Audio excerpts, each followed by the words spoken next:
on to get to Tim Lincecum yesterday and break up his no-hit bid. Today he'll be up against Barry Zito. Zito trying to help the Giants get a split in this series before the Rockies move on to play the Dodgers. Clint Varmus also in the lineup there. We talked to him. He got beaten the other day. He's got a little bruise on his leg, but he said, it's nothing. Jason Marquis looking for his 15th win of the season. Can he get it tonight?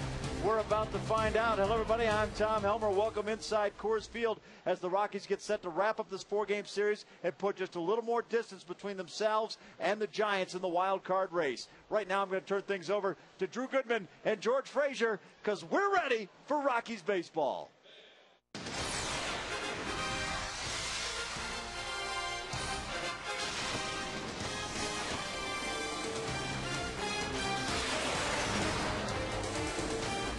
Coors Field will be rocking again tonight as the Rockies conclude this four-game set against the San Francisco Giants. The Rockies at 70-54, one of a handful of teams in baseball that have already eclipsed the 70-win mark. Let's take a look at the standings. We do it each and every night. In the West, the Rockies trail the Dodgers by just 3.5. And in the wild card, they're now 3 games north of San Francisco. 4 up on the Braves, 5 up on the Florida Marlins.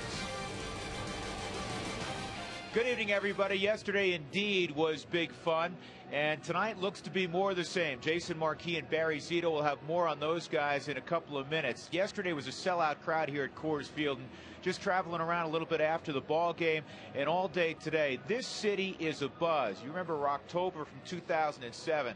I'm not smart enough to come up with a catchy phrase for August, but everybody has Rockies fever in this town about 6 weeks ahead of what had occurred 2 years ago. Let me bring in my partner, George Frazier. It is a lot of fun right now, and this club is winning at a rate they've never won before this time of year. Well, they never have. You start to look back in the history of the Rockies and where they've been above 500, how many games above 500. Well, right now, this ball club, 14 games above 500. I think there's 3 reasons for this. One, you look out, every time a club wins, they can pitch and they can catch it. The Rockies are throwing the baseball extremely well as a starting rotation. They're catching the baseball. The third reason, Jim Tracy, the way he has managed this ball club, managed the bench, key times that he takes his shot to knock you out of a ball game. It's worked in this series against the Giants with Seth Smith. It's worked with his bullpen where he is a master of running a bullpen in preparation and playing that chess game.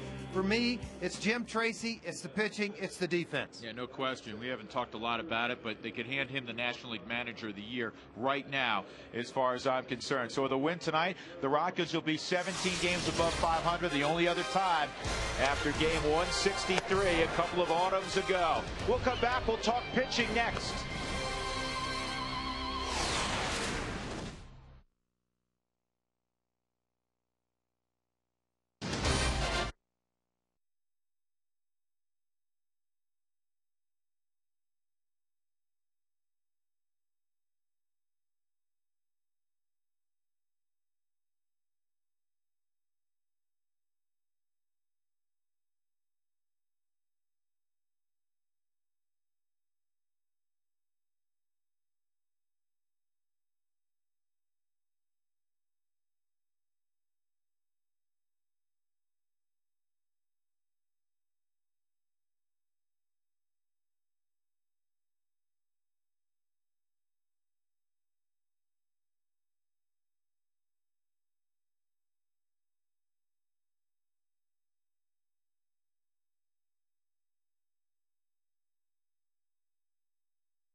Upstairs with George Frazier.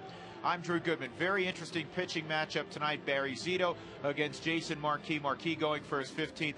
Barry Zito has been defined by that enormous contract, but quietly in the second half, not only this year, but throughout his career, he's been outstanding. Yeah, he has been, but you look back, even when he was at Oakland, when he was rewarded this contract, he was never the #1 guy. He was always 2 or 3. By signing a contract, everybody in San Francisco across the Bay expected 20 wins every season, and they're not going to get that out of him. Over 20 wins just one time. Jason Marquis, well, he's going after winning number 15, folks. I mean, you do the math. How good this is second half, the way he's carried this.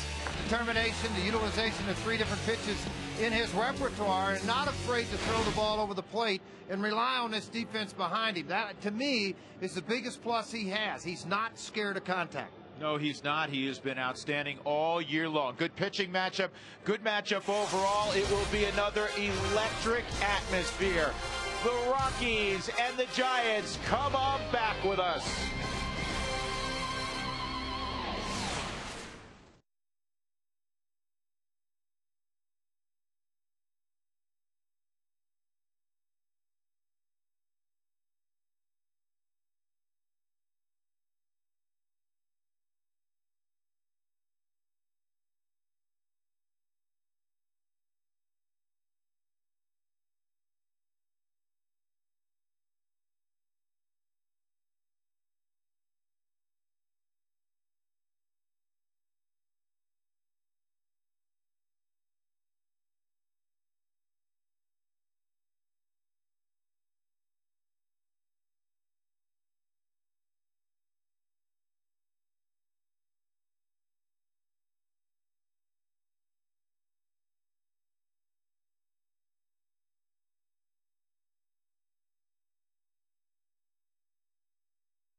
Rockies baseball on FSN is brought to you by E470 and Express Toll, the best way to save time and money.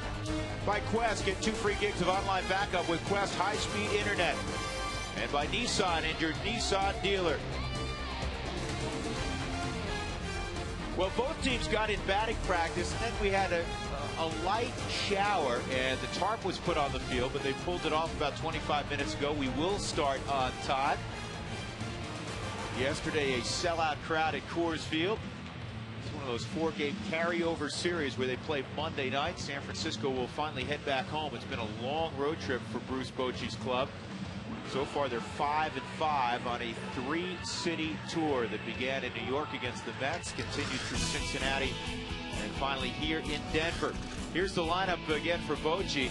Velez will be up top, then Randy Wynn, who has actually hit Marquis well in a lineup of guys that have struggled against Jason Marquis. Sandoval, Molina, Shearholtz 3 through 5, so Benji doesn't get a day off. Ryan Garco, Aaron Rowan, Edgar Renteria, and Barry Zito round out the batting order for the Giants. Let's take a look at the Fidelity scouting report on the sinker baller out of Staten Island, Jason Marquis. Ran a hard sink to both sides of the plate, 88-93, who utilized that curve hard, kind of slurve hard slider down and away, mixing a cutter and add velocity up to 85 miles an hour. His changeup, he just backs off the fastball to create that hard sink down and away versus trying to change to a circle or a split. And he's done a very good job of it. 14-8 on the season, 14 wins in the major leagues, tied for second with Carpenter, Wainwright, and Bennett. Sabathia leads it all with 15 wins. CC got that last night. Yep, 15 wins for Mr. Sabathia. And if Jason wins today, George, he'll match his career best with 15 W's. Ryan Spilborgh's Dexter Fowler, Brad Hoffman, the Rockies outfield, Ian Stewart, Tulowitzki on the left side, Clint Barmas, Todd Helton right side. Yorvi Torrealba is doing the catching this evening. And let's take a look at the Bird Automotive keys to victory tonight. George, what do you have? Well, I think it's one thing for me, it's Zito. You got to be able to get after him early in this thing. Some late offense has been a part of all of this, and never say die. The Rockies have come back 26 times this year against the opposition to win a baseball game, and I think the Rockies have exhibited that in this series with the Giants. So Marquis completing his warm-up pitches. The Rockies tomorrow will begin a 3-game set against the Dodgers. This club has been very, very good at focusing on one game at a time. And George, I know that's an old adage in baseball. Did you ever play on a team that looked too far ahead? No, actually, I don't think so. What we always look forward to is when you're good, you can't wait to get out on the field and get between the white lines and kick somebody's rear end. And when you're playing like the way the Rockies are right now, you'd just rather play triple headers every day because everything is falling in place for you. It's fun to come to the ballpark every day. You don't have the aches and pains. You can't wait to play the game. I think you made a very valid point when we were discussing Jason Marquis in the pregame show and then again a few moments ago. You have to go out and do what you've done. You can't change anything. But with Aaron Cook out of the rotation for a bit, everybody's got to step up. I mean, heightened importance on everybody's start, but it would come that way anyhow this time of year. This time of the year, where you stand in the standings, 3.5 of the Dodgers, 3 up in the wild card, that every single game that you win, it just builds more momentum and separates you from the rest of the pack.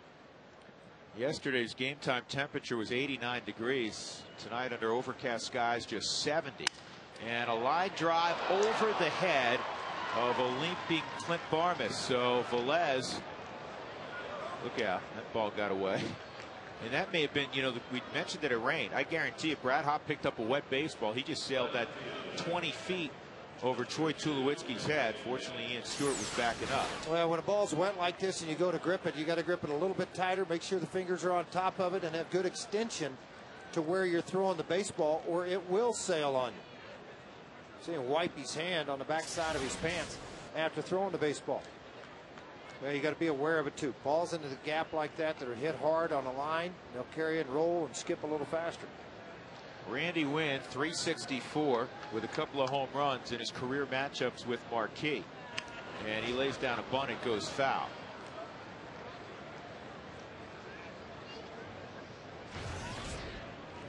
I think personally it's harder to bunt a sinker ball guy. Because if you're a left-handed bat trying to run away from the baseball and the ball's moving away from you, it's hard to keep it in fair territory. You've got to stay in the batter's box longer to be able to make more contact with the baseball.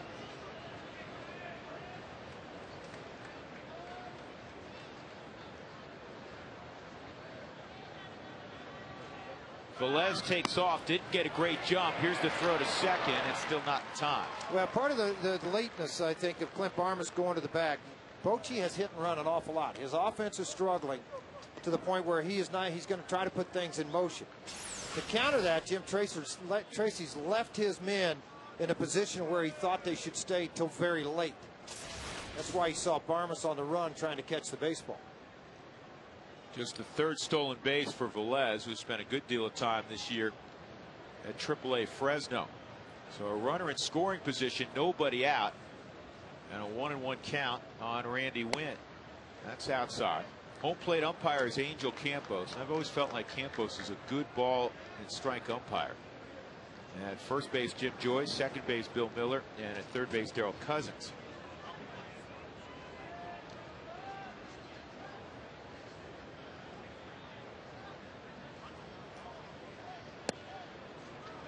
And it's 3-1. Randy Wynn hitting .218 at home, but .309 out on the road. And with runners in scoring position, he has been exceptional.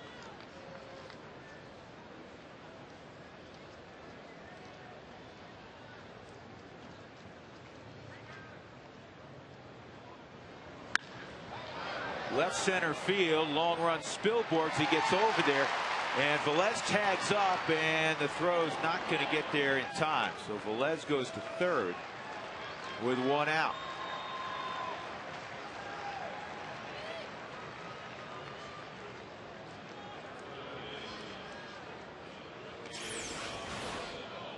Now watching the ball off of the bat and the sound of this with his swing, anticipated, and particularly the reason Velez tagged up and came to third base was because of the momentum of what Spilborghs was doing, going to the opposite way. So he had to turn around, regroup, and get it back. A little face plant as he went into third base. Remember, it rained. Drew talked about this. They pulled the tarp, then they threw out some dry, and then they graded it, and then they watered it. So it's going to be muddy or tacky. So when you slide into it, a lot of times you're just going to stick into the mud. I know it's early in the game. I mean, it can't be any earlier at the top of the first with one out. But just knowing the way Marquis works, I wouldn't be surprised if Sandoval didn't get a real good pitch to hit here. Even if he had to pass on him, set up a double play. The minute I say that, he pops one to center field deep. Fowler's going to make the catch, and the Giants will get the first run of the night. Well, one trend that you want to see change, Marquis has faced 3 hitters, and all 3 have gotten the ball in the air. Which tells you his ball's flat instead of being down in the strike zone, or these guys are very good low ball hitters and they're lifting the baseball. Let's take a look on the Hyundai cam to see exactly where this last pitch was. It went into Sandoval. Coming right out of the hand of Jason Marquis, trying to take that ball. It's a slider. See how that ball just spun, and then it stayed up here right along the area of the belt line or a little bit below. Benji Molina at the plate, takes a fastball down low, ball 1. Well, the Giants have scored first in 3 of the 4 ball games. Yesterday they had a 2-0 lead in the 6th, and Lincecum was cruising along with a no-hitter. And this is an easy play for Tulowitzki. He has all kinds of time. Molina can't run a lick. Leadoff single by Velez. He stole second, moved up on a fly ball, and then scored on a fly ball. 1-0.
Sac fly off the bat, a Kung Fu Panda, and the Giants lead at 1-0. See the Rockies can counter against Barry Zito. Here's the lineup Jim Tracy has written out tonight. Dexter Fowler will be up top. Then Clint Barm is back in the 2-hole. He hasn't been there much of late, with Gonzalez hitting up top typically and Fowler following him. Todd Helton, Troy Tulowitzki, Brad Hopp in the middle. Then Spilborghs will bat in the 6-hole. Stewart, Torrealba, and Marquis. Let's take a look at the Fidelity scouting report on the guy with the lowest ERA in the Giant rotation since the All-Star break. 84-89 with the fastball. He'll sink it, and he'll have a little bit of a riding fastball to go with that in on the right-handed hitters. Big sweeping curveball. Now, he started to utilize a slider of late at 74-79. It'll act like a cutter, and then he'll get on top and get a little more tilt to the baseball. trying to work ahead with the fastball. He has to be down in the zone for him to have any kind of an opportunity to have success. How about the numbers this guy threw out at Oakland? 102 and 63, signs the contract with San Francisco. 29 and 41 since that time. There's that big curveball, and it's in there for a strike.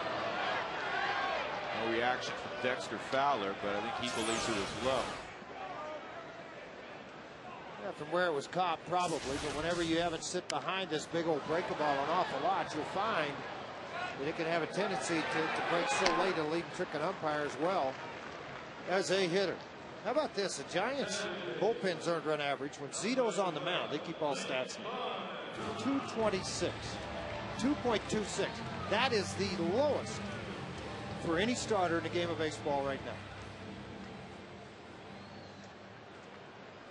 Dougie, you dug for that one. He has not gotten much run support. In fact, the worst in the National League. Now, the Giants are always, at least the last few years, they have a number of pitchers. Matt Cain, the last couple of years, had terrible run support. They don't score a lot of runs. They play in a pitcher's haven.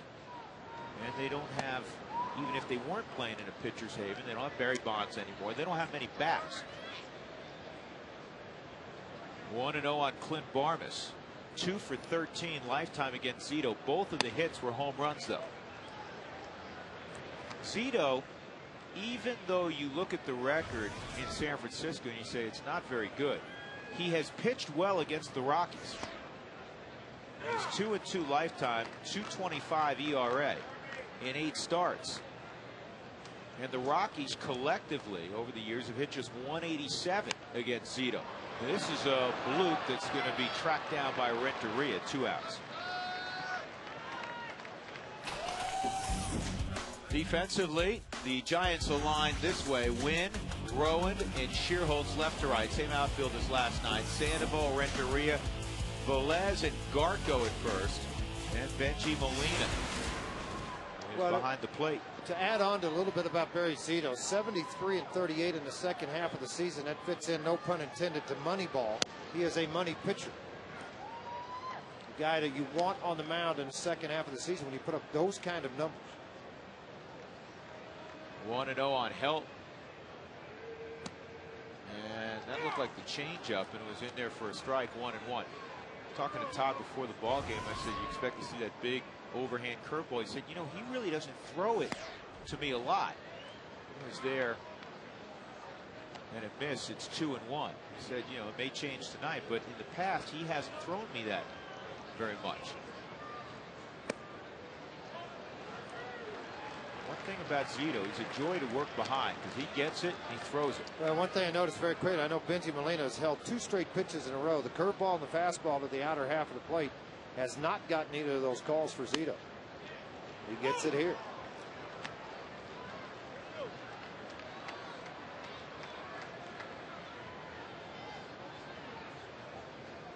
And the curveball misses, ball 4. So Zito threw the curveball twice to Todd there, and he missed both times. So Helt goes to first, and Tulowitzki will come up.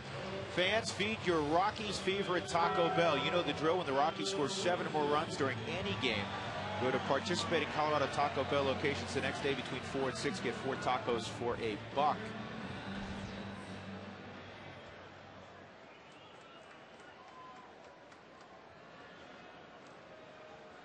Tulowitzki is 4 for 19 against Zito.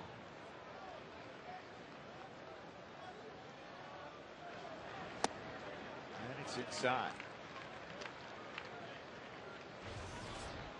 Barry, whether it's a righty or a lefty, throws off the extreme third base side of the rubber, George. And he steps across the body. In other words, he doesn't stay on line to the plate. What he does, he'll step about 6 to 8 inches across the body to add more deception to his pitches. Now, when left-handers do that a lot, and right-handers too, more with the lefties, it'll have big sink on the ball. It gives you better leverage on the curveball.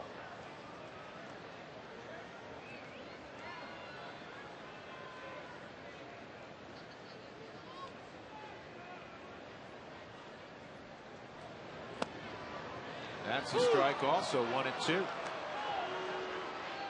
See, a lot of times when you're looking into the home plate area, you think you're going to bring it straight down to you. But see how he's off a little bit to this side with the toe pointing in this direction, and he spins here. That creates the leverage on the breaking ball.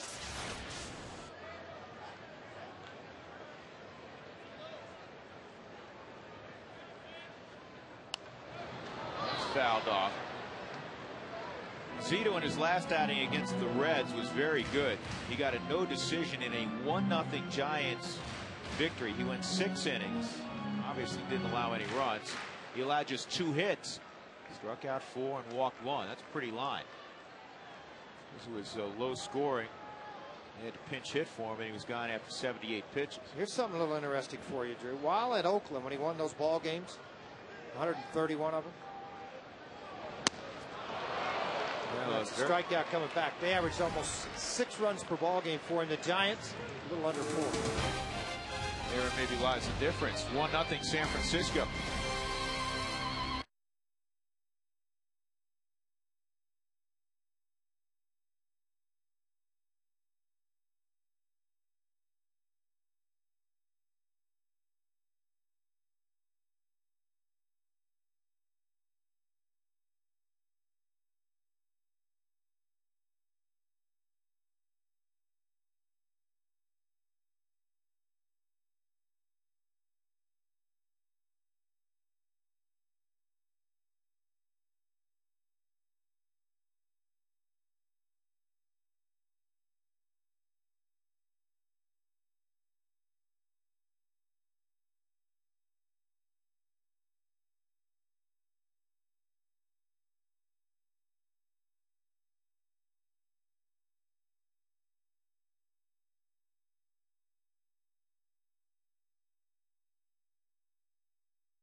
Second, we focus in on Troy Tulowitzki coming back on the swinging strike 3.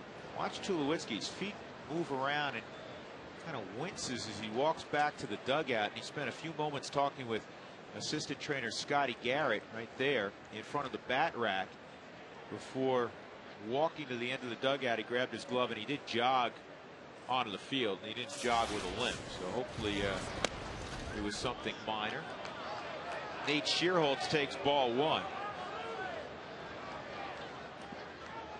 Shearholtz 1 for 7 against Marquee in his career. In fact, the San Francisco lineup coming into the evening 16 for 84. They hit just 190 against Marquee.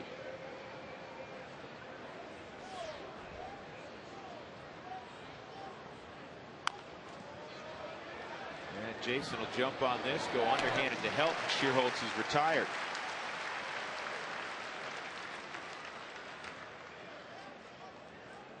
Well, the Rockies got good news today, George, concerning Aaron Cook. The MRI on Aaron Cook's shoulder, first and foremost, showed absolutely no structural damage.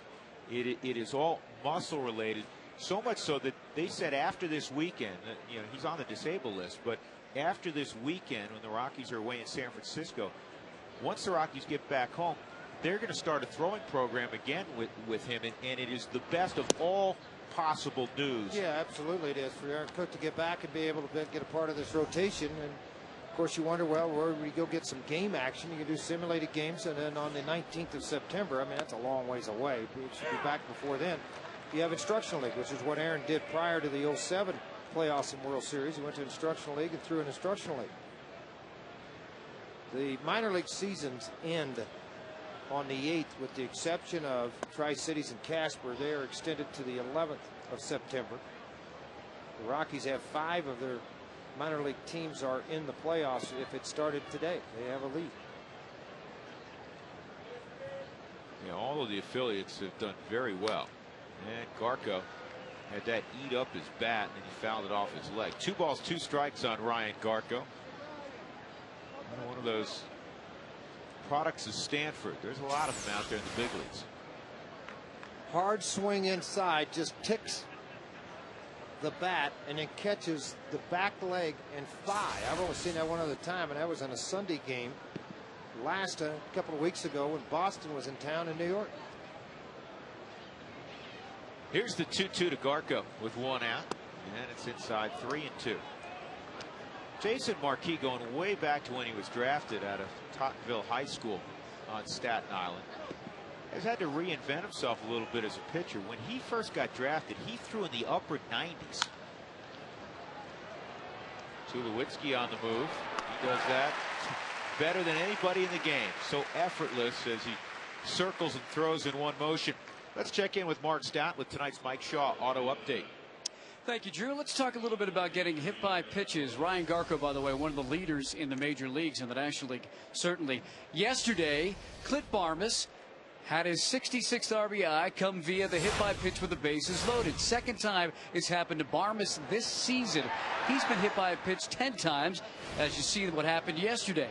Interesting numbers. In the history of the Rockies, that has happened 19 times, getting hit by a pitch with the bases loaded and getting an RBI. It has happened 39 times this season. You know who was extremely happy about that? Hitting coach Don Baylor, who utilized the hit by pitch as a offensive weapon, getting hit 267 times in his career.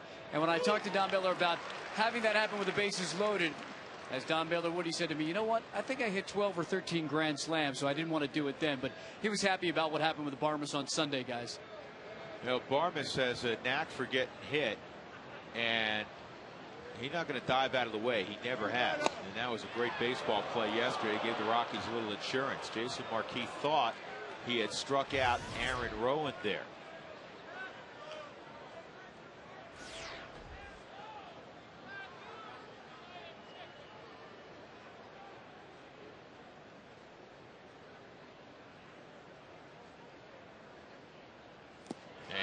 Gone on a slider in the dirt. Good inning for Marquis for a strikeout of the ball game. We'll go to the bottom of the second. The Giants leading 1-0.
Giants up 1-0.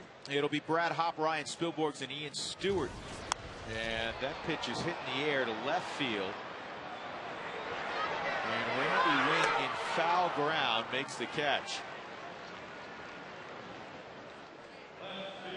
1 out. Spilborghs coming up. Tonight's E470 Road Ahead brought to you by E470 and Express Toll. The best way to save time and money. The Dodgers are in for 3. If the Rockies win tonight, they'll be 3 back because the Dodgers are in town as we speak. They're off today. The Giants over the weekend, and then it's back home.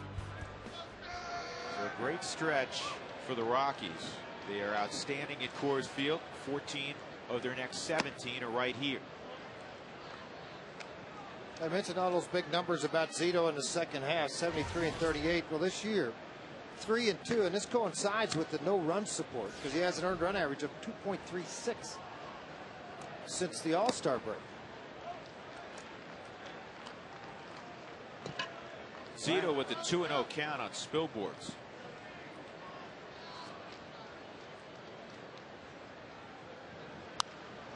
They say one of the reasons that Barry Zito has been better over the last month or so is that he's not pitching away from contact. He's been more aggressive. Well, his stuff was so short before, and for whatever reason. I mean, when I say stuff short, folks, I mean his velocity was down 80, 84. He was trying to still trick people out on the outer half of the plate. He wasn't mixing pitches very well with the breaking ball. But now all of a sudden his velocity is topping out at 89. The curveball has come back with more velocity. Dave Righetti's worked on with some long toss, extension, working on extension to the plate. And this is top to short. Renteria is going to throw out Spilboards. 2 outs. And Zito so far is on his game. He's another guy you hope to extend and hope that he helps you out. On 6 occasions this year, he has walked at least 4 in a start. He's walked 5 a couple of times. Tonight he's walked 1 in a ball game. Todd Helton. That's the Rockies' only base runner. I think in this series it's exemplified how the Rockies have had the ability that when they've gotten their shot, they've really added into a ball game. They've gotten the big base hit. They've gotten a line drive yesterday. Ian Stewart line drive base hit off of Lincecum. And when they've had their chances, they've been able to prosper with those chances. You know, Zito quickly takes care of the Rockies in the 2nd inning. We'll go to the 3rd. It's 1-0 San Francisco.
Here's our Excel Energy fun fact. The Giants have hit 7 home runs this series. They haven't hit 7 home runs in a single series since 2006 against the Brewers. Another Excel Energy good idea is to run your dishwasher when it's full. This maximizes energy use. For more tips, go to responsiblebynature.com. Edgar Renteria at the plate. And he takes a strike. Yesterday, he got the Giants off to a 2-0 start against Jimenez in the 2nd inning. It was his first home run in more than 300 at bats. He had not hit one out since late April.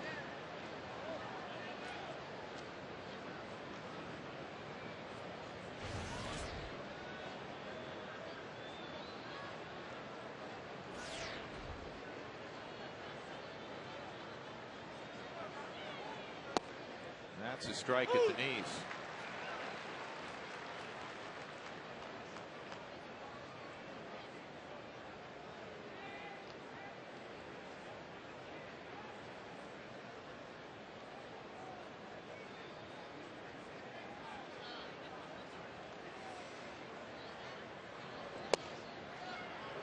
Very close, but inside. 2-2.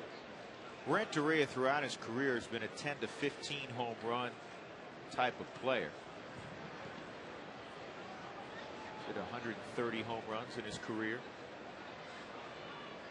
And a slider. Good pitch by Marquis. He located every delivery in that sequence to Edgar Renteria. No, the reason it was successful, it was the one fastball that was inside early. So you got strikeout here of Renteria. Remember the strikeout of Rowan too. Same type of slider on the outer half of the plate, but it was after they made him aware of the pitch on the inner half of the plate. Barry Zito at the plate, hitting a $1.25. Takes ball one.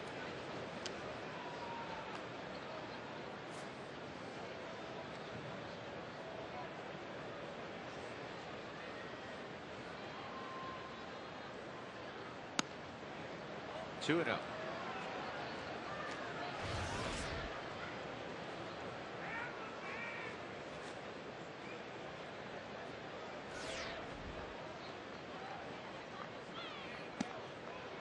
Barry Zito comes from a musically inclined family, a very talented, performance-oriented family, and he is a very gifted musician, and he's utilized those talents. Many charitable endeavors. Helton stayed on the bag, still has the baseball. That is an out.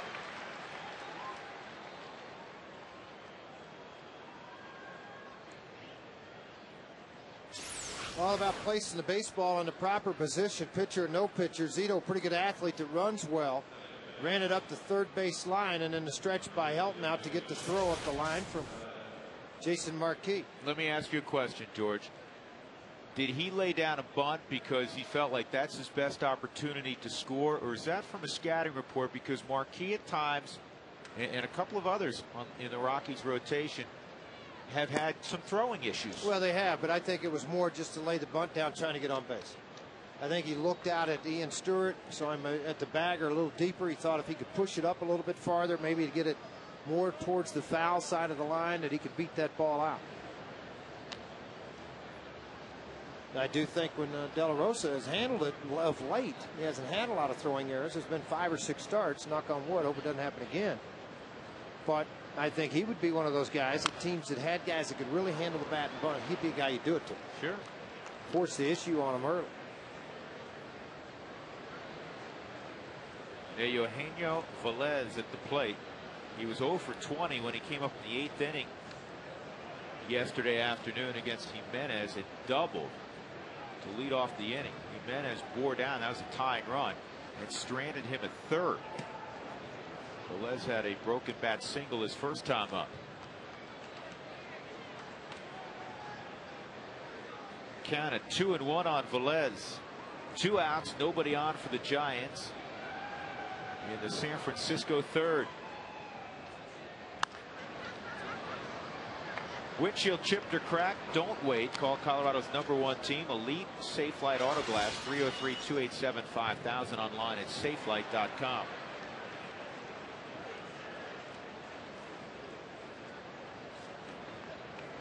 Giants 5-5 on this road trip. They return home after the ball game. They're 18-18 since the All-Star break. Way inside. 3-2. Anytime it rains like this and then you get a little gumminess on the mound, a lot of times the one guy it affects more than anybody else is the pitcher. And the reason why is because you are relying on that left foot to land, the right foot to push off. And when you land, for a right-handed pitcher, when you land like that, hit on your heel a little bit, you get a little skid. You know what I mean? You can do what you want to try to dry it up, but it just gets gummy at times. Line drive center field. It'll drop in front of Fowler. So Velez, after being 0 for 20, has 3 straight hits. And That'll get Randy Wynn to the plate. Stole his third base, his last base hit in the first inning. Got into scoring position when he tagged and went to third base. Now, see if he tries to steal a base early here. I would think he would, George. You got to lead. Really, you got a leadoff guy to play right now, Randy Wynn. So you're not going to lose anything by it.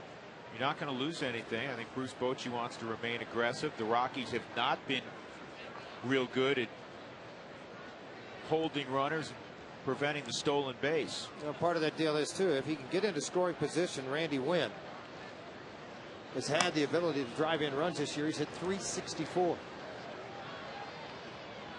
with runners in scoring position.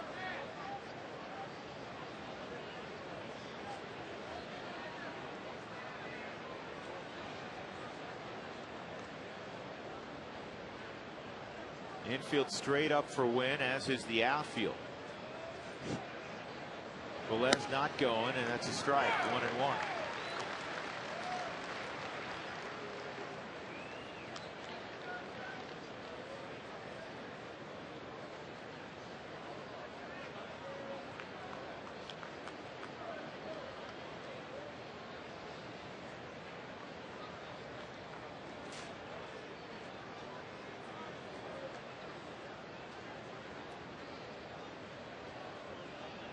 A two-step stride, so now you got a one-step and dive type lead for Velez. A very athletic guy. He's going, and he shut it down. Base stealers will tell you that you see a lot of times they start and stop. If they're not comfortable with that first step, they'll just shut it down. Takes some savvy to be able to do that.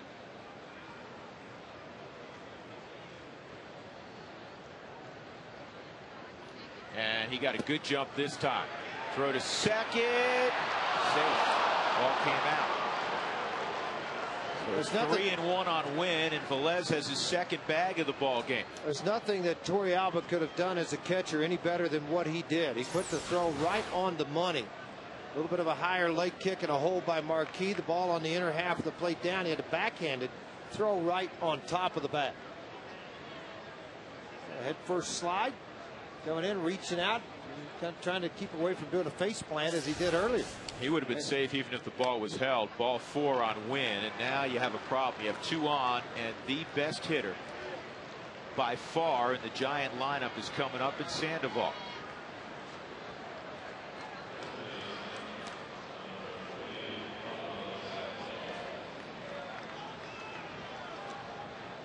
Runners this year in attempting to steal against Jason Marquis are 13 for 16.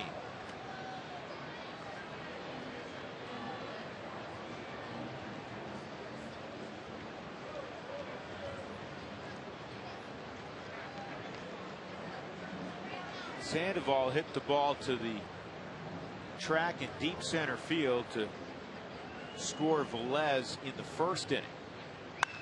And he gets under this one, I hope. I think he just missed it. Deep center field again. Fowler has it. He's a scary dude. He gets flat out raked. 1-0 Giants.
this is interesting, George. Juan Uribe's coming at third base for Pablo Sandoval.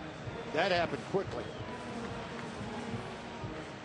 Now, don't know that I saw anything out of Sandoval that he went around. I mean, Ron Wotus and Bochy both kind of shaking their heads in the dugout. That kid loves to play so much. There's got to be something. Exactly.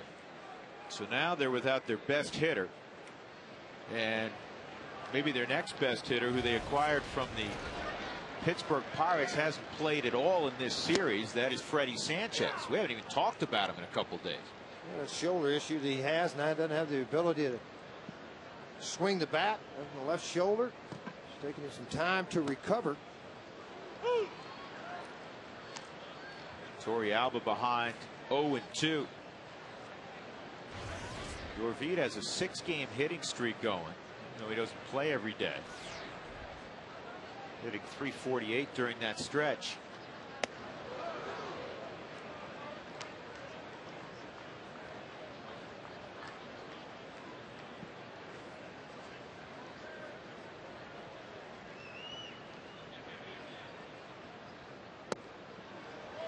A little cut on that fastball. It missed 2-2.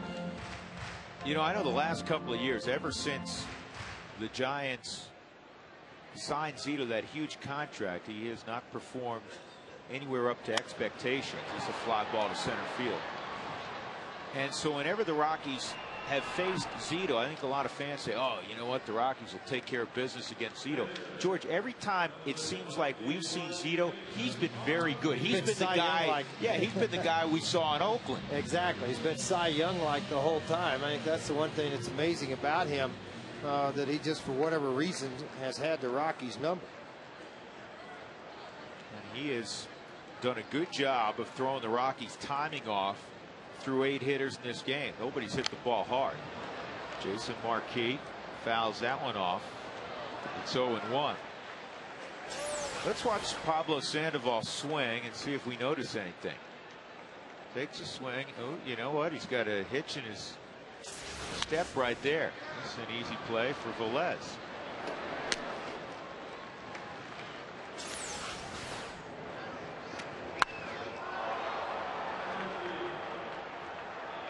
Yeah, it didn't look like he did anything on the swing. You wonder if it was something pre-existing that had been bothering him.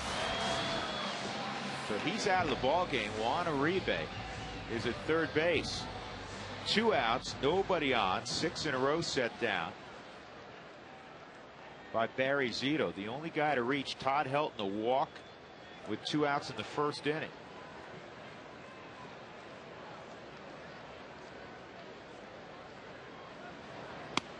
And you know what, George, from again a different angle, different guy. Zito reminds me a little bit of Lincecum yesterday. A lot of breaking balls, change ups. Well, Zito's more of that, though. I mean, he's more a change up fastball guy because he didn't have the fastball to get it by you. But after throwing you the slow hooks, the change up, he's had better fastball command today than Lincecum has. 1-0.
Inning the difference, Pablo Sandoval. Let's check in with Mark Stout again. Mark. Let's get to the Aflac trivia question for the Knights, and it has to do with triples. Dexter Fowler in front of me in center field. He's got 9 triples. The Rockies' record is 11 in a season, held by 3 players. 1 is in the ballpark here tonight. Can you name them? We'll get to the answer coming up, guys. All right, Mark, thank you. Benji Molina at the plate, and he takes strike 1. The Rockies starting slowly offensively again tonight. They didn't get their first hit until the 6th inning yesterday against Tim Lincecum. They don't have any hits so far in 3 at-bats against Barry Zito. Molina retired, and that'll bring up Nate Shearholtz. But if you're not already a season ticket holder, the best way to guarantee your opportunity to purchase 2009 postseason tickets are to make a 2010 season ticket deposit. Or you can just purchase the stretch run ticket package. That's a great way to do it too. The stretch run package has all the remaining games this season at a discounted price, but it's only a limited time offer. If you don't do this before August 31st, you're not going to get it. So call 303 Rockies or go online to ColoradoRockies.com and purchase those stretch run tickets so you can have a shot at postseason. 1-0 on Nate Shearholtz. He hit a comebacker his first time up. And that's a strike. Well, the Rockies made it official. We told you about this yesterday. They have signed Jason Giambi to a minor league contract. He's going to report to Colorado Springs. Jim Tracy said, you know what? This is a guy that's played a ton in the postseason. That's in the air to left field. He's always been a great teammate. He has over 400 home runs. He goes, I like the fact that as we move forward in September, he can be an extra bat late in the ball game off the bench from the left side. He's been there. It's like Jason Marquis. He's been there. He's been involved in playoffs. He's been involved. And the other thing about it, his pinch hitting skills, he hit over 280 as a pinch hitter in his career. The fear factor in the opposition's dugout, also with the fact that when you have Smith, and all of a sudden you can back Smith up to the 8th and 9th inning all the time. Remember yesterday took a shot in the 7th inning or the day before. Now when you do that, all of a sudden you eliminate your big 1 pinch hit back. So now you can take a shot with Giambi in the 7th you want, and you take a shot with him in the 9th. But wherever it falls, when you get ready to take that punch to try to win a ball game, it's nice to have both barrels loaded, not just one. Yep.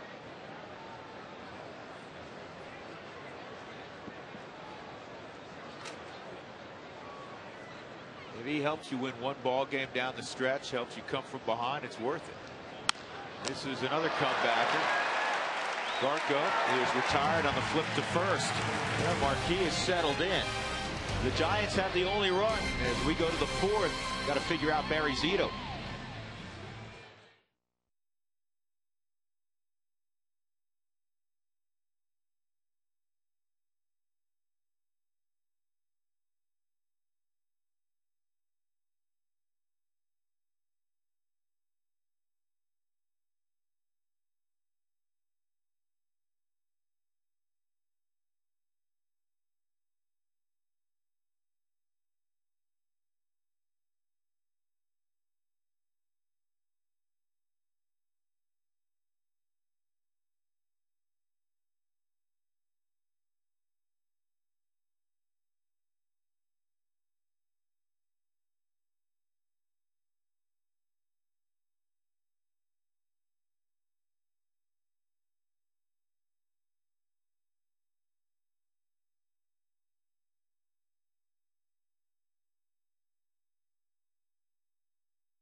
It is the bottom of the fourth inning, 1-0 Giants. Rockies about to hit. Let's get to the Aflac trivia question and the answer.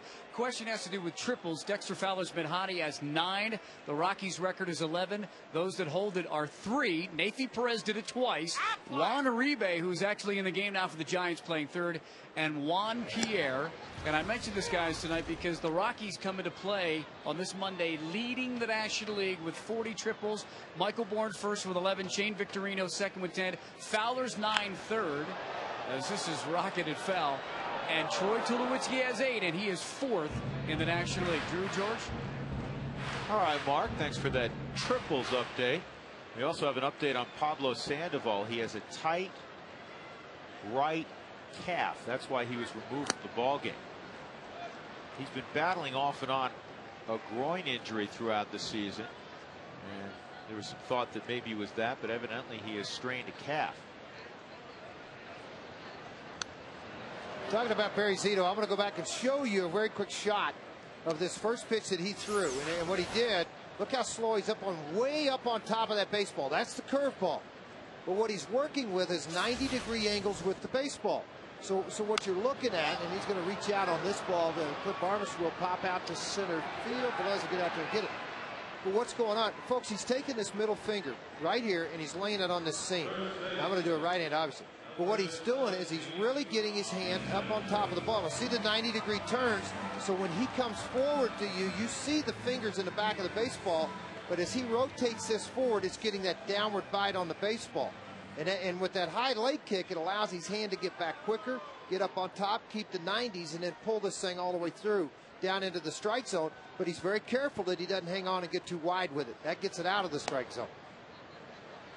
On a slow-mo, I'm going to give you this on the Hyundai Cam. See the right angles? See, it's right here, here, and then right here, you're going to see it right up at the very top. And then watch the downward rotation on the baseball. You try to track that thing into home plate. The art of pitching is to disrupt the timing of a hitter, and he has done that exceptionally well through the first 3 1/3.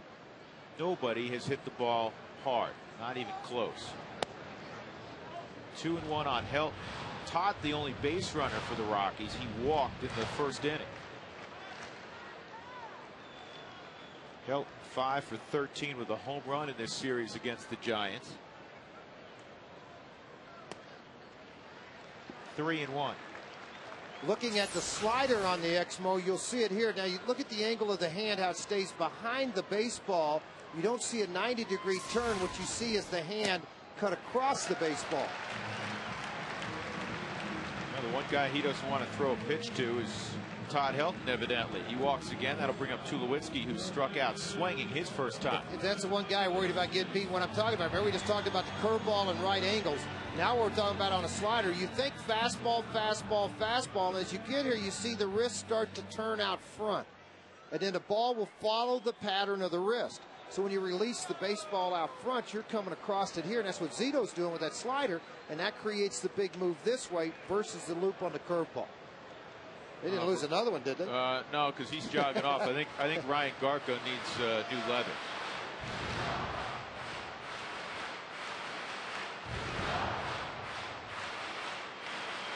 Well, I know Sandoval's got one. Go in his bag and get his. It's always the trainer who that's does glove repair. That's Murphy. That's Murphy. Mike Murphy has been an equipment guy there for forever. It's the best way to put it. He's been around a long, long time. We're not going to wait for Murph to fix the glove, no, are we? Trust me, that's not happening. Murph kind of looked at it and said, you know what, Gar, you need to go get another one. I'm not fixing it. No, just teasing. He'll go in and get the leather patch and try to get it all put together, get it ready to go. And it's not, I guess, like hoops where you say, hey, play ball, and you go 5-on-4 for a minute, right? Exactly. There will be a first baseman. Here goes Garco, probably a little embarrassed. He's in a sprint to the bag at first. Well, more importantly, you're having your pitcher stand on the mound with a delay after 8 warm-up pitches, too. So Tulowitzki with 1 out, and Helton at first is at the plate.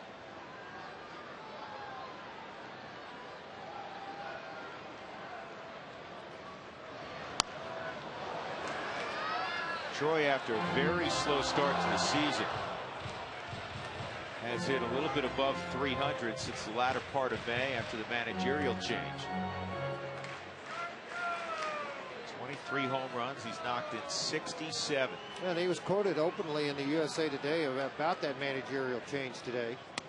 And made those comments that he just said, you know, I swung at a first pitch strike. I was benched. It made me relax, and Jim Tracy's done that. He said that Glenn Allen Hill had worked with him on a toe tap to stay back a little longer on the baseball, not rush out at the baseball. And by a toe tap in his delivery, he just kind of taps the foot as he brings it back in a position to get to hit the front leg. And another strikeout. So Zito has 2 strikeouts. Both times it's been Tulowitzki. 2 outs, and that'll bring up Brad Hopp. It's all about location and anticipation of maybe that big old hook or curveball coming to the plate. And Zito just gets on top of the baseball on the Hyundai cam and just fires this fastball in a pretty good location.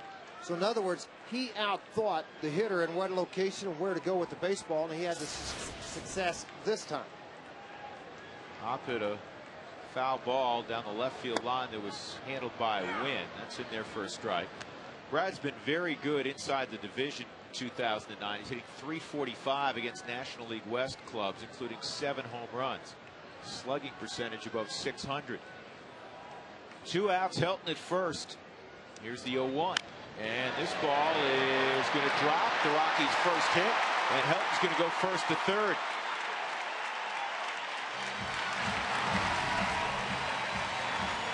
Brad Hopp coming through, and now the Rockies get another right-handed bat to the plate in Ryan Spilborghs. Fastball that stayed to the inner half. And I tell you what, after a slider first pitch, Hopp with that little step and then stop. The front foot gets put down, the back foot comes forward because of the ball on the inner half to get the bat head to it.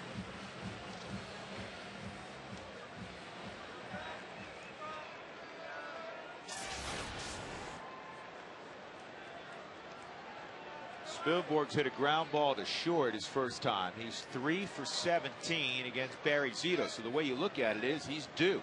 266 average on the year with runners in scoring position. A late call by Angel Campos behind the plate.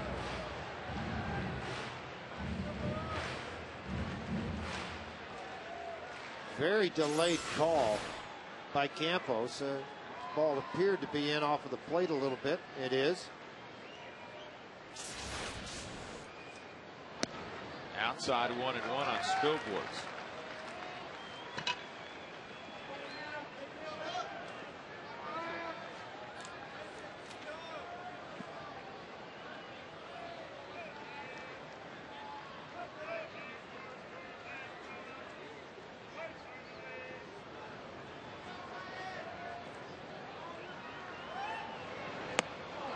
One and two. Well, you've seen the curveball. We're showing you the slider, showing you the fastball. Now take a look at his changeup, how far it is back in the hand. Look at all those fingers pointing straight up into the air. And then really pronate a turn to the inside to create that move down and away of the baseball. Well, what a great job of camera work. That was beautiful. 2-2. The way he's holding the baseball, the setting with it here, and he's got his fingers all the way up into the air.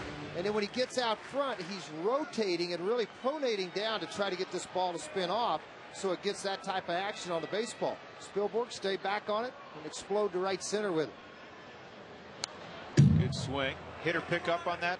Oh, yeah. I don't see how you couldn't see the fingers way up into the air. I mean, if you're sitting here looking at all and your eyesight is where it should be, right to the right of the earlobe, how could you not see that? The key is the location he put it in. Down and away about 3 to 4 inches off the plate. Chance for the Rockies to tie this game with 2 outs in the 4th. 3-2. Hardest ball he's thrown all night, 90 miles an hour. That's never been his thing. No.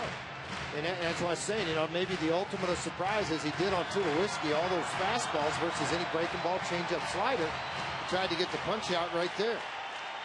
The opposition with 2 outs and runners in scoring position have hit a .192 against Zito. Here's the 3-2. Swung on and missed. So Zito strikes out Spilborghs with runners at first and third. Now the Rockies got their first hit. 1-0.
Zito has made it stand up so far as we turn the page to inning number 5. Drew Goodman, George Frazier, Mark Stout from Coors Field. Jason Marquis has pitched well. He's allowed a run on 2 hits. Bottom third of the order for the Giants. This is Aaron Rowan. He struck out on a slider his first time up. Fastball misses.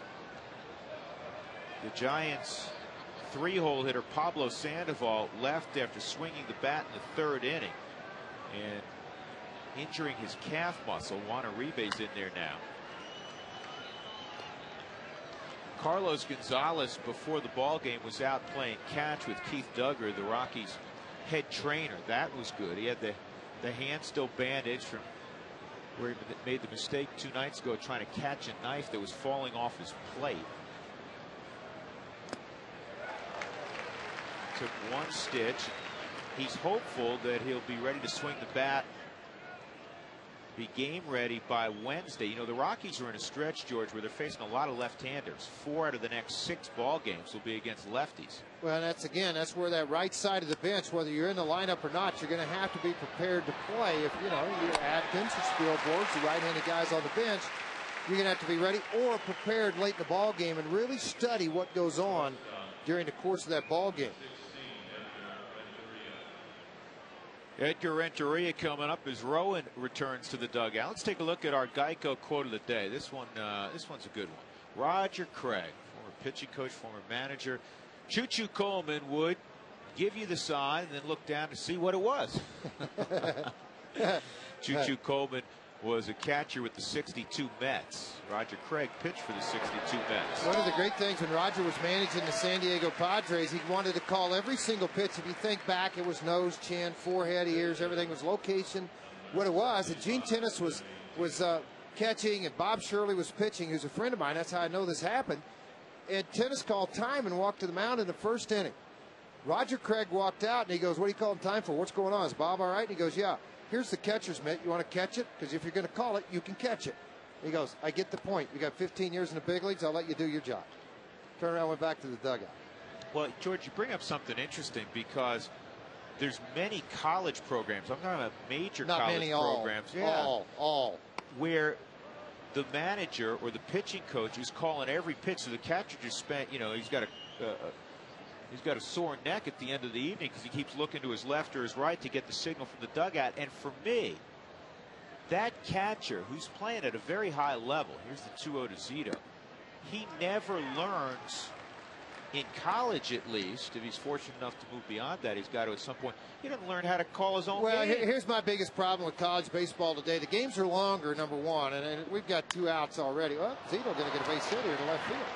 What happens is catchers don't know how to call a baseball game because they never get a chance to do it. pitchers don't know how to pitch a ball game because they never get to figure out how to call the game themselves or shake off and go to things that they want to do with a game plan. I mean, go to a college game, a major college game if you can. I go to Arkansas, Oklahoma, Oral Roberts. Everybody calls their pitches. Everybody. And it's hilarious because you look in the dugout and the coach will give up a 2 and a 5. Okay, the 2 is the location, the 5's the pitch. Look on the wristband, 25, fastball outside. I mean, you're going, wait a minute. You know, I mean, come on. That's a strike on Velez. Velez been a tough out. He has 2 of the 3 hits now because Zito just threw out a hit. A couple of singles for Velez against Marquis. 2 outs in the top of the 5th inning. And this is a ground ball. Helton's got to let it pass, and Marquis, a moving target, but Barmes led him perfectly. Nicely done.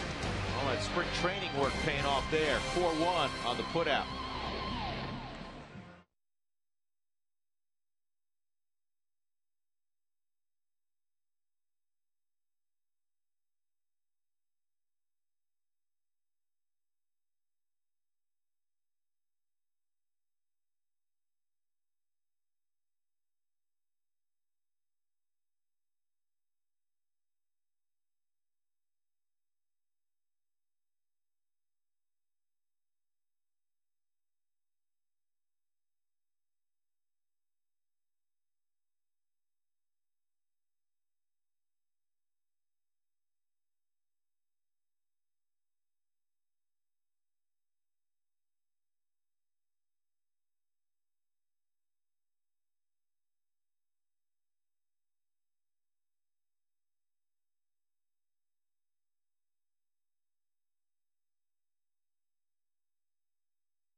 Barry Zito's used every pitch in his repertoire to get through this ball game against the Rockies. There's the big curveball that he's gotten a lot of ground ball outs on. He came back, able to throw the slider to Todd Helton to the outer half of the plate. The fastball on the inner half, four-seam fastball. It's gone to 90 miles an hour, and oh, that changeup.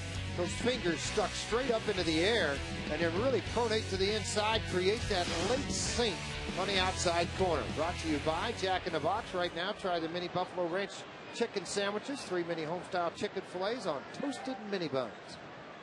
Nicely done, George. Here's Ian Stewart, and he takes ball 1. Rockies have 1 hit, kind of a soft single last inning off the bat of Brad Hopp. With Helton at first, Todd got all the way to third, and then on a 3-2 pitch, Zito was able to strike out Ryan Spilborghs. That's it for scoring opportunities for the Rockies. Giants haven't had much. They had 1 in the first inning, took advantage of a single and a stolen base by Velez. A couple of good situational at bats to move them along. And Zito is making that 1 run stand up. Marquis hit third this inning. Torrealba's on deck. 2-1 on Ian Stewart, who's been swinging the bat better. And that's a slider for a strike.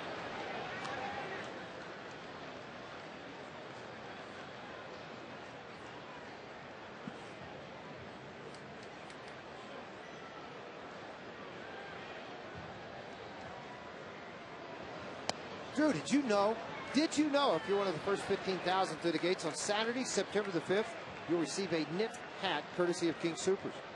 You purchase those tickets to that ball game versus the Diamondbacks at any one of the Rockies ticket outlets, or go on to ColoradoRockies.com and be one of those to get here. No out leadoff walk. Wow. Take advantage. Yeah, third walk allowed by Zito. You can see he pitches around the fastball, George. Curveball, slider, changeup, show me fastball. That's about it. And he takes the fastball out of the picture. You know, and what I mean by that, he takes it off of the plate.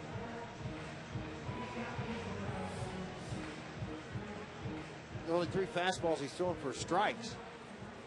Boom, boom, boom. That was against Tulowitzki. Torrealba to fly ball to center field.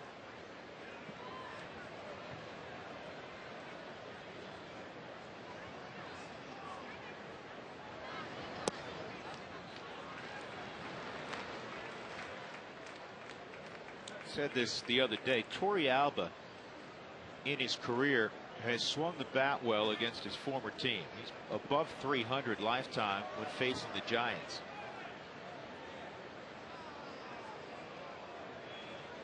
I don't care who you are, you have a little extra adrenaline.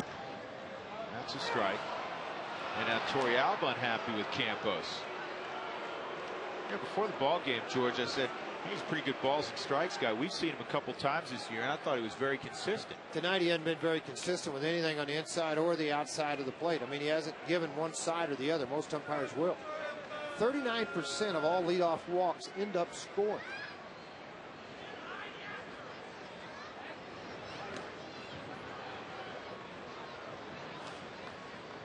The worst part about it, when a catcher disagrees, you got to go back out there and, hi, buddy, how you doing? Well, you don't have to, but you kind of like for it.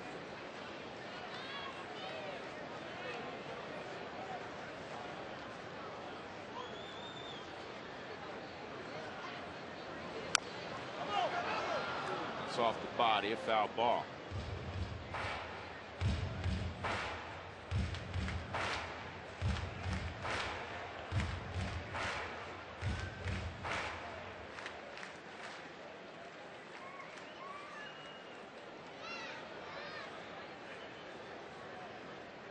Well, this is one of those key at bats in a tight game, because if Torrealba can reach, you set up a sacrifice situation for your pitcher, and then you get to the top of the order.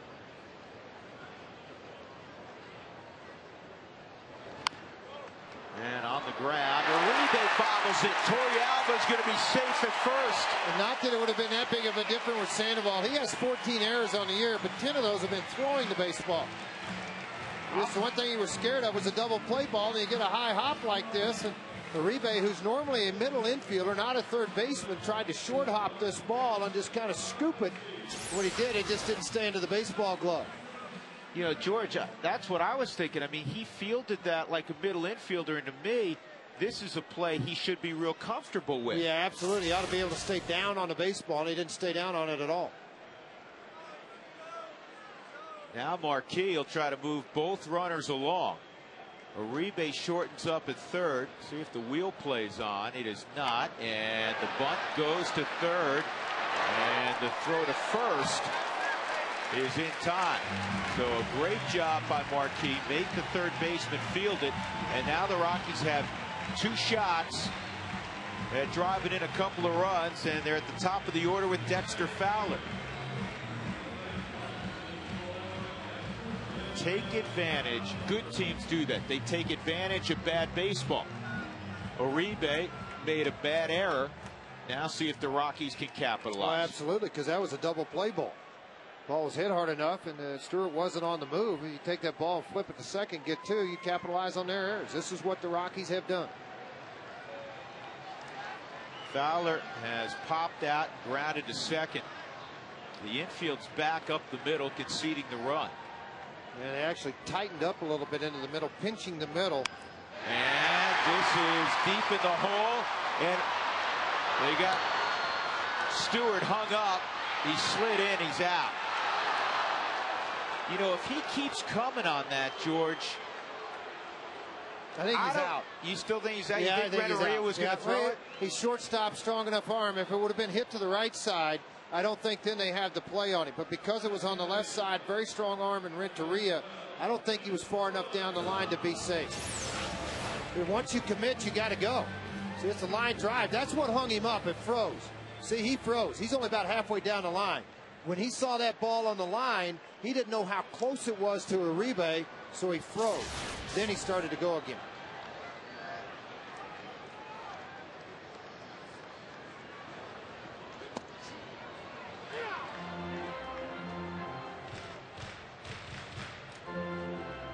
Runners at first and second, and it's up to Clint Barmes. Now, you taught in Little League Baseball, less than 2 outs, a ball on the line, freeze till he gets through. And I think that's exactly what happened to Stewart. He just froze on the baseball. 0-2. Barmes will take a walk, collect his thoughts.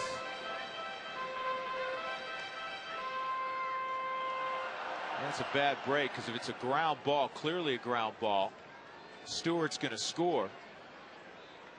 And I'll tell you what, if he can get back to the bag on that, it's going to be a close play at first the way Dexter runs. Oh, they're not going to get Dexter. I don't even think it's going to be close. I mean, I think he's safe by 4 or 5 feet because it was far enough over into the hole and it was hit on the hands. I don't think they would have gotten Dexter foul. Barmes 3 for 11 on the homestand.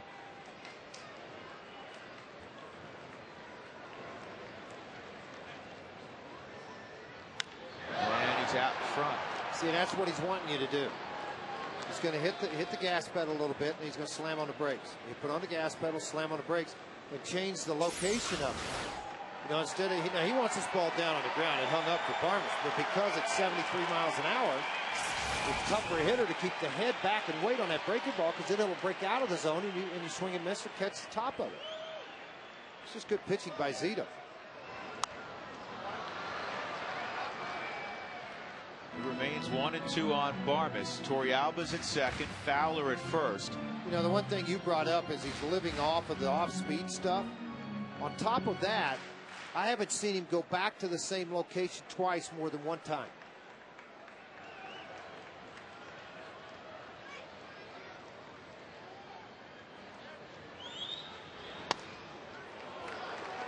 He tried to catch him with the heater on the inside corner. 2-2. A little cut to it right at the end, trying to get it under the hands, and if contact would have been made, it would have shattered the bat. Now it's about a third of the time that you see the fastball. That's it.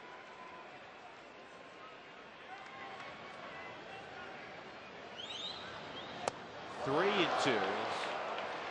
Barmes spun out of the way. Tried to go get a little bit of extra on the fastball.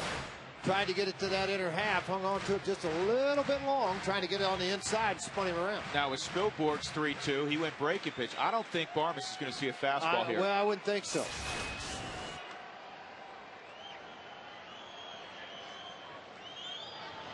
He did, and it's ball 4. There was a slider in the dirt, and now Zito will have to face Helton.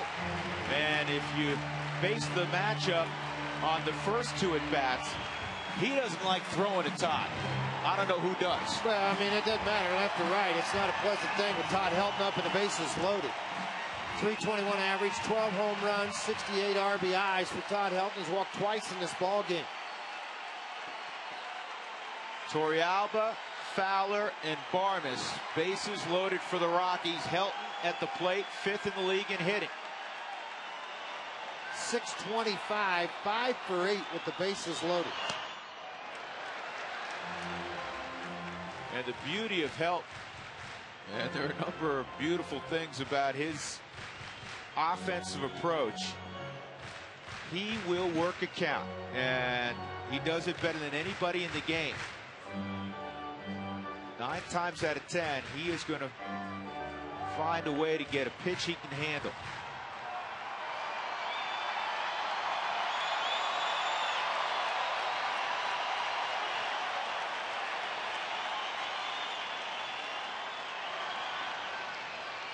Both the outfield and infield straight up. And Todd had a pitch to hit there. Did he ever? He had one. Man. He had one in the happy zone there. It may have surprised him. Well, yeah, you know, you'd think so, but he threw that breaking ball earlier, but he comes back fastball here. But look where it is. Belt high, out over the plate. We get extension, drive that ball to the opposite field. Their outfield playing straight up on Todd Helton.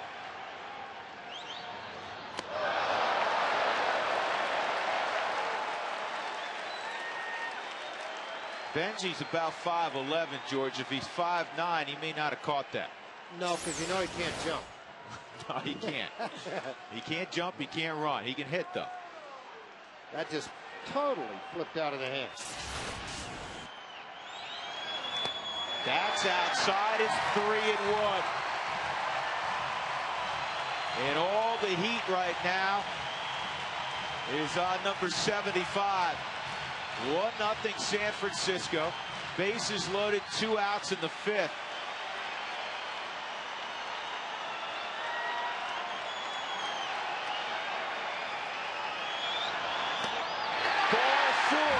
Ball 4. And the Rockies have tied it up on the 5th walk of the ball game by Zito. Torrealba scores.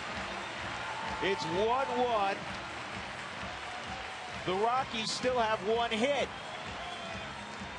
Let's take a look at this pitch by pitch to Todd Helton, how they worked him. He wasn't able to hang on to the breaking ball at all. There's first fastball pitch, chest high. Then he fouled one off down a little bit more in the strike zone. Then the curveball just flipped out of the hand, not even close. Fastball off the plate. It's not there. Then the breaking ball. I said it crossed him up. Benji jumped straight in the air, then back down again. He might have gotten that pitch called a strike. I think he blocked the view of Angel Campos, George. I think you're absolutely right. And here comes Tulowitzki. He is 0 for 2. Zito has 3 strikeouts. Twice he's got Tulowitzki. For the 3rd time this year, Zito has walked 5 in a game. And now if Tulowitzki can come through, the Rockies take the lead. Lead runners Fowler, Barmes at second, Todd Helton at first. That's a strike.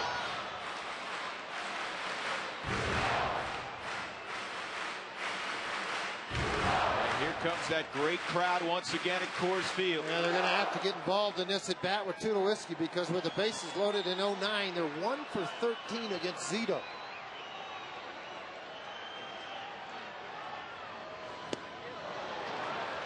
Good eye. Ball and a strike.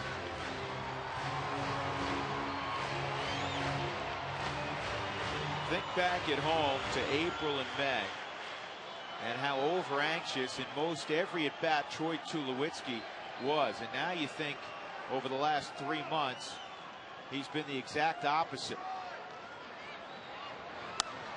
In the air to right field. Shearholtz is going to have it. So the Rockies leave them loaded, but Helton with a walk forces in the equalizer. 1-1 as we go to the 6th.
One for the Giants, now 1 for the Rockies after the Helton bases loaded walk. Top of the 6th inning. Let's check in again with Mark Stout.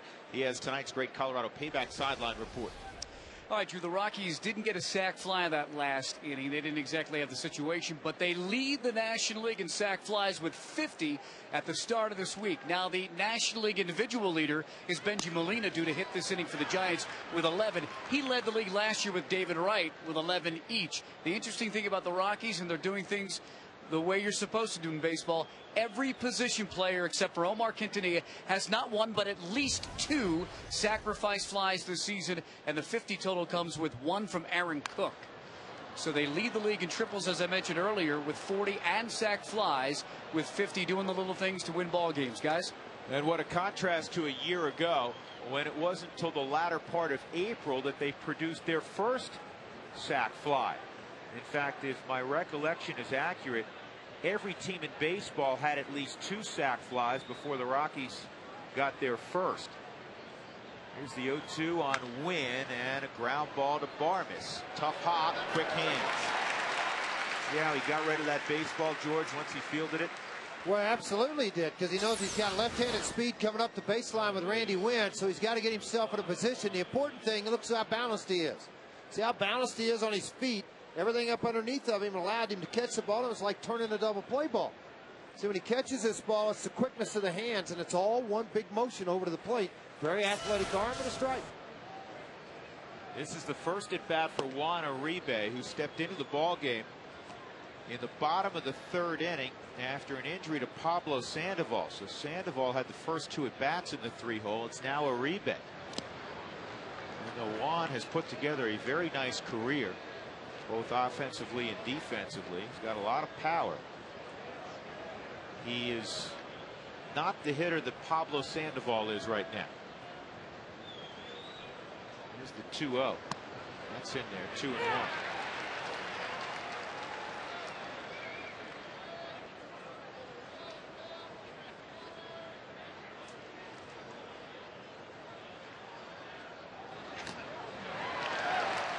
George, you recall back in the first inning, we were talking about the first 3 hitters hit the ball in the air, and 2 of them hit the ball hard against Marquee.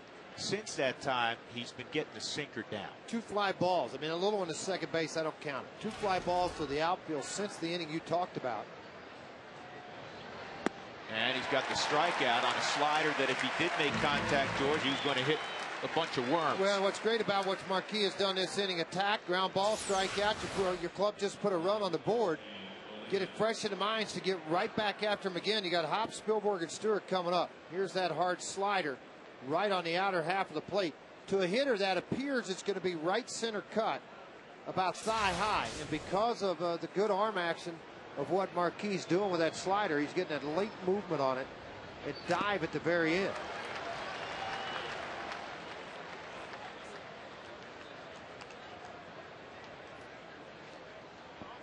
Oh, and 1 on Benji Molina.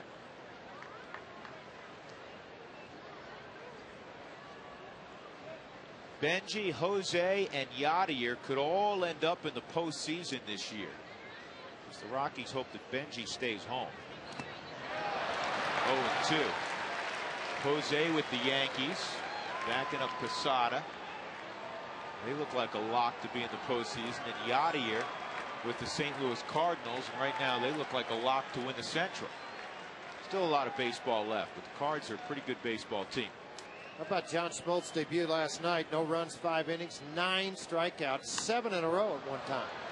Pop up, shallow right field. Brad Hop coming on, and Marquee rolls on. So the Rockies have tied it up. Jason Marquee's in a very good place.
Is brought to you by Dex. Dex knows we're in a 1-1 baseball game. The Rockies on April 24th, 2001 defeat the Mets 10-0 in Jason Jennings' Major League debut at Shea Stadium. Jennings throws a 5-hit shutout and also hits one into the bullpen in right. He becomes the first pitcher since 1900 to throw a shutout and hit a home run in his first Major League game. And you know, there are many special moments in our business you get to witness. I got to see that, and it's a moment I won't forget. That was an unbelievable performance and a foreshadowing of a lot of good things to come for Jason Jennings. Ended up winning a Rookie of the Year the following season. Brad Hopp has the Rockies' only hit, kind of a bloop single to right. But Zito has walked 5, including Helton with the bases loaded to tie the game.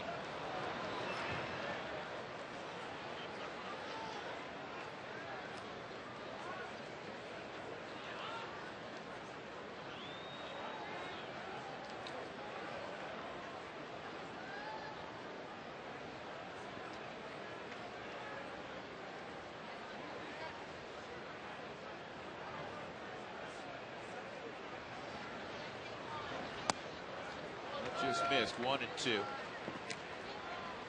Next pitch for Zito will be his 90th. He's had a pretty good run. 11 innings, 3 hits, 1 run given up in his last 2 starts, to combining what's going on here tonight. Now, we told you coming in, Barry Zito, not Tim Lincecum, not Matt Cain, has the Giants' lowest ERA since the All-Star break among their rotation members. The Rockies missed Matt Cain in this 4-game set. Next weekend at AT&T, they will get both Lincecum and Cain. They'll get Cain on Sunday. And Friday night, it'll be a rematch of Lincecum and Ubaldo Jimenez. 3-2 now on Brad Hopp. And remember one thing, Jeremy Affeldt, the only left-hander they have down in their bullpen. He threw an inning and 2/3 the first night in, day off, and then he had an extended inning last night due to the lack of the ability to catch the baseball by the Giants. 3-2, pulled in the hole, another base hit for Brad Hopp. And the Rockies have the leadoff man on here in the bottom of the 6th, who also represents the go-ahead run. Ryan Spilborghs will be coming up. CSU Rams football fans, season tickets and mini plans are on sale now. Visit CSURams.com for details. Rams football defend the fort. Steve Fairchild did a terrific job in his first year in Fort Collins after taking over for our friend, the legendary Sonny Lubick. More good things in store. Spilborghs takes a strike. Ryan, a ground ball to short. He struck out with runners at first and third to end the 4th inning.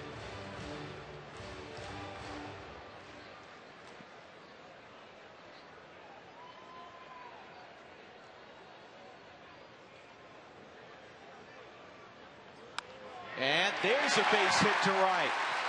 Hopp will stop at second. 2 men on, nobody out for the Rockies, and Ian Stewart coming up. Well, the biggest part of all this that you're watching here is they're staying back for the baseball, staying inside the baseball, and taking it to right field. I remember the other day you're saying, I mean, it is screaming for a sacrifice here. But if you remember the other day, Stewart didn't do a good job of that. He has 0 sacrifices in his major league career. Watch how he just stays down. Watch the front foot land quick.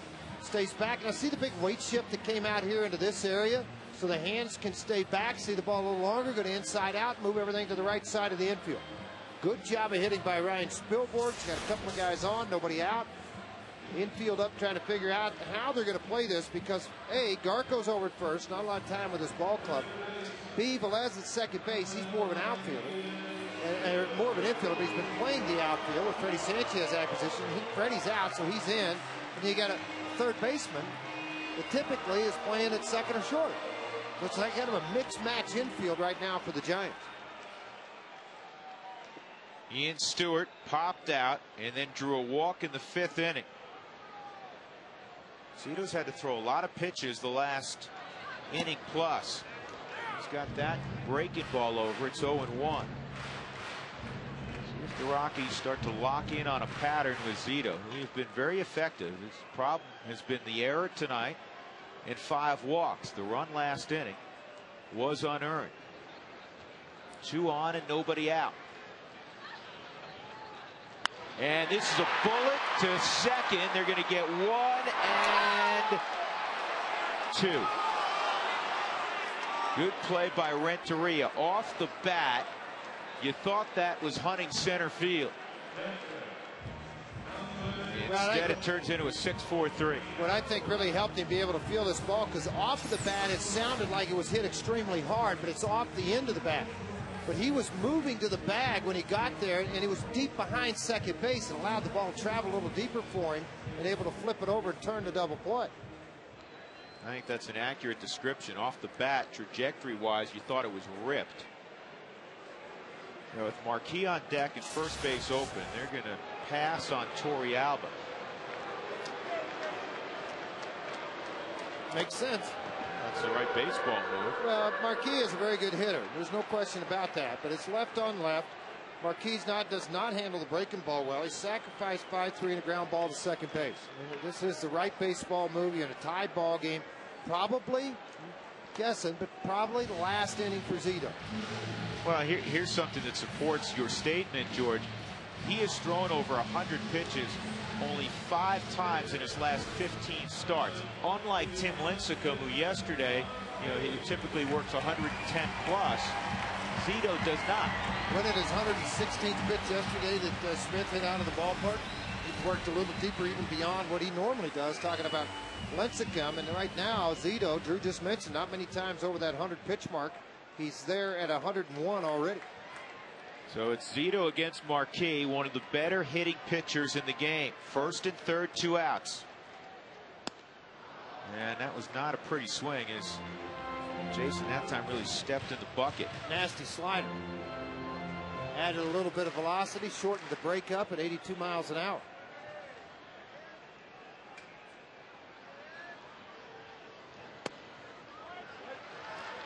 George, when you throw a breaking ball left on left and you're starting it from the third base side of the rubber, is it not easier to pick up from the left-handed side of the plate? It is if you stay on line, but because he crosses the body so much, he's 6 to 8 inches across the body, it hides the ball that much longer from him. See, the hardest thing for a hitter to stay with, and again, this is a pitcher at the plate. It's not I don't say an everyday hitter, a very good hitting pitcher. Well, a lot of times what you do and what he's seeing, now you're off centered, folks. I mean, this would be directly behind home plate. That ball's starting out here behind him, and it's in and up down here. So as that ball comes to the plate and makes this big side move on him, I mean, it's hard to sit there and hang with it. And he got him with a fastball in the outside corner. So Zito, after giving up back-to-back base hits, works out of the jam. It remains 1-1. We're off to the 7th.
Dealers. Now with Hyundai Assurance, buy any new Hyundai and get a whole year's worth of gas for $1.49 per gallon. By Geico, 15 minutes could save you 15% or more on car insurance. Visit us at geico.com or call 1-800-947-AUTO. And by Dex, take the sport out of finding local information with Dex in print and online at dexknows.com. Top of the 7th inning at Coors Field. The Rockies won, the Giants won. Drew Goodman, George Frazier, Mark Stout working the ballpark. Nate Shearholtz, Ryan Garko, Aaron Rowan to face Marquee. Jason gave up a run in the first inning. Nothing since. The Rockies have had some opportunities of late against Barry Zito. The Barry has a 3-hitter going. The Rockies have left 7 on in the last 3 innings. Jason Marquis has only thrown 30 pitches in the last 3 innings of the ball game. That was his 77th pitch of the game. Zito well over 100. He's at 105, George, and you wonder if he's coming out. Now, there's no action, which would indicate that he would be coming out. Now, Howery was up for a little bit last inning, but right now Barry's sitting there. He's got the warm-up jacket on, towel around his neck. That to me looks like a guy who's still pitching. Yeah, it does to me too. I mean, the only way it works into the game is if it gets down to the lineup portion where you're forced into getting him out of the ball game. But why make a change the way he's been able to work out of it? Now, with that being said, too, the top of the lineup's coming up. They get to see him for the 4th time. Toughest part of the lineup coming up for the Rockies. And Shearholtz fouls that pitch off. It remains a 1-2 count on the Giant right fielder. Comebacker and a fly ball to left field. Let's check out tonight's Quest high-speed pitch. Zito's hit 90. Marquee at 92. That's brought to you by Quest high-speed internet. Well, different what you saw yesterday, 195. But the reason behind that is because you got 2 guys that are contact guys that are sinkers, and nothing wrong with 90 and 92. You got command of it. You win a lot of baseball games. Look at the board right now: 6 total hits and 2 runs. Only one of those runs earned. Look at that Giants rotation, particularly at the start of the year. Here's the 1-2, and it's on the ground to first. Helton will take it himself. Start of the year, you have Lincecum as the reigning Cy Young winner. You have the next guy in line, Matt Cain, who has Cy Young ability, and he's finally getting run support this year, and he's going to be in the conversation this season. You have Barry Zito, who won the 2002 American League Cy Young. You have Randy Johnson, don't forget about him, who has a couple of rooms full of Cy Youngs. Pretty good pitching staff to go along with a closer with Wilson. That is why they are 10 games above 500. 1 out, and that pitch is out of the zone. Ball 1 on Ryan Garko. One of those guys you have to be careful with. He had a 2-homer game earlier in this series.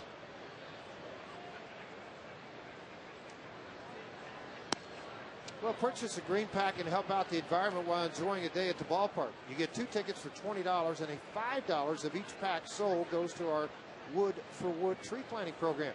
Available during the September Green Week, September 1st through the 7th. Go to ColoradoRockies.com and purchase a green pack now.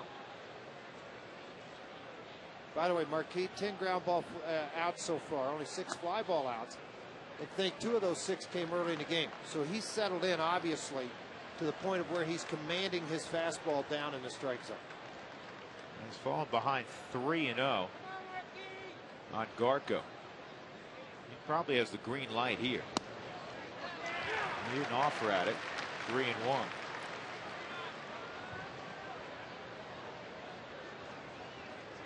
On deck is Aaron Rowan.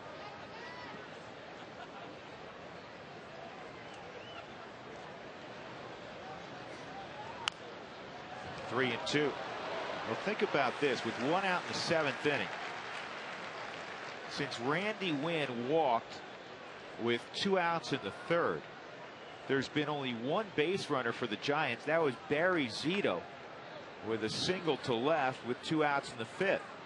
That's how good Marquee has been.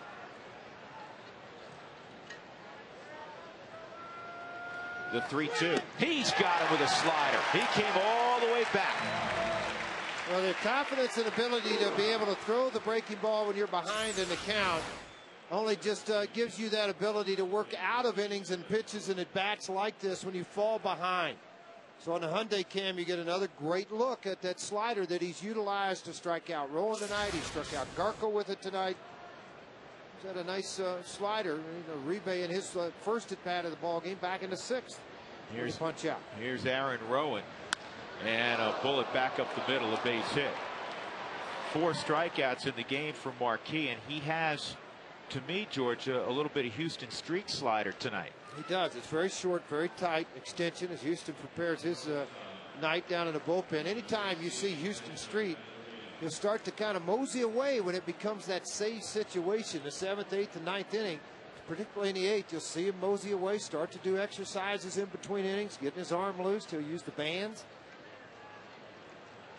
Focus. Edgar Renteria, strikeout, and a ground ball to short. Zito, I think, a part of your question, their bullpen's not busy, and Zito's in the on-deck circle. Yeah, pretty clear when you saw him with the jacket half on. He's protecting the left arm, keeping it warm. Shot we showed you a couple minutes ago that Zito was going to continue on. See, and I'm wondering, though, you get a base hit here. If you're Bruce Bochy and you're in the top of the 7th, I mean, they're not somebody's going to throw in their bullpen, but I mean, man, oh man, you've got to be able to give somebody off the bench a shot to win that game other than Barry Zito. But that's only if Renteria gets on base.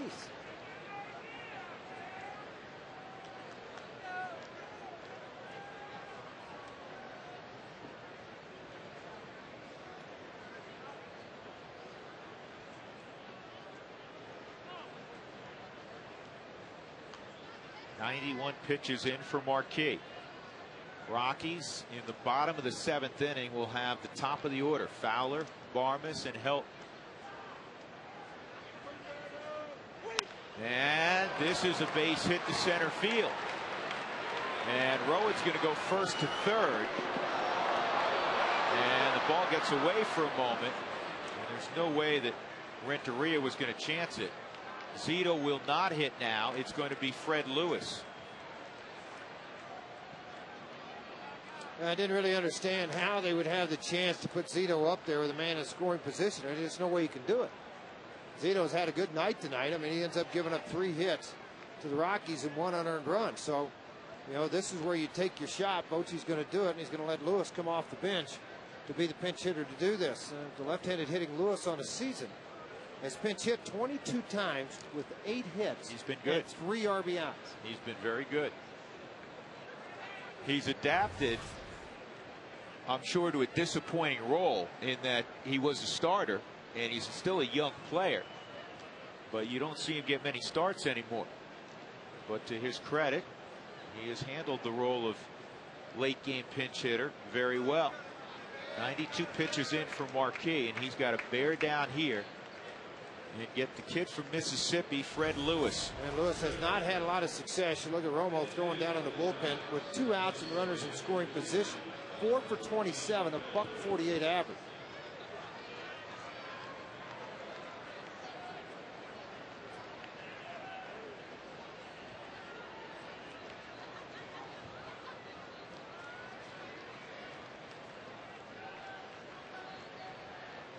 So all of this with 2 outs. Rowan to single, he's at third. Renteria single, he's at first. And that's a strike.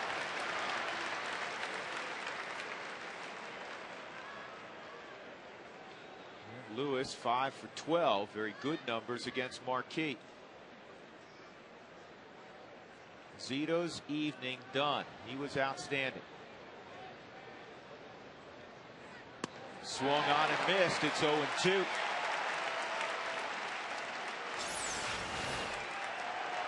Right back to that hard sinker. Good location, down and away out of the strike zone. There's a big tail to it. I just think with Fred Lewis, the farther you stay off the plate away from him is one area to go to. Just don't make a mistake on that inner half.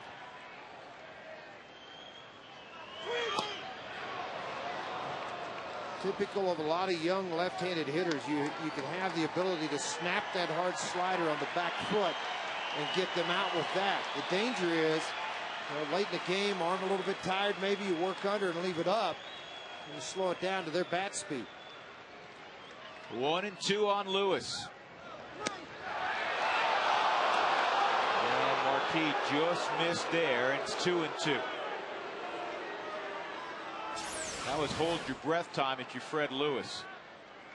On the over and overhead, I think you'll see the indication of how this ball moved off of the plate. That's why it wasn't called a strike. That's a good call by Angel Campos in a big situation of the game.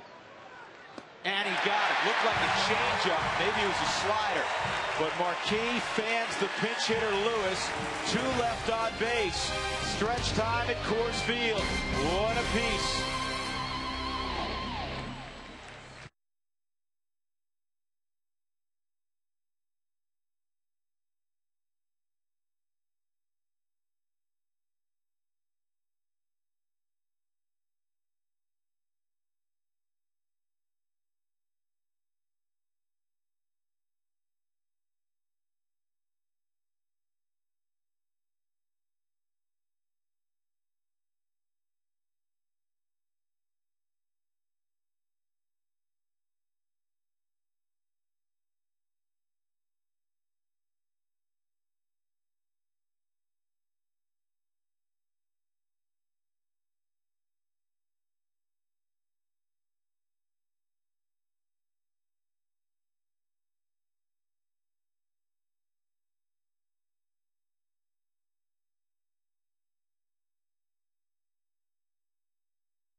What do we got, Romo?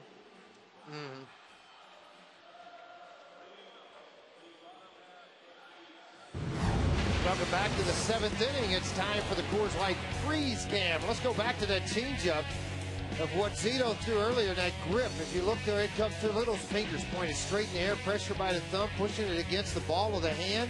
Then the follow through as it comes through, and then really pronate to the inside. He's going to bring that index finger, the middle finger, and the ring finger, and rotate those almost to the dugout of the Giants on the third base side, and follow through with that. That was the Frost Brewed Coors Light freeze cam. So we go to the bottom of the 7th inning. It's 1-1. Sergio Romo, 3rd time we have seen him in this series. Yesterday, 2/3 of an inning without giving up a run. Dexter Fowler in the top of the order. Romo in relief of Barry Zito. Zito goes 6 innings. He allows a run, which was unearned on just 3 hits. He did walk 6. 1 of them intentionally. He struck out 4.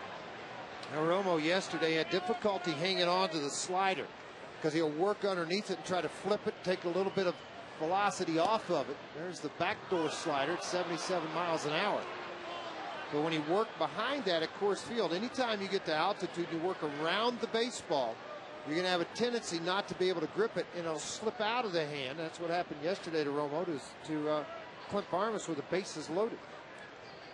Rockies have left 7 on the last 3 innings. In fact, the Rockies in the last 2 innings sent 12 to the plate, but scored only 1 run. If your windshield's damaged, please call Colorado's #1 team, Elite Safelite Auto Glass, 303-287-5000, online at safelight.com. 1-2 on Fowler, and Dexter pops it up.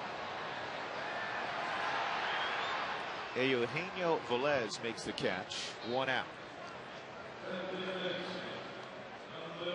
Clint Barnes will come up 0 for 2 and a walk. Phillies beat the Mets. Cliff Lee's now 5-0, George, with an ERA well below 1 in a Phillies uniform, and Ryan Howard hit 2 home runs in that game. He is this year what Sabathia was to the Brewers. He's that to the Philadelphia Phillies. Yeah, and they needed, even more than Milwaukee last year, they needed a bona fide ace. High drive left field, stay fair. It is a foul ball.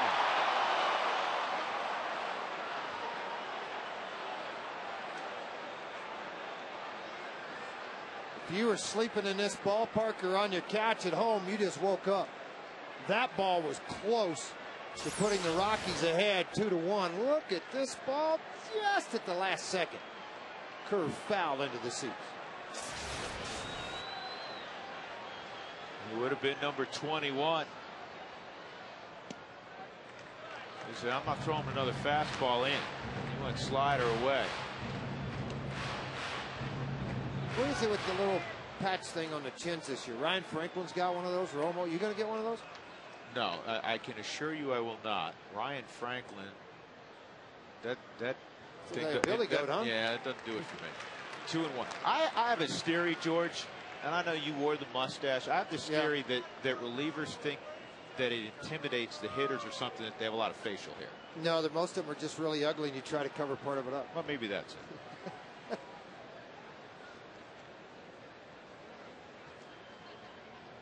Two and one on Barmes.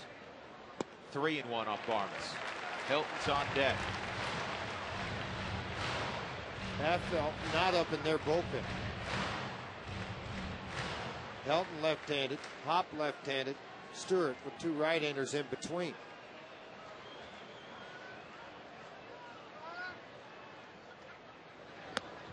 Ball 4.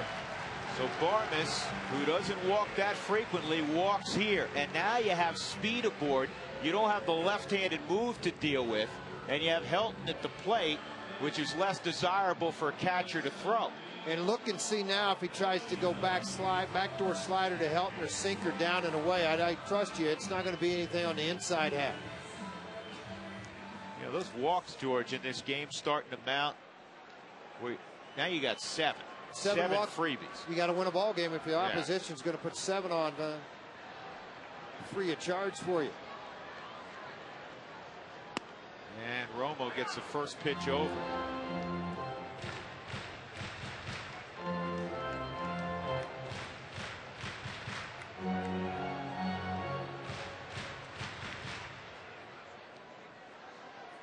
Molina throws well. Romo did not utilize the slide step on that first delivery to help. A lot of that has to do with the fact that you really think they're going to run, and they probably could at this instant. But, you know, with one out, they may not. And the fact he trusts Molina behind the plate. Pretty good arm, accurate arm. There's Affelt, the left-hander. He's starting to throw for the Giants. And this is a double play ball. So the Rockies are done in their half of the 7th inning. We'll go to the 8th. 1 apiece.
speed with the AT&T Rapid Rewind.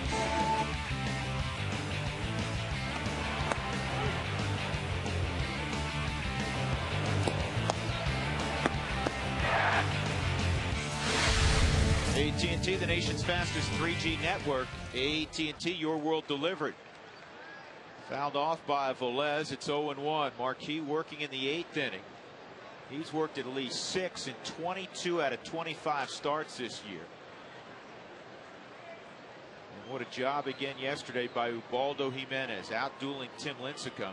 He's gone 22 in a row, working at least 6 complete. In fact, his last 3, he's gone 8 full. Ubaldo Jimenez, George, yesterday I called him a horse. You said he's not a horse, he's a Clydesdale. Yeah, that's exactly what he is. He is a Clydesdale.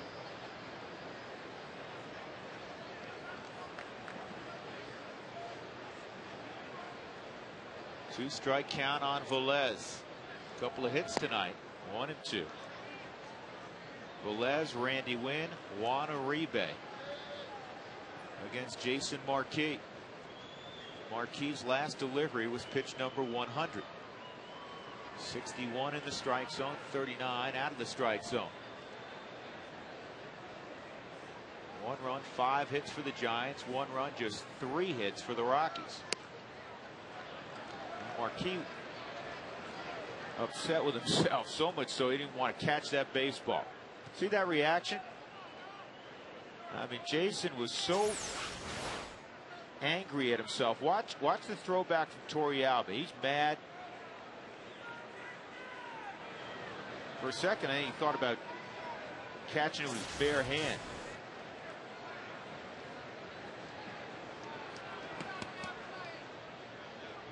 Here's the 2-2. And it's on the ground to help.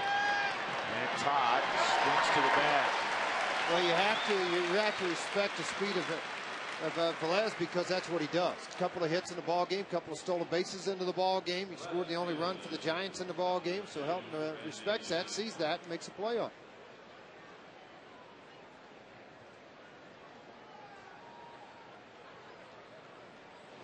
Matt Daly, Joe Beimel. And as we show you a picture of home plate in a moment, you'll see Randy Wynn. There he is. Wynn is 0 for 2 in a walk. 35-year-old outfielder for the Giants. Ball 1.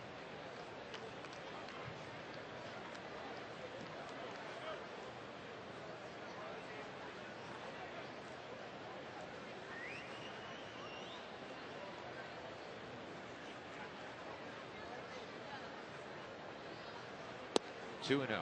I give Brian Sabian and their player development team a lot of credit, George, because I think most people thought when Barry Bonds retired, this team was going to be down and down for a considerable amount of time. The last year they were down. They won 72 games. They're on pace to win 88 this year. Well, they put some pieces involved, meaning in veteran guys. Now, Wynn, Rowan, Molina. I'm trying to look through here the rest of the guys. I mean, you had Aurelia back again. The guys, they're veteran guys that have been given an extension on contracts that had poor years a year ago. Renteria had a poor year a year ago, so you're able to sign him and bring him in and give him the everyday job at shortstop. You remember at the end of the year last year, nothing against Rich Aurelia. I think he's a very good player, Rich Aurelia, but he's not an everyday shortstop now. So they needed to go plug some pieces in, and then they just kind of added to that with some of their younger players. But it's all about their pitching staff that has done what they've been able to do. You see, Randy Wynn's had a very solid career.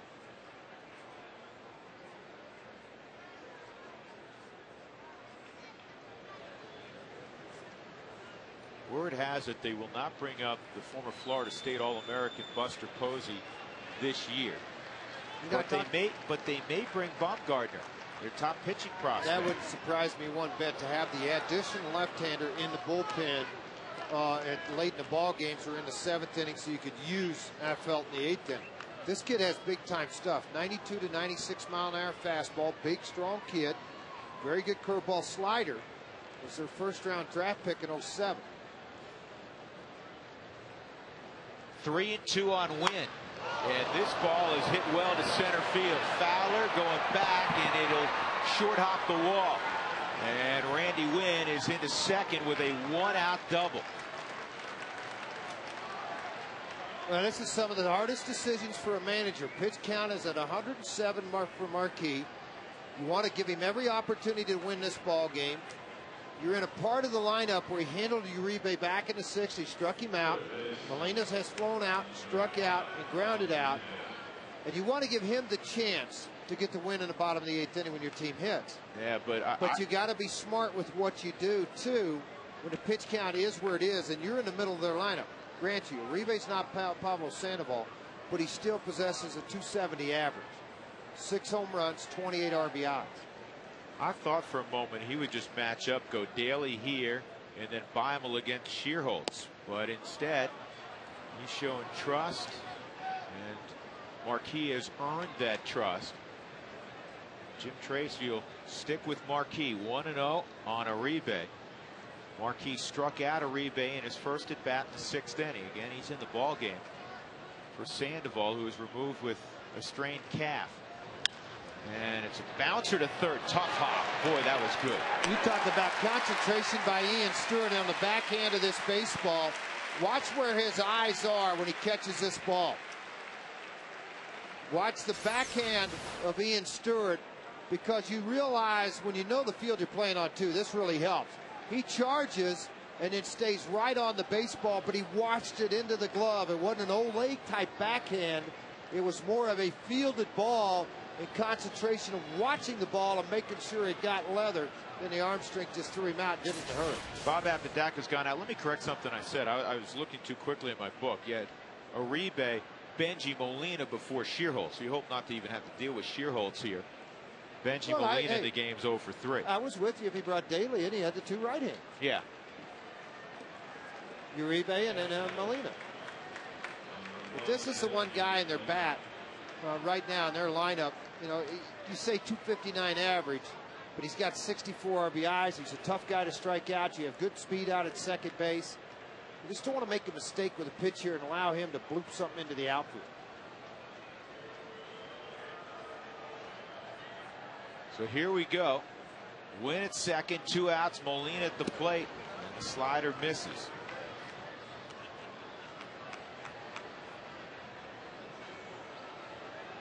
That session with Apodaca, George, was strategy related, I think, not how do you feel. Well, absolutely it was. And you're out there to talk to him. How are you going to try to pitch Molina? What are you going to do with him?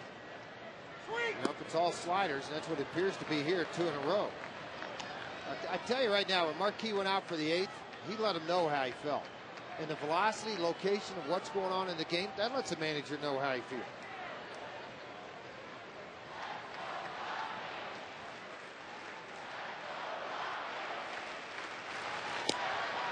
Three and 0.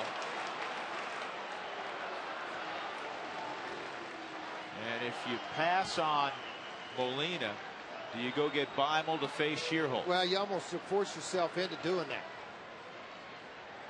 So, you know, right-handed on the bench for them. They have Freddie Sanchez, can't swing it. Uribe's gone. Whiteside's a backup. Whiteside's a backup catch.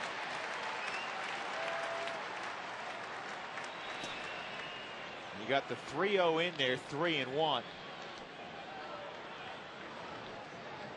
You think it's slider again away? Well, I would. I wouldn't go with fastball. I mean, I just too much of a tendency to leave something out over the plate for what this guy could do with the baseball. Now, one thing, you know, pitching away, Benji Molina will go to that side of the field. Clint Barmas is playing virtually up the middle right now. That's why it tells me probably off speed or hard sinker down and in on the hands of Molina. It's fouled off, and it's 3-2. You think about it, you say, well, off speed. Well, if he off speeds a slider, he's going to be out front and pull the baseball. If it's a sinker down and away, then that's when he'll go to the right side. If it's down and in, he has a tendency to pull the ball.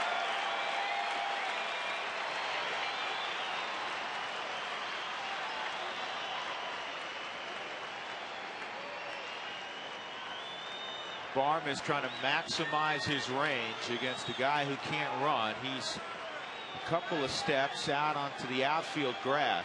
And he's 1 full step. 3-2 on Benji Molina.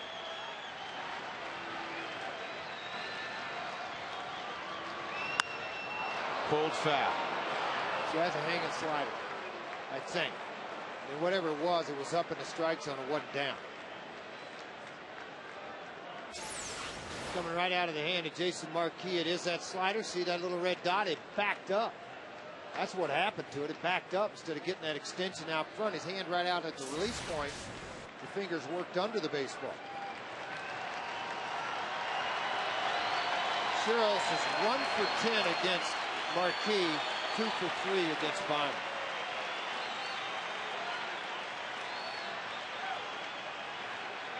Here we go again. Torrealba started in, now moves away, slider, and it's a foul ball. He barely got a piece of it. That was a good pitch. 117 pitches in for Jason Marquis. And off the top of my head, I was thinking it's a season high. It's not. He's thrown more than 117 one other time this year.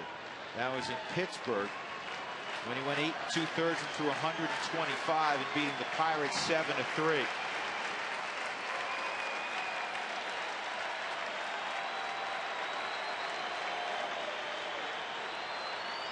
Tied at 1.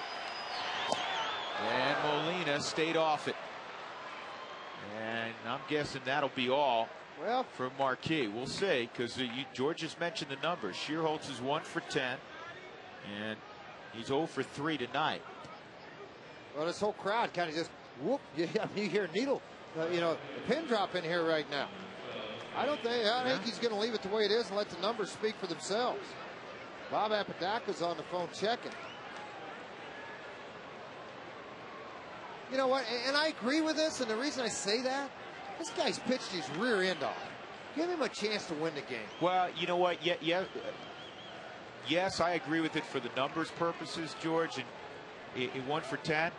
But again, Jason Marquis would be the first to tell you, it's not about him winning the game as well as he's pitched. It's about the team winning the game. I understand that. But my point is, I just think that he still has enough there, velocity-wise. That fastball was at 91 miles an hour with heavy sink just off the plate. 119 pitches in the game. But this is something that Jim Tracy set up about 2.5, 3 months ago. He displayed a great deal of confidence in his starting pitching. And in places where a lot of managers would go get his starter, he stuck with them with a lot of success. 8 2/3 innings, 125 pitches at Pittsburgh.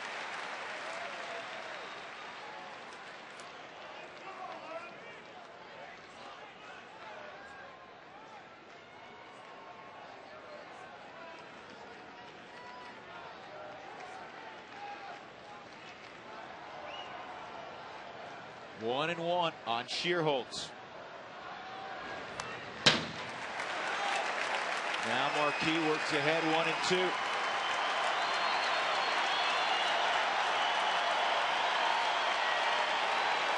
Young kid at the plate, you hope he's a little over anxious on the baseball.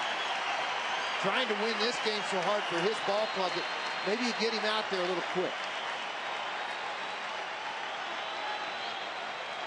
Torrealba trying to tell Marquis, this is a veteran guy that's won a lot of ball games, folks. And all he's trying to do, 93 wins in his career. Slow down, get on that back leg, make a pitch here, and let's get in the dugout. Here's the 1-2. On the ground to help. He'll get out of it. What a job by Marquis. He gets Nate Scherholz on his 122nd pitch. And he's safely through 8. It's a 1-1 ball game.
Rockies baseball on FSN is brought to you by your Colorado Hyundai dealers. Now with Hyundai Assurance, buy any new Hyundai and get a whole year's worth of gas for $1.49 per gallon.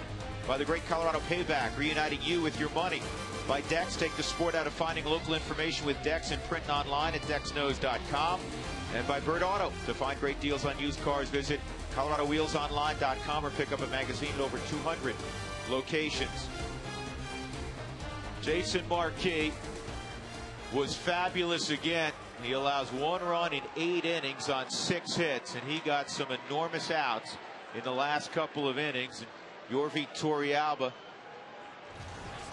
helped guide him through 8.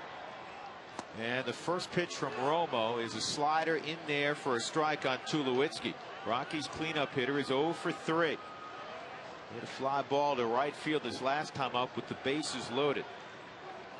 The Rockies' only run forced in a bases loaded walk. Barry Zito to Todd Help.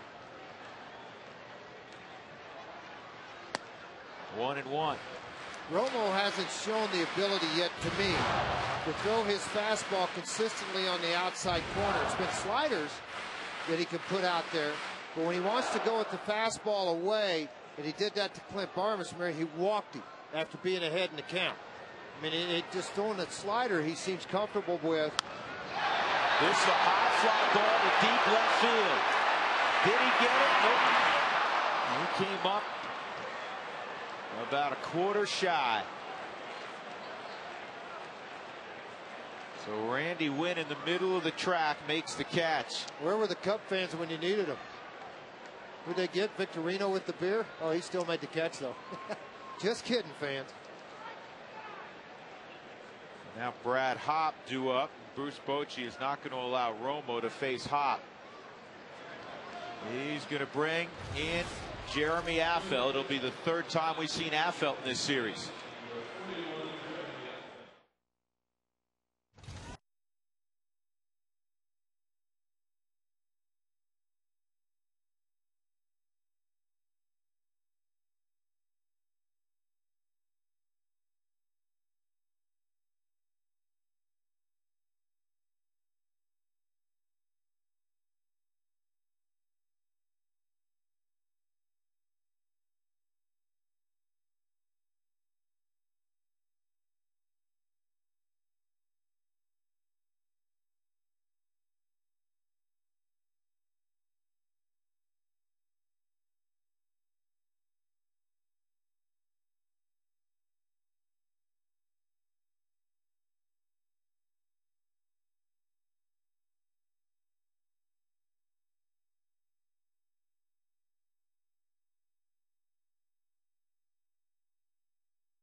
Zito is out of there. Marquis, if the Rockies could score here, would be the pitcher of record.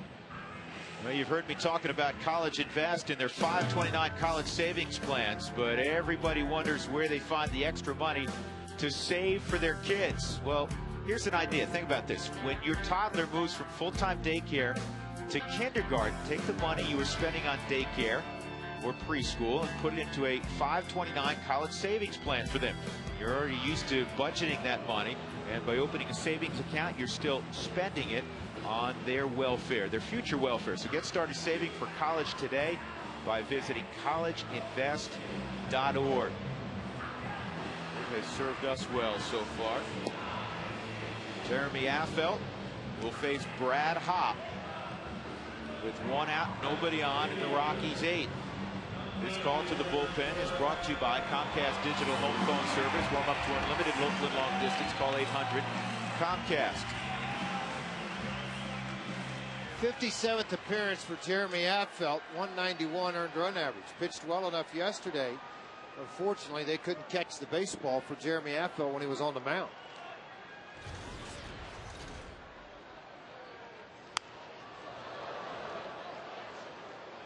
You know what you get? 2 pitches from Affeldt. You're going to get a mid-90s fastball, and you're going to get a hard breaking ball.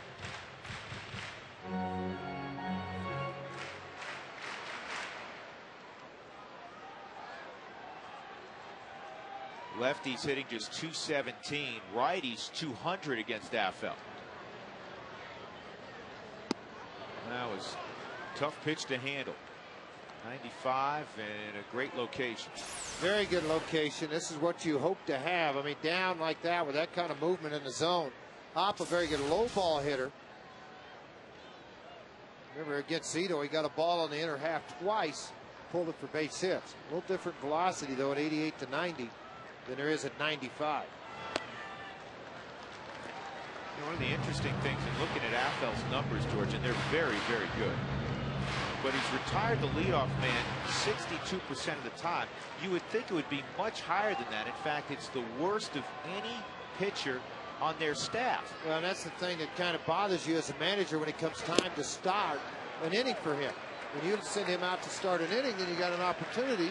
But what just 37% of the time, the guy's going to get on base. Yeah, 38. That's too high. Too very high. 2-2 as Jim Tracy looks on. And left-hander still only hit a buck 217 against him. Right-hander's just 200.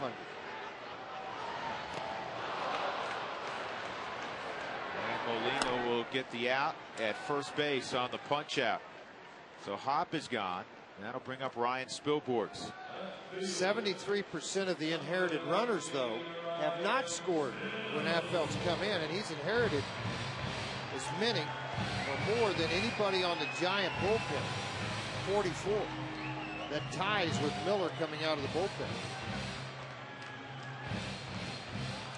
Ryan Spilborghs is 1 for 3. He has one of the 3 hits for the Rockies tonight. Brad Hopp, who was just retired, has the other 2. But the game tied at 1. Renteria with an easy play. Romo gets 1 out. Affel gets the next 2. We move on to the 9th inning. 1-1. Rockies and Giants.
One apiece as we go to the 9th. Tom Helmer has the post-game show whenever that occurs tonight, Tom. Yeah, it may be a while. We don't know. We know the Rockies hitters may have been very confused by Barry Zito's 3-hit performance, but Jason Marquis on the mark tonight. Another storming performance by him. And of course, Mark Stout's going to grab whoever the key player is in this game when it's all over. It's all coming up on the Rockies post-game report. Drew? All right, Tom. Will both Barry Zito and Jason Marquis, George, get attaboys? Well, big-time attaboys, you're right, but they're the kind of attaboys you don't want when you pitch like that. I mean, obviously you want your team to win. You want to keep momentum, but you wanted to be a guy at the standing when the last shot fired here, and unfortunately neither one of the starting pitchers are going to be in the ball game. They turned the scoring over to Betancourt, acquired from the Cleveland Indians, to pitch here in the 9th inning. And he has been terrific. This call to the bullpen is brought to you by Comcast Digital Home Phone Service. Warm up to unlimited local and long distance. Call 800 Comcast. Ryan Garco will be first. He's 0 for 3. Former teammates.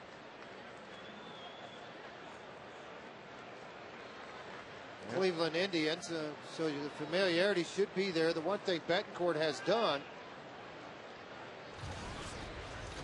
has utilized his fastball to both sides of the plate.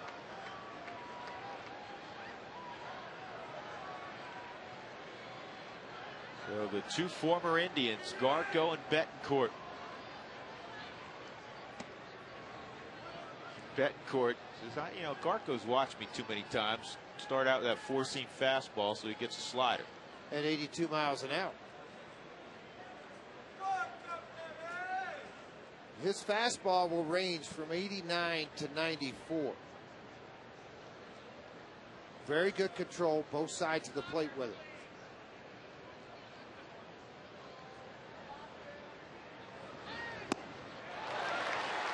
And that one at 93, and Garco swung through it. I think Betancourt is a great example when pitchers talk about getting downhill playing, because his fastball appears relatively straight. He's a four-seam fastball guy, but George, he gets a lot of swings and misses. Well, the reason why he stays on his body line. Watch when the hand comes out of the glove and it stays right along his body, then there it comes, right out of the last shot. This ball's in the gap in right center field. Garco can't run that well, more than a double.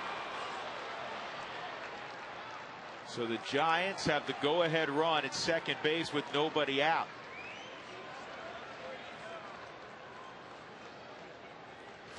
Tonight's Speed of the Game brought to you by Verizon Wireless. Jason Marquis got a couple of big outs. Fred Lewis with a couple of runners on. And then last inning, he gets Nate Shearholtz on a ground ball to Todd Helton. Our Verizon Speed of the Game. They have gone to their bench and brought Joe Martinez, the pitcher, the other night. Drew, remember when he started, we talked about how good an athlete he showed running the bases. He had a couple of hits in that ball game. First hits he had at the big league level. I can't imagine Rowan at this area of their lineup. He may very well do it, but bunting. And there's the strike. The risk you run when you put a pitcher, albeit a good athlete, Martinez, into the ball game, unlike a position player, they're not out on the bases that much. Obviously, he's shown that he can slide or run the bases correctly. The one thing I would worry about here in this type of game in the ninth inning is a collision at home plate on a throw or a play at the plate. 0-2. See, to me, that approach there by Rowan was not the approach that Bruce Bochy's looking for. He's thinking drive him in as opposed to move him along. Well, if he was going to have him move him along, he'd have him bunted him to third base. He wouldn't allow him to try to move the ball to the right side. He's there to drive him in because of where they are in the lineup. They're going to have to pinch hit in 3 at-bats from now. So they're letting Roland, who hit the ball back up the middle much harder. If they wanted to advance him, I think they would have just bunted the baseball. Well, you have a good situational hitter in Renteria behind him. And there's the strikeout. That's huge. Betancourt strikes out Roland on 3 pitches. No advancement by Martinez. Here it is. Fastball up into the strike zone. Remember how I said you'd learn a couple of times from your mistakes on hitters? Well, in the series earlier, with De La Rosa pitching, and then again yesterday, they rode the ball up into the zone, and Rowan went at it. Morales getting ready for Ishikawa, who's in the dugout, who would double switch and go to first base, in the on-deck circle.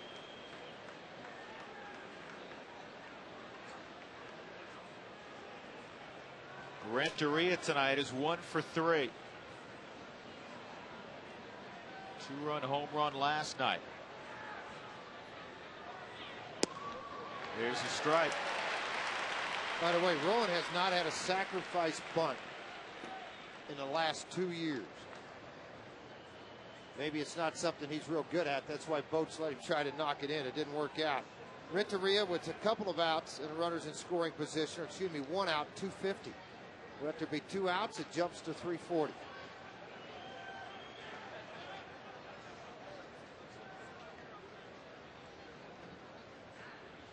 One strike to count on Renteria, and that's fouled off. This is why when you're chasing a pennant, when you're chasing a postseason berth, late in ball games, you want guys who've been there before. It does not mean that they never fail. Everybody fails in this game. It is a game of grand imperfection. But you don't want a guy who's trembling on the hill, and Rafael Betancourt is not that kind of guy. He has been in this situation on numerous occasions on good Cleveland teams.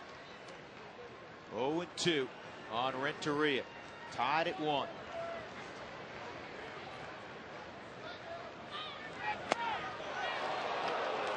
Now, you know what? I can't believe two things. I can't believe Renteria didn't swing at that. I thought for a moment you get the strikeout call from Campos. Must have been a smidgen inside, 1-2. Renteria, a guy that likes the ball away from him. He likes to get his hands extended.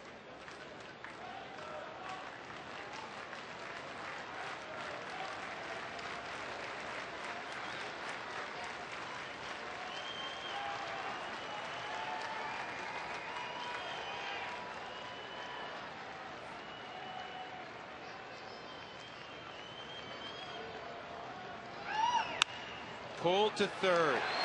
Martinez pushed back to the bag by Ian Stewart. There are 2 outs. So Travis Ishikawa, the only remaining left-handed bat on Bruce Bochy's bench, will pinch hit. And now Bochy's bench is basically empty, save Whiteside, the backup catcher, because Sanchez can't go. And that's what Jim Tracy knows also, so that's why he's going to the left-hander Morales to bring him in to face Ishikawa. The Rockies, by the way, 0 for 5 with runners in scoring position. San Francisco 0 for 7. Tied after the 8th inning. The Rockies this year 4-6. San Francisco 6-11. Good job, Betancourt. Now you turn it over to the youngster Morales to come in here with blow-away type stuff and go at Ishikawa. We'll see it when we come back. Tied at 1.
Here we go, 2 outs in the 9th inning.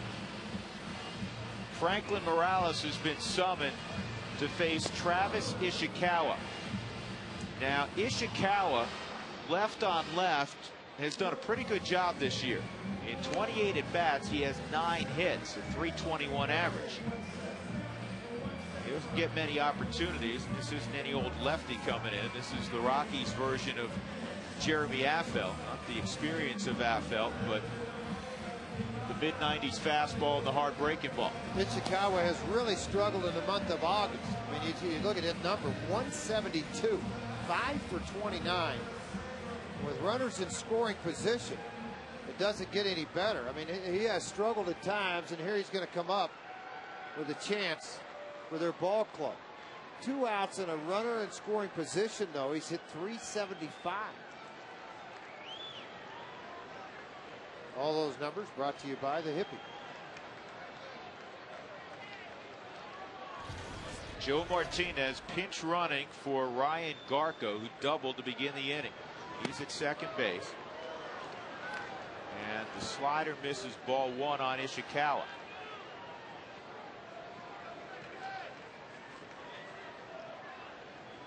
Morales has been particularly good at Coors Field, and that's a dandy of a slide.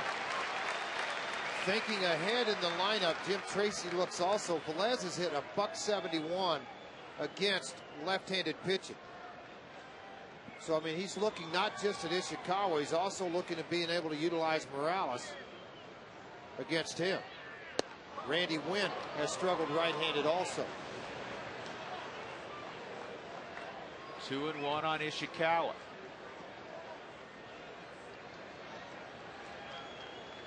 One run, 7 hits for the Giants. A run on just 3 hits for the Rockies. Top of 9. That's a strike. 2-2.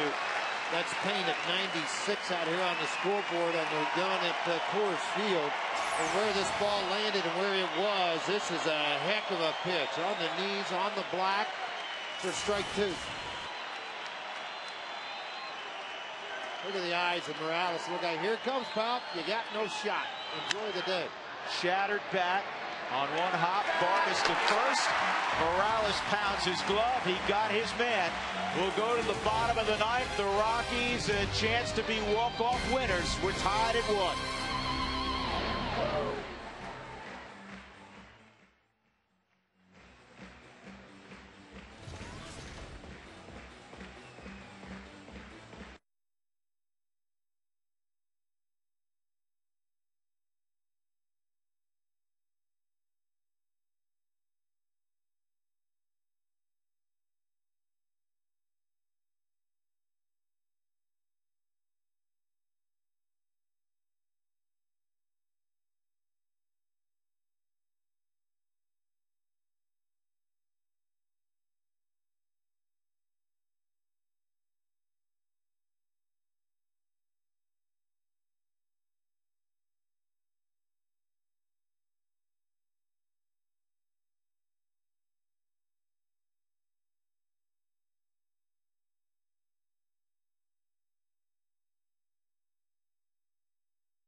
In the ball game at first base, and the new arm out there is Bobby Howry, making his 49th appearance. Ian Stewart, Yorvi Torrealba, and then Seth Smith in all probability. Well, the 1-6 record tells you he's either in a lot of games down 1 or tied and hasn't had a lot of success. So he's back out there again. It's the bottom of the ninth with a 1-6 record, trying to get through this inning for the Giants.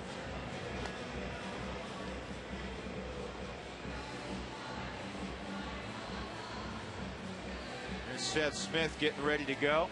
It's time for our job done right player of the series, and it is Seth Smith. 3 for 6. He has a couple of home runs, 4 RBIs, and a triple in this series. None bigger than that 2-run shot he hit yesterday. It almost landed in Thornton. Presented by the Colorado Association of Mechanical and Plumbing Contractors. To have your next building or service project done right the first time, visit mpccolorado.org. So here we go, bottom of the ninth inning. Ian Stewart will be the first to face Bobby Howry. Ball 1. Howry has given up 3 walk-off home runs this year to rookies. The only pitcher in big league history to do so in a single season. Doesn't walk many people, though. 13 walks on the season, 35 punch-outs in those 49 innings Drew's talking about.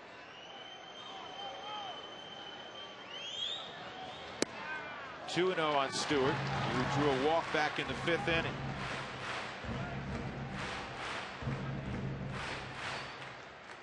Carlos Gonzalez is available to run.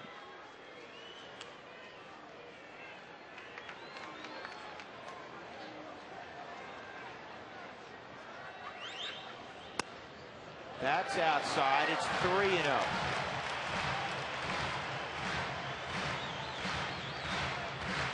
Well, George, you let him swing at a 3-0 cookie if he gets one? No, not this time of the ball game. No way.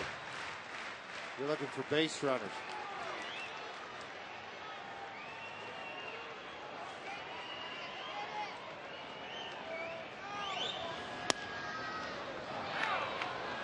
Three balls and a strike.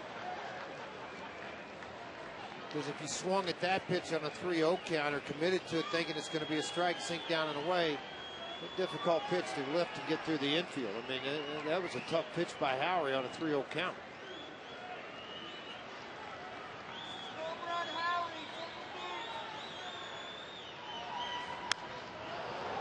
And now it's 3-2.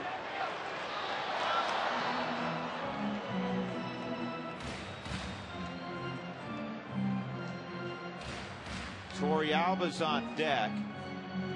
Yorvik bunts well if Stewart can reach. Howery first reached the big leagues back in '98 with the White Sox. Stayed with the White Sox until '02, moved on to Boston. Been around a long time. And a good swing there by Stewart. Now, you mentioned Betancourt being in tight situations. Obviously, Howery has also playing in Boston, pitching in Boston.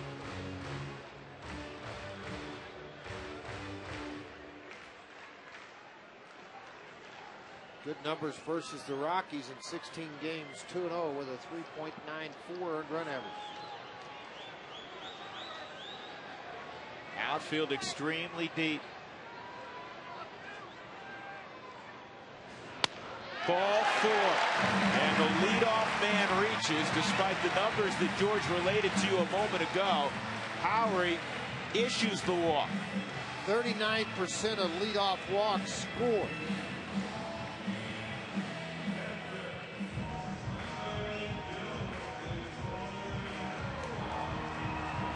We've seen Torrealba in this situation in seasons past.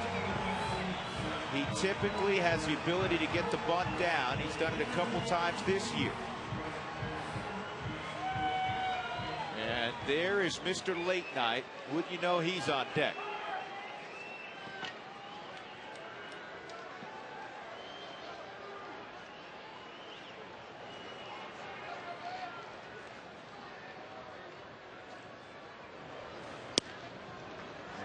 Torrealba pulled the bat back. It's in there for a strike. It's 0-1. The closer for the Giants, Brian Wilson, an all-star, is throwing.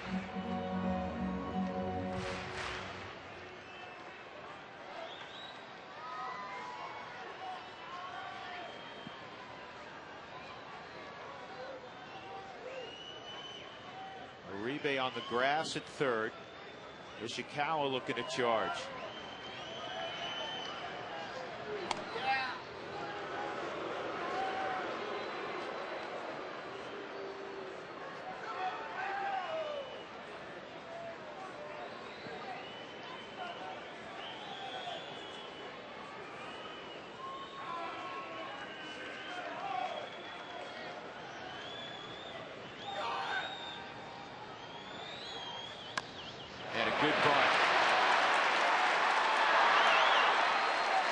Torrealba, true to form, gets the bunt down. And now the winning run at second base. And here comes Seth Smith. And listen to the crowd when he's announced.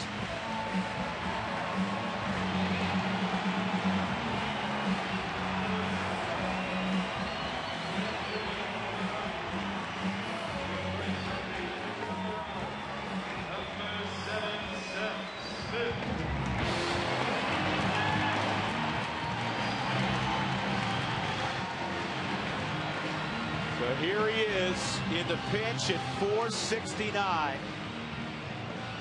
And it's not only what he's done as a pinch hitter, it's what he's done 7th inning or beyond. And they're not going to deal with Seth Smith. They're going to put him on with first base open. Well, I didn't think they would deal with him either. I really didn't, because of all the numbers you said. And I think Jim Tracy probably anticipated this, but he was going to force it on Bochy to not pitch to Seth Smith. I know this crowd's disappointed, and they should be, because you want to see Smith swing the bat in this situation based upon what he has done. But I think Jim Tracy anticipated this. You flip it over, top of the order, Fowler, Barmes to handle Howery, who doesn't walk many people either. So that played into the factor of Bochy knowing he's going to attack the zone.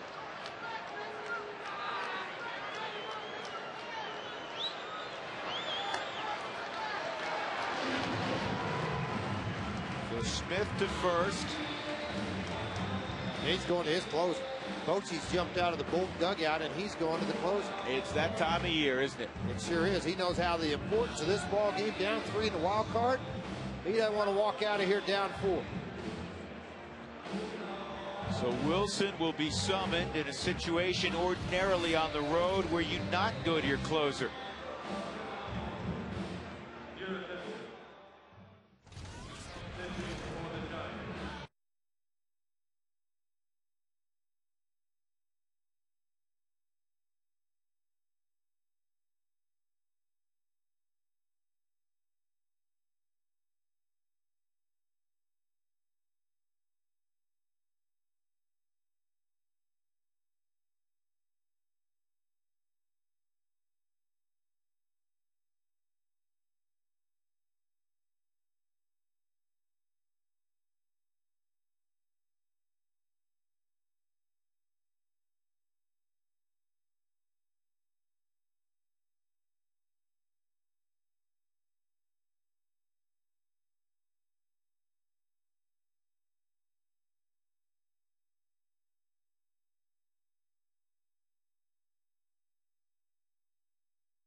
Dexter Fowler coming up will face Brian Wilson.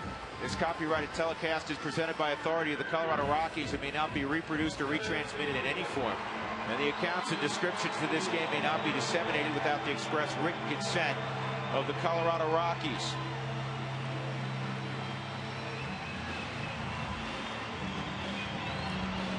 Ian Stewart, pretty good speed at second.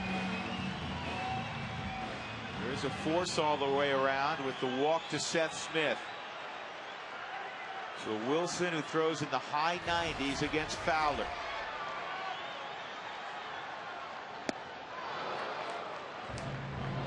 Oh, 0-1. Dexter may have been a little over anxious because that pitch was impossible to hit.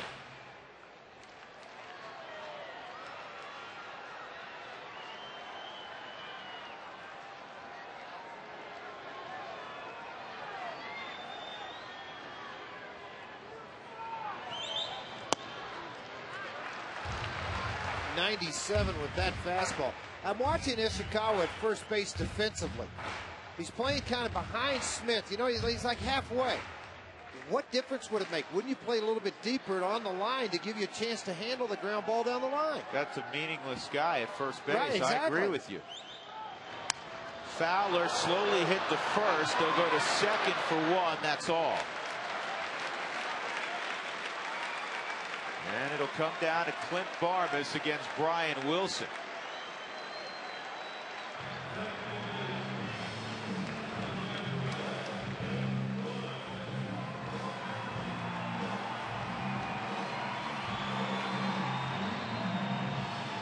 Winning run at third base in Ian Stewart. 3 wild pitches in 53 ball games for Brian Wilson. I mean, it does happen, but not very often.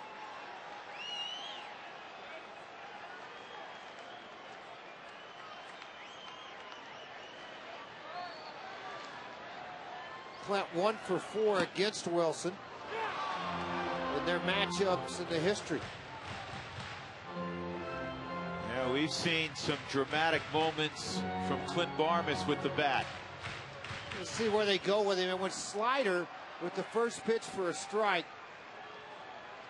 2 is the indicator to a breaking ball. And Barmas didn't get the slider. And it's 0-2. 89-mile-an-hour slider, and that's the kind of the average fastball in the National League, 89-90. So that's right at the average heater, but it had some movement. 2 in a row. Will he make it 3? We'll peek and see. He offers it, wants it, says throw it. I'll catch it. If you want to put it in the dirt. Off the end of the bat, it was a slider again.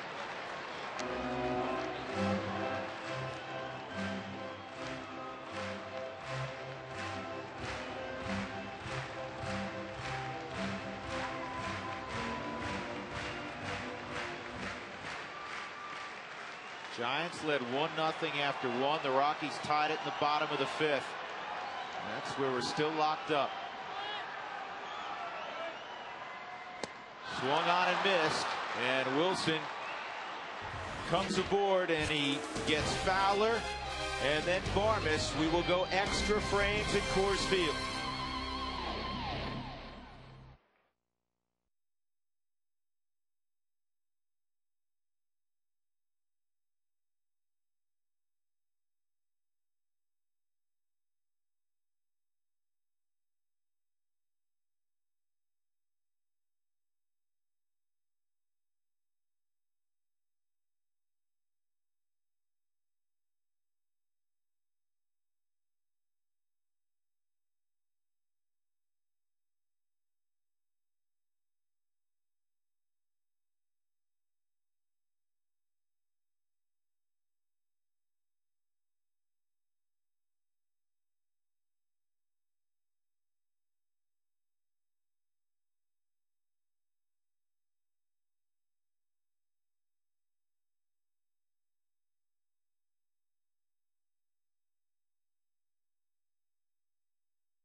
Houston Street will take over for Colorado. It'll be the top of the order for the Giants.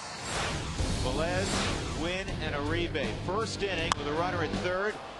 Kung Fu Panda. Pablo Sandoval hits a fly ball to the warning track. And Velez, who singled and stole second, moved to third on a ground ball. Able to score, and that's the only run for the Giants. And then Barry Zito, who almost crossed up his catcher, Benji Molina, walks Todd Help with the bases full. That's the Rockies' only run. So now Houston Street, as is the custom at home, when you're tied, 9th or 10th inning, you go to your closer. Yeah, I kind of wondered why he didn't come out for the 9th, to be honest with you, because that's typically when you run him out there, is in the 9th inning. But it also tells you Jim Tracy has tremendous amount of confidence in Betancourt and Morales to work their way through the inning. And now Houston Street will make his 57th appearance. 33 of 34 save opportunities, 97%. Now the Giants have been down this street quite a bit in terms of seeing Houston Street and being in extra inning ball games. They're 8-5 this year in extra frames. The Rockies 1-4. And this is the first extra inning ball game at Coors Field all year. How about that? Here's Velez against Street, and that is just off the plate at 94, ball one.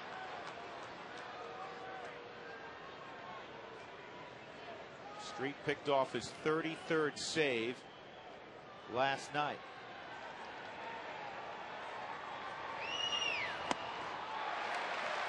One ball and one strike.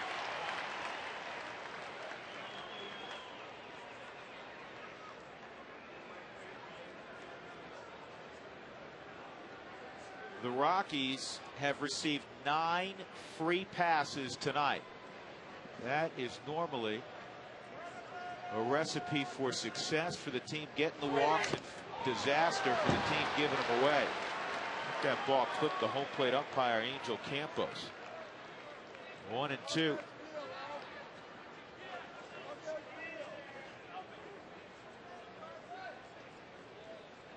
Nine walks, but the Rockies have only 3 hits.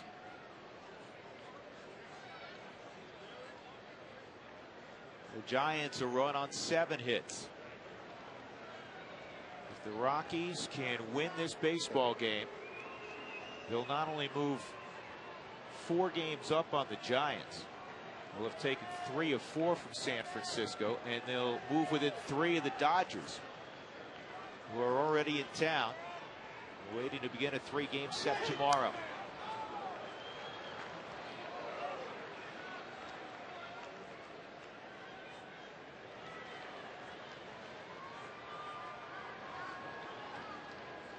Great story about Houston Street. Very close with his dad, James, the football legend in Texas, and a tremendous pitcher in his own right who pitched professionally. And when Houston was coming out of high school, he was recruited to play football at Texas as a defensive back. That's high. His dad asked him, "Do you think you could play in the NFL?" And Houston said, "At my size, probably not." Said, "Do you see yourself playing professional baseball?" He said, "Well, I think I have a chance there." He said, "Well, what do you want to do?" He said, "I get it. I'll go play baseball." And he was a big star at the University of Texas. Captured a College World Series there. Here's the 2-2. It's in the air to left field. Billboards makes the catch. Velez is retired, 1 out in the 10th. Well, I'd like to invite you to join everyone for the 2009 Hal O'Leary Awards Dinner, September the 16th. The dinner honors disabled individuals who inspire our community. It takes place at Coors Field and has a Western theme, so get your boots, your cowboy hats ready. Call 303-312-2337 to make your reservation or possibly have a sponsor's table.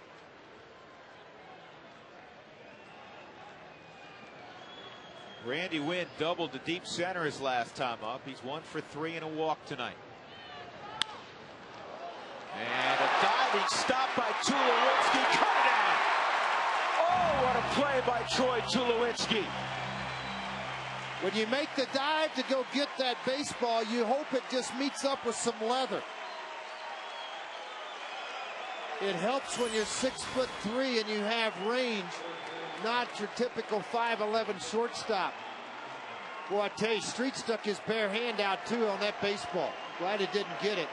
And I'm glad it allowed Tulowitzki to make this play. What a great play by Tulo. And George, because Wynn can really run, not just the dive, he has to get up and fire quickly to get Randy Wynn. Yeah, and I thought Randy Wynn, what may have helped right out of the box, he didn't bust it because he thought it was through, and then he recognized and took off flying. Just a great play. And you got to be careful with Uribe. He can leave the yard. 2 outs, nobody on. And a big swing and a miss. Looking for everything middle half in. He'll bail with his front foot. The hips will fly. If you hang a slider, he can hurt you. 0-1 on Uribe. 95 with the fastball from Houston Street.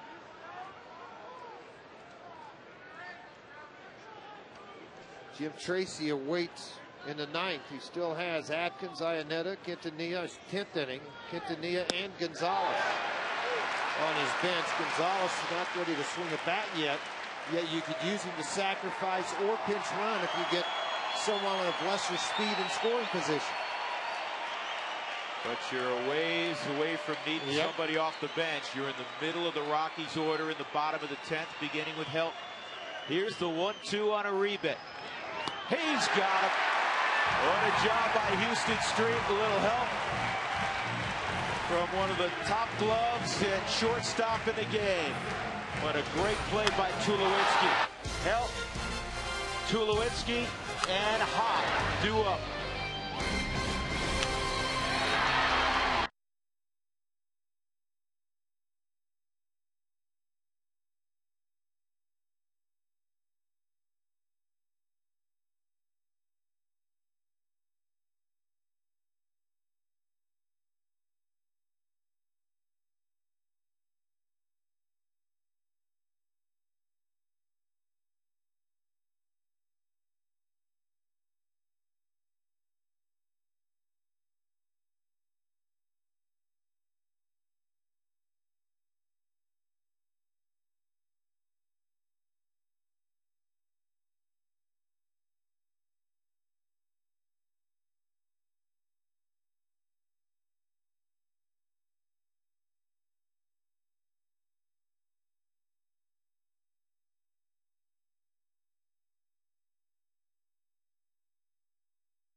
Hitting left.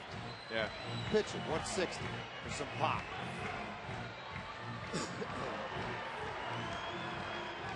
Bottom of the 10th inning, the Giants won, the Rockies won. Todd Helton against Brian Wilson.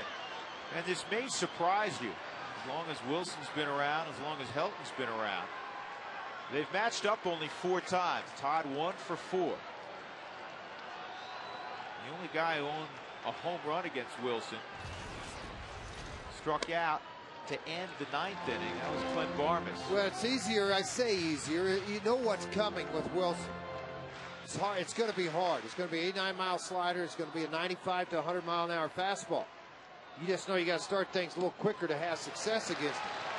It's the finesse guys that give you a very hard time or difficult time trying to hit in games late or early in the game. Todd has walked 3 times in this ball game. He's 0 for 1. He's got a 2-0 pitch to work with. 3-0.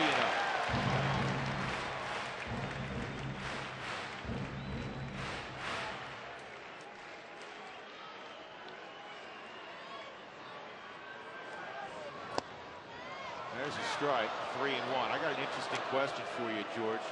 If Todd reaches, do you pinch run? Well, you almost forced to. And again, you know, who are you going to pitch run with? Probably Gonzalez. Because you got to pick your spot to try to win the game with him, too, because he can't swing the bat. He played catch today. So if you used him, all you got to do is pinch hit, pitch run with him.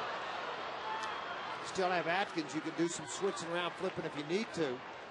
If you don't go ahead here in the 10th, you put him at first base. Depends on what he does. Ground ball toward the middle, and the throw is high, and it went into the dugout. That is unusual these days with the fences in front of virtually every major league dugout. It took the right hop, and the winning run is at second. And here comes Carlos Gonzalez. Tommy Runnels, the bench coach, giving him instructions. And Helton will be removed. And now the Rockies have the winning run with great speed at second. This ball's hit right back up the middle on the backhand. I don't know that he recognized Todd's running. So what he does, he tries to jump throw versus planting and putting a strong throw on it. Tough instinct to have that to try to get help. But help comes through for the Rockies with a leadoff, then the error, leadoff single, then the error. Second committed by the Giants tonight. Infield's hit, just the Rockies' fourth hit.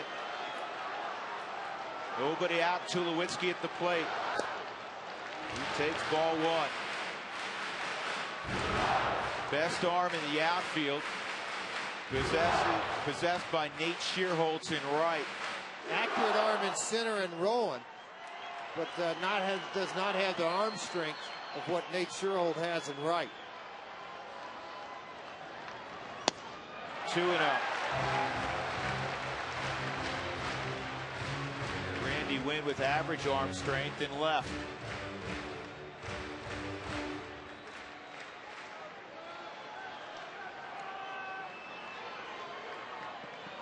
And even having said that, with Gonzalez's speed, it would have to be just a bullet at one of the outfielders to even have a shot. In there, it's 2-1. Two fastballs not anywhere near the strike zone, then a slider at 87.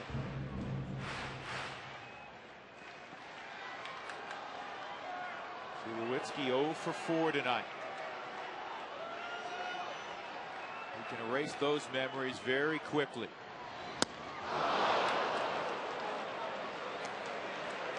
Crowd oohing and on with every delivery.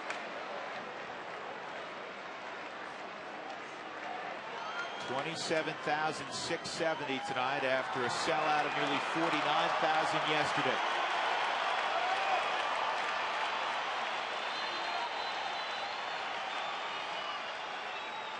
Two and two on Tulowitzki.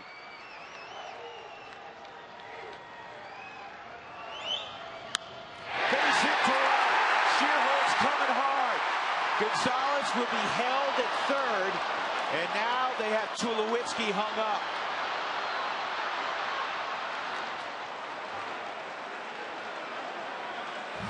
So a base running error by Troy Tulowitzki cost the Rockies an out.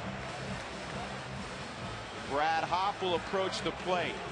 I said a moment ago it would have to be absolutely perfect on a base hit, a bullet at an outfielder, and that's exactly what happened at the wrong outfielder. Well, with the velocity that what he possesses in Wilson, you realize that when he does throw the fastball away, maybe you're going to get a lot of late swings. But that was a heads-up cutoff and a play, and then they made the move on it. They're going to walk Hopp. You anticipated that. The Spielborg's in the on-deck circle. Gonzalez around at third base. There's nobody out. And that arm in right field got to the ball in a hurry, and Shearholtz, you don't send it.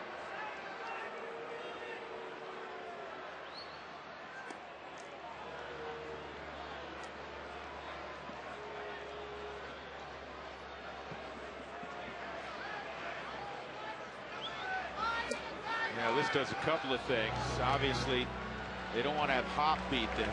And it also sets up the possibility of getting a double play. Well, it depends how they play it. Well, here's the other thing Bochy's going out to talk about on a double steal. In other words, if they send Hopp down, let him just go through to eat the baseball.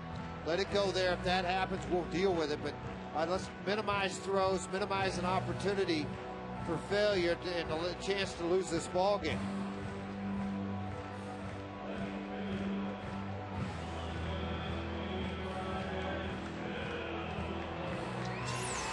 Well, let's look upstairs. Dan O'Dowd, Dick Montfort,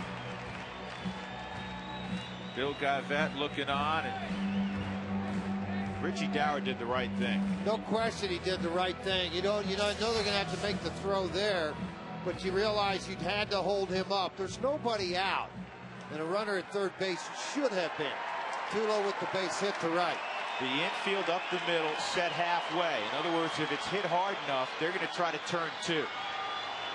Let's get a fly ball. Infield, the outfield is pulled way in on the line drives. They're only thinking. They pulled themselves in the distance of where if they caught a fly ball, Everybody, including Bochy's, comfortable with had the ability to throw the runner out at home plate. If it's any deeper than that, they have no shot on a fly ball. On a line drive, they have a chance, they feel, for a play at the plate.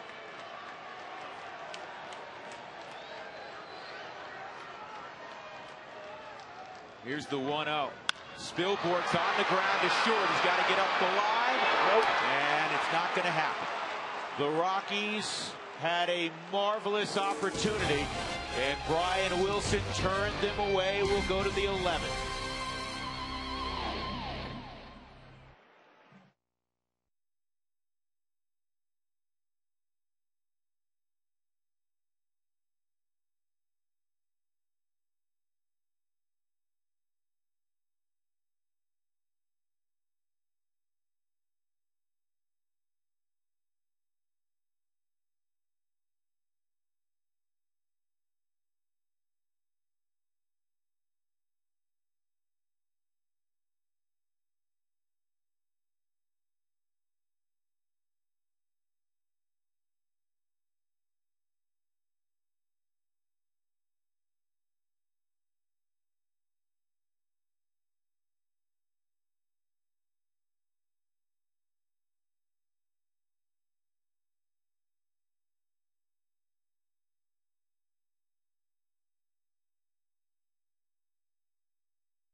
Garrett Atkins naturally comes in at first base for Todd Helton, and Matt Daly will take over. Spilborghs is in right.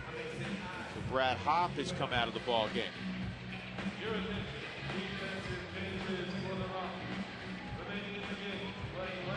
Let's go back to that last inning for a moment. There's nobody out. Gonzalez at second. Tulowitzki hits a bullet to right and then rounds first too far.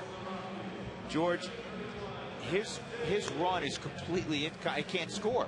Right. And that's why, and Troy knows this, that's why it was a particularly poor play, because instead of nobody out and runners at first and third, there's one man out and a runner at third, and then you get the walk. You were going to get walks behind it to load the bases to try to get the force at the plate, probably the other way. Yeah.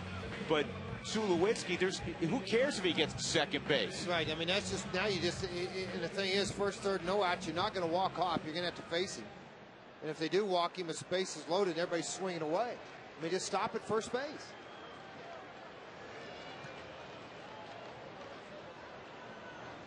Matt Daly is going to come on for Houston Street, who worked an inning. Street struck out a man. Benji Molina at the plate, 0 for 3 and a walk. Benji has caught every inning in this series. Somebody's going to have to carry him to the bus and then carry him onto the plane to head back to the Bay Area tonight. And then set an alarm for tomorrow so he gets to the ballpark in time. 2-0.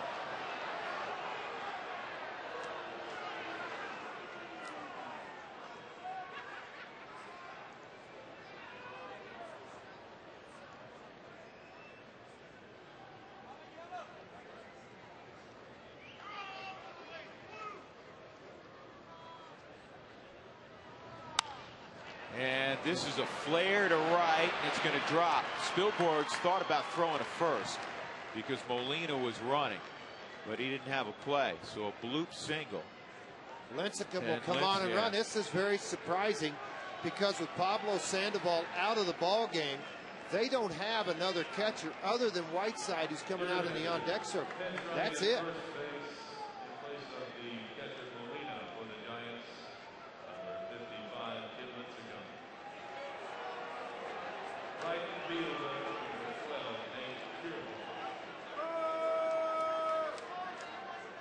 Not a whole lot of people, folks. Freddie Sanchez can't swing the bat. He's just not on the DL. Nate Shearholtz at the plate.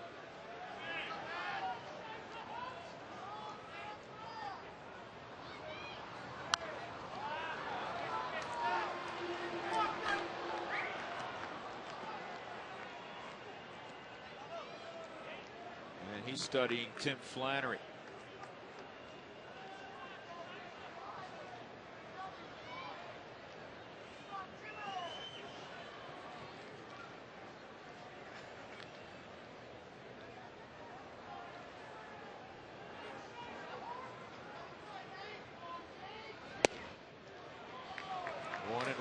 As their bench has been emptied out, the one guy Drew and I talked a little bit about in between innings, Matt Cain, with good pinch hit for them. He's probably their best hitting pitcher. This is him right here.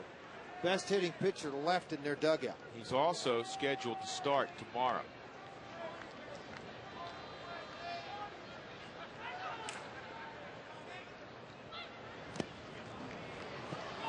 Torrealba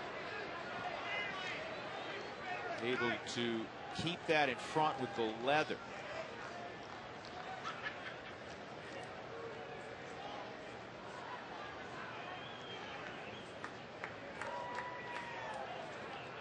Lefty's hitting .262 against Daly.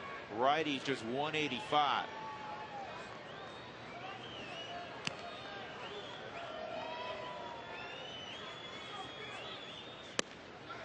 And that misses. It's 3-1.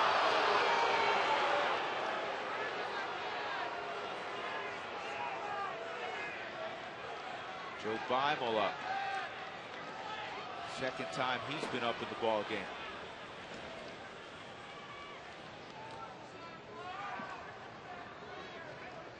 Brandon Metters not throwing right now, standing and watching.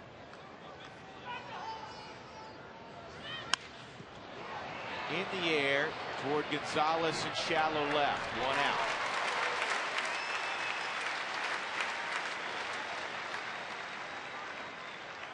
So that'll bring up Whiteside. We think. Maybe not. Nope. Walker. Wilson, excuse me.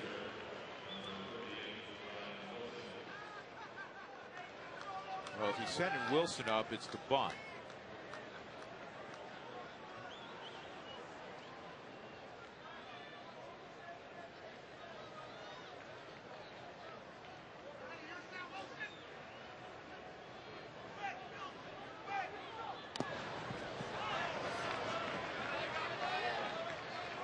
You know, if you're going to do this, I'm just thinking along. I mean, I can't imagine him sending Wilson back out there to throw. He's his closer. He's already throwing a bunch of pitches. Nobody's warming up in their bullpen, though. Well, a moment ago, Metters was up. And how often does Wilson, I mean, look, those are feeble attempts at a sac bunt. So if you're going to do this, you know, throw out, you mentioned Matt Cain, throw out somebody starting pitcher who's used to bunting. Right, but I think Cain's bat he wants to keep if he's got to use it to swing it, number one. Number two, I think he was going to take his shot. If they could have sacrificed or moved the runner into scoring position, he would have taken his shot with Whiteside. He didn't take the shot with Whiteside because he had a man on first base. Now he's going to sacrifice him with hopefully Wilson does it as far as Bochy's concerned. And then he moves him into scoring position. He still stays Whiteside on the backside. Wilson has thrown 24 pitches. Not an inordinate amount. He pitched very very little on Friday night on the first game, had the last 2 nights off, right? So, fair ball. Throw to second, you got to pick it. They did. The first double play. Great pick by Tulowitzki on a low throw by Torrealba.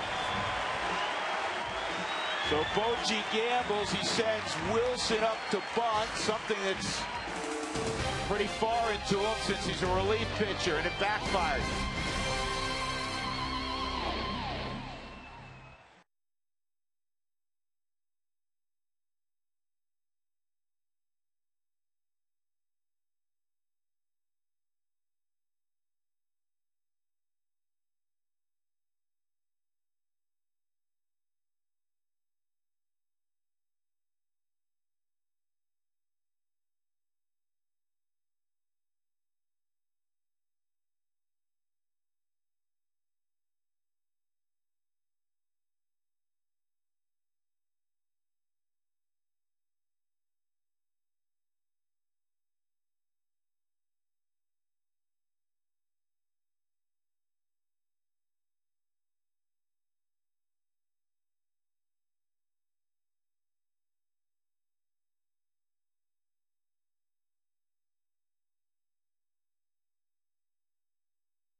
1-1. We go to the bottom of the 11th inning. For the Rockies, it'll be Ian Stewart, Yorvi Torrealba, and we'll see. Torrealba jumped on that bunt by Wilson, fired low to second. Great pickup by Tulowitzki, who started the double play. Rockies have Chris Iannetta, their backup catcher tonight, and Omar Quintanilla. Wilson remains on the hill, and the fastball's in there for a strike. There's something about August 24th. Last year on August 24th, the Rockies went to the bottom of the ninth, or excuse me, to the 12th inning. This is fouled off. They left a club record 18 on base, but Omar Quintanilla, who's left on the Rockies bench, hit a walk-off home run, and the Rockies won 4-3. That was a year ago today. Maybe you got to run that message on downstairs.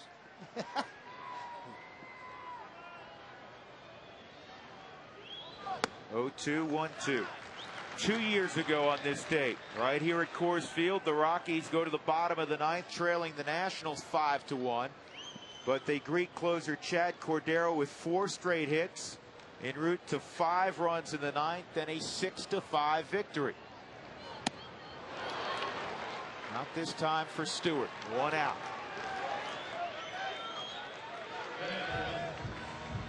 Actually, I said we'll see. My scorebook is looks like the 6-year-old got a hold of it with Crayolas right now. Garrett Atkins is hitting in the 9 hole after the double switch.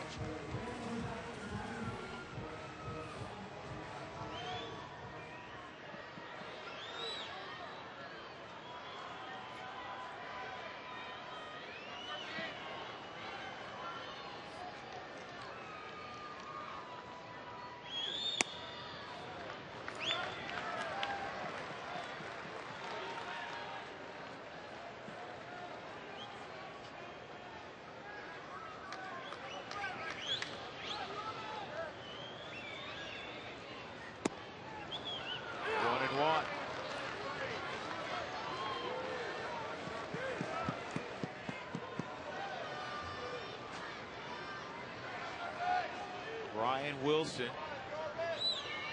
has thrown 30 pitches. Fastball at 99 miles an hour. Well, what it all tells me is the emphasis that Bochy has sat back and looked at his ball club and told him, we got to win this game tonight. And he's not going to go at the second best. He'll worry about tomorrow when he gets out of bed. He's worried about today, right now, this ball game.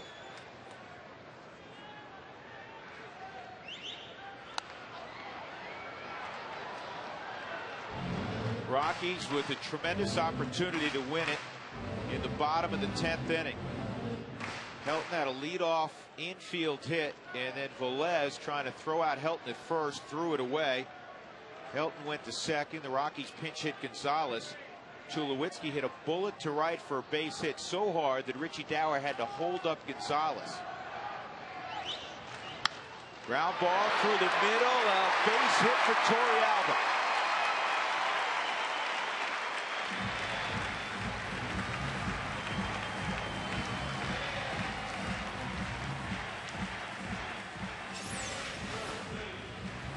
Fastball stayed up in the zone. Torrealba's got the hands close to the body to get the meat of the bat on the baseball. It gets right back up the middle through the infield, and a base hit to lead off the bottom of the 11th inning. Excuse me, 1 out in the bottom of the 11th inning. So Garrett Atkins with his first at bat of the night.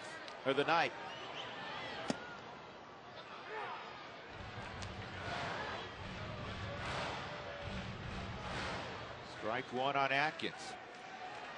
2 for 8 lifetime against Wilson.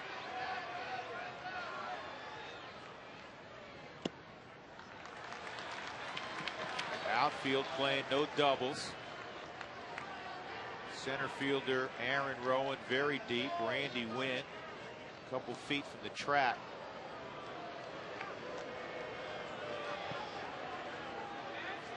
Torrealba, though he's a catcher, is one of those guys, once he gets going, has decent speed. Not a flyer. This ball is ripped to center field. Torrealba may go first to third here. He will. And now the winning run is 90 feet away. Garrett Atkins coming through in the 11th. Dexter Fowler coming up.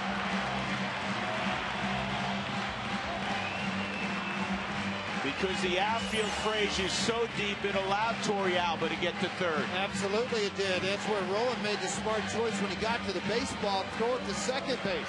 Had no play on Torrealba, but if he goes to third base, Atkins might have the opportunity to get to second base and take the double play out. Good defensive play, heads up base running by Torrealba. Now this young rookie, Dexter Fowler's got a chance.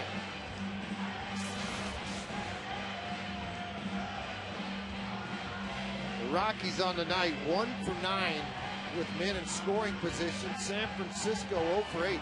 It's been a very well-pitched ball game. And part of that conference at the mound, George, had to cover the squeeze. Well, you have to talk about it, that's for sure. Wilson, a very good fielding closer. So you got to make sure you get it up one of the two lines. Obviously, you pull everybody in, pull your outfield in.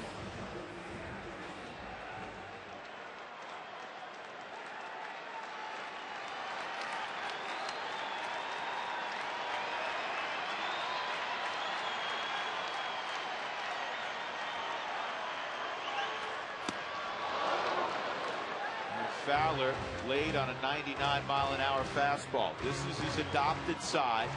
Didn't hit from the left side until he entered pro ball. Coming into the ball game, he was hitting .400 in the month of August.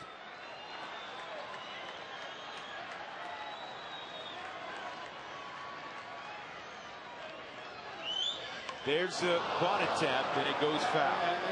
Not so much a squeeze. I mean, because Torrealba was not coming. It was a safety squeeze, if anything. Torrealba didn't break till after contact was made with the baseball. Now it's 0-2. Barmes is on deck. Back-to-back innings. The Rockies have had first and third with one out and a great chance to win it.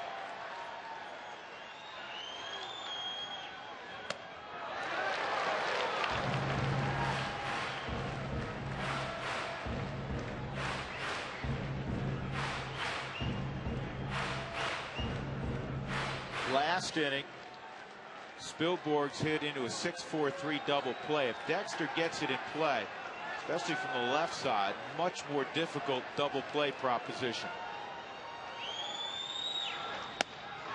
But Wilson fans him, and now there are two outs. And Clint Barmes, who had an opportunity in the 9th inning to win the ball game, will have another one here in the 11th. Now get a shot, another shot. He got 3 straight sliders in a row from Wilson.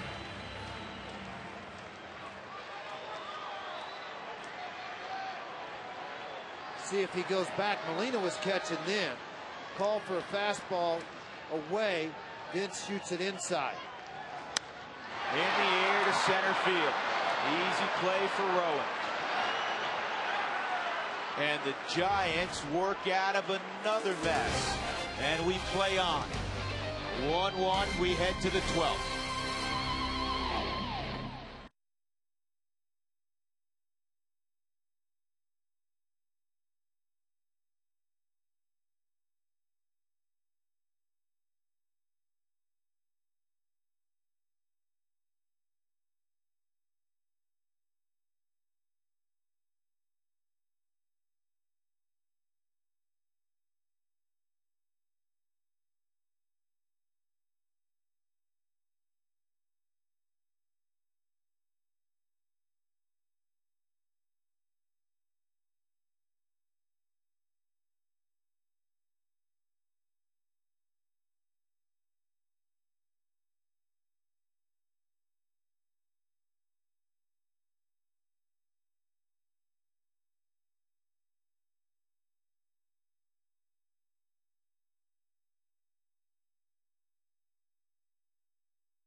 Brian Wilson stretched out longer than he's been stretched all year. 41 pitches.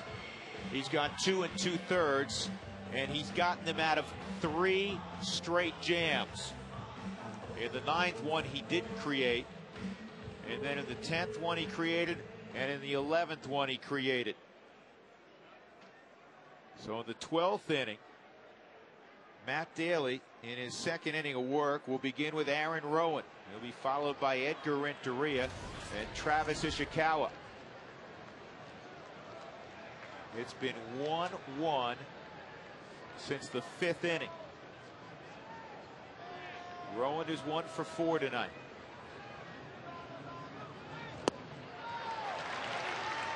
0-1. Been a while back now that the 2 starters departed. Barry Zito went 6 innings, allowed that 1 unearned run on 3 hits. He did walk 6, one of them intentionally. Marquis was terrific. He allowed 1 run in 8 innings. 0-2. Primal warming up for the Rockies right now, and you saw their bullpen on that side. It appeared Matters was on their side starting to throw. Well, the one good thing is, George, you can't imagine Wilson going back out.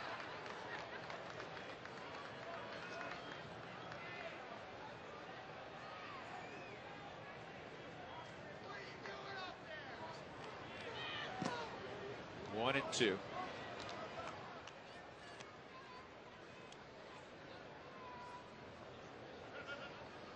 The Giants are home tomorrow to take on the Diamondbacks for 3 before the Rockies arrive on Friday. 1 and 2 on Rowan.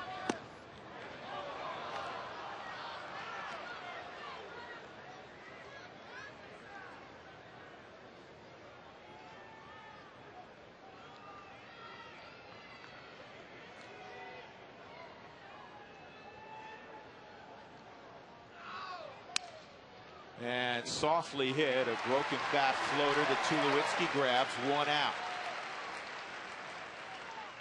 The Rockies, George, are going to have an interesting decision in the bottom of the 12th because Carlos Gonzalez is scheduled to lead off. Now, he came in to pinch run for Helton, who was at second base leading off the 10th.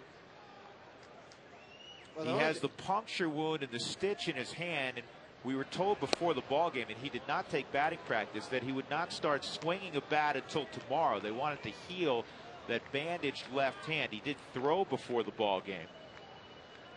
Total speculation on my part. You can send him up and have him try to bunt for a base hit and leave him in the ball game, or you could take and pinch hit Omar Quintanilla for him and move Barmas to left field, Quintanilla to second base. I think that's the only 2 options really you have. Plus, of course, he went up inside in a cage where nobody could see it and swung the bat in his hand. You know, I can swing it. That we don't know. Here's the 1-1, and it's popped foul, and it's going to go out of play. Despite the pursuit of Yorvik Torrealba, 1 and 2. We've seen stranger things, George. See a guy try to drag a bunt 3 times.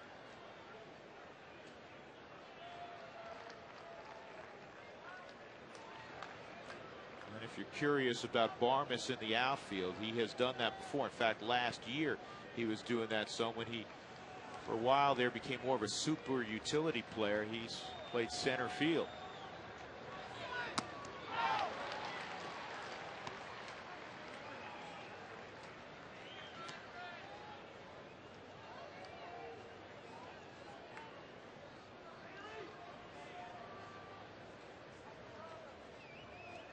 Ishikawa on deck.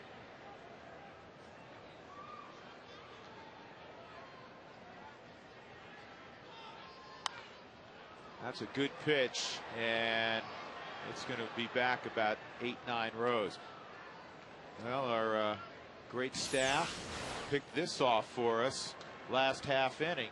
Carlos Gonzalez testing it out. Now, one of the good things about the injury, and it's a puncture wound. He tried to grab a knife that was falling off his plate. He took a stitch, and it's in the meaty part of the hand below the thumb. that top hand, his left hand, George, as you well know, you grip the bat more with that top hand and the fingertips. That may allow him to be able to grip it and rip it and see what he can do with it. I mean, again, he could bunt for a base hit. He could go up and try to take, let the count get to 2-0, 3-0, put himself in a position. He might swing the bat and hit a ball in the ballpark and surprise them all. 2 balls and 2 strikes on Edgar Renteria.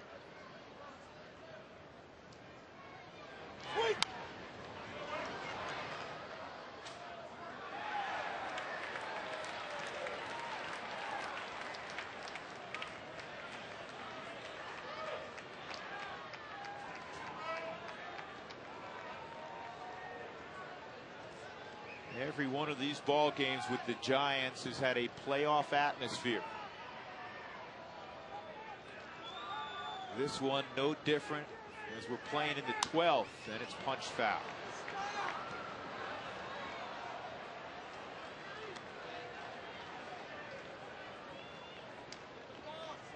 And you know that environment will continue tomorrow when the Dodgers take the field against the Rockies.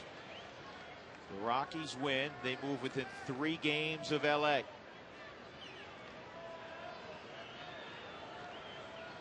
Two and two again.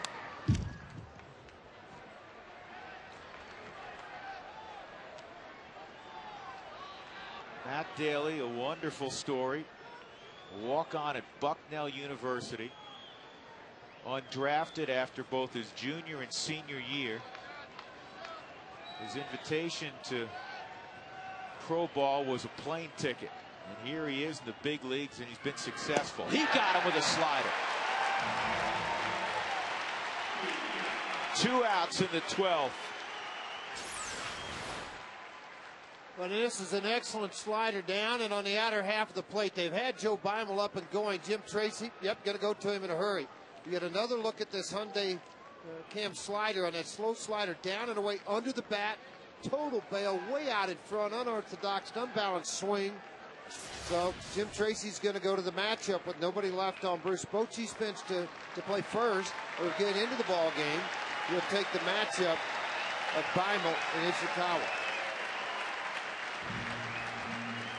1-1 back.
Rockies, and now all of a sudden you're getting into the back ends of your bullpens. You know, Eaton and Hurd just kind of long guys for the Rockies, and then Miller, who got hit hard here, really hard here the other night for a bunch of runs, and then Metters and Valdez. Ishikawa against Beimel.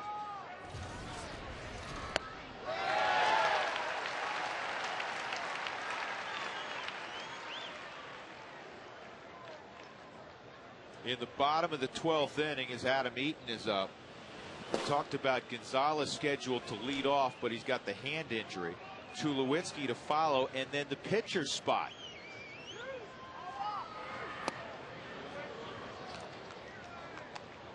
And the only pitcher left, or pitchers I should say, for the Rockies, Adam Eaton, who's warming, and Matt Herges.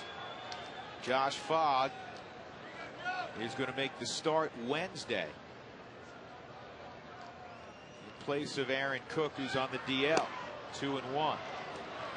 Which also, George, I know it's Monday, and if this thing got really crazy, we've seen that happen before. You know, Fogg's good for 70, maybe 80.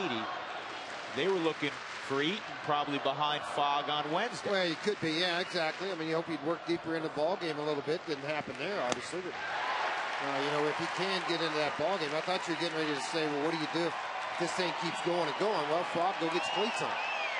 Yeah, we'll make adjustments on Wednesday. Exactly. You've got to win tonight's game. You can't worry about tomorrow or the next day. And Jim Tracy has always been a believer. First of all, trying to do all you can to win in 9. Well, that's no longer a possibility. And after that, you play to win tonight, and you worry about tomorrow. Softly hit. Beimel will throw to first. Joe gets Travis Ishikawa. So the Rockies, the bottom of the 12th, have Gonzalez, Tulowitzki, and we'll see.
The injured hand is going to go up and try to swing it leading off. Swing it, or maybe try to bunt.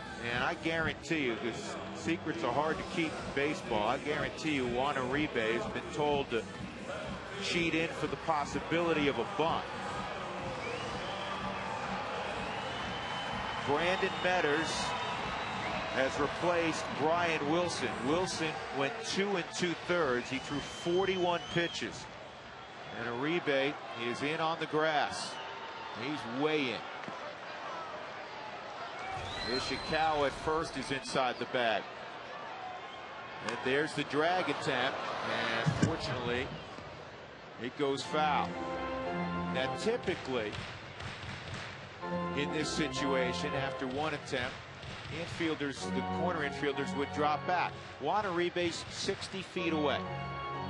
He thinks he's going to see 3 bunt attempts if that it goes that far. They told Velez to shorten up here at second base. And there it is again. And it is jumped upon by the pitcher Metters. So Gonzalez tried to drag his way on. And there's one out.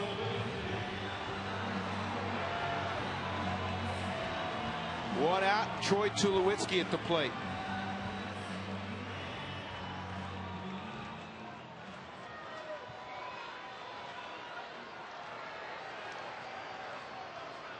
Most people here Thought Tulowitzki won the game in the 10th with Gonzalez at second when he lined a single to right, but Shearholtz got to it so quickly that even with Gonzalez's great speed, the Rockies held him at third. It was the right move. Unfortunately, Tulowitzki got caught making too wide a turn. That was one out, and eventually a double play ended the threat. This is on the ground up the middle, and the out recorded at first. Yeah, now with 2 outs and nobody on, Omar Quintanilla will hit for Bible. So the stage is set. It was 1 year ago tonight in the 12th inning when Omar Quintanilla came off the bench and he hit a walk-off home run. His only career walk-off home run. And I almost guarantee you right now, he has no idea that it was 365 days ago. Oh, his mom might have called him today. Do you remember what happened a year ago? Yeah, that'd be the Moms only remember. way.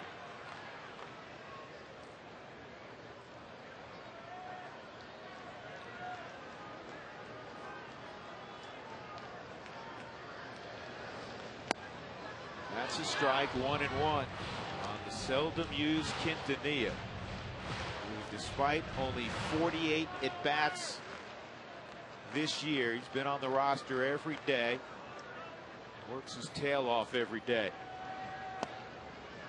1-2.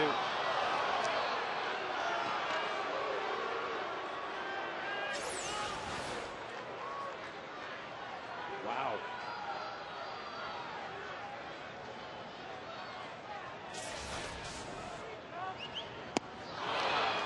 And we'll move on to the 13th as Matters works a 1-2-3-12. Adam Eaton's up next.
Do you know what? They got their rally caps going, and they're more wide awake than some of the adults in the yard. They're at the yard. It's a tied game. The Rockies are in a pennant chase. They got a 3-game lead over Frisco. It's all good. I'll call in late. 3 ball games for Adam Eaton with a 3.00 earned run average, covering 6 innings. He's walked 3, struck out 6. He'll get the top of the order for the Giants.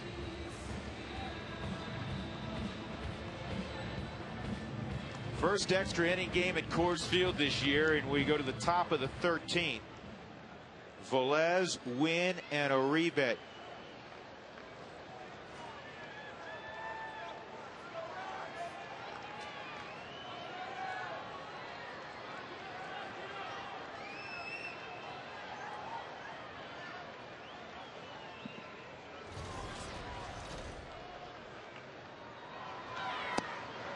Fastball misses, ball 1. Eaton earlier this year with the Baltimore Orioles. Released by the Orioles, signed by the Rockies, was pitching in AAA till recently. There's a strike. Marquis went 8 terrific innings. Then Betancourt 2/3 of an inning. Morales 1/3 of an inning. Street a clean inning. And to Atkins 1 out. Well, in that situation, you're just going to wear it. I mean, you're going to take it off your chest, do whatever you can to keep the ball in front of you. It's been a long time ago, but Velez had a couple of hits his first 2 at bats. Yeah, now the dangerous Randy Wynn. Matt Daly went an inning and 2/3. Beimel got the final out in the 12th. And here we are with Adam Eaton and 1 out in the 13th. Well, probably the reason you say, well, why not Hurgis versus Eaton? I'm thinking along with Jim Tracy here, and this is a guess. But if this thing goes 3 or 4 innings and you're still tied up, Adam Eaton's been a starting pitcher who has swung the bat in his career that could bunt and do some things others maybe that Hurgis couldn't do. Couldn't agree with you more. Eaton's out there for a while now. This is pop foul and out of play. Yeah, this is now called long haul Survival. Extra innings. I mean, Survival. the Rockies were matching up the first 3 extra frames. And I think the same for Bochy. I mean, he's going to keep Metters. And there's a base hit to right. We'll see. Because that spot's coming up.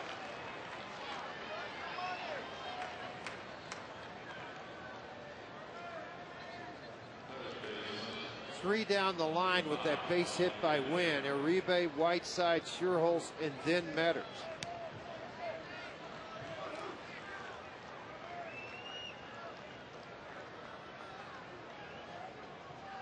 So here's Uribe, 1 on and 1 out.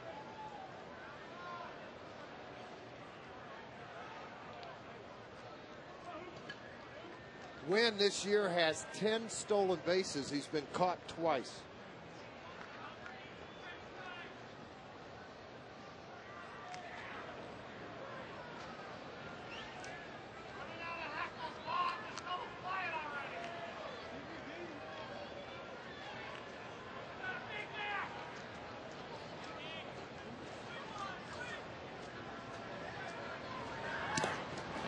Got past Torrealba, and now Wynn in scoring position, and it takes the double play out of order.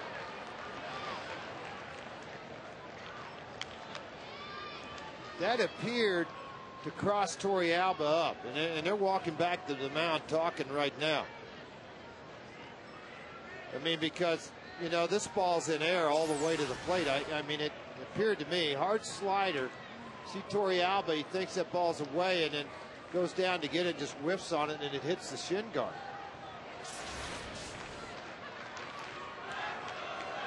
Scored a pass ball.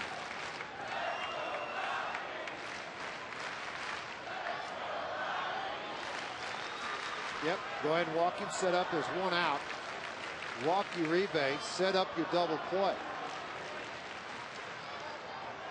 The guy that with not a whole lot of at-bats in the on-deck circle, Whiteside, just 71 at-bats on the season. Molina does most of the catching. He's pinch hit twice, a hit in one of those 2 attempts. You got to try to set up the double play. He's also in 71 at-bats. Hit into a couple of double plays. So that's what the Rockies hope for here. Bob Apodaca skips out to the mound.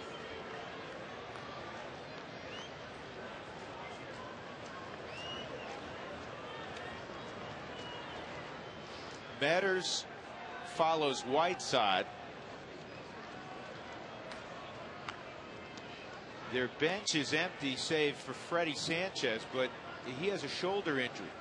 He's not available. Oh, Schuerholz, excuse me. After Schuerholz comes Metters. Getting a little loopy, George. What inning is it? Not close, but we're right at the 13th. We saw an injured Rockies player, Carlos Gonzalez, go to the plate.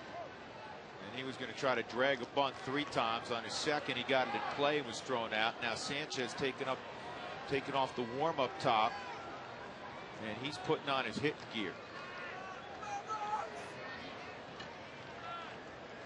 Eli Whiteside, and he takes ball 1.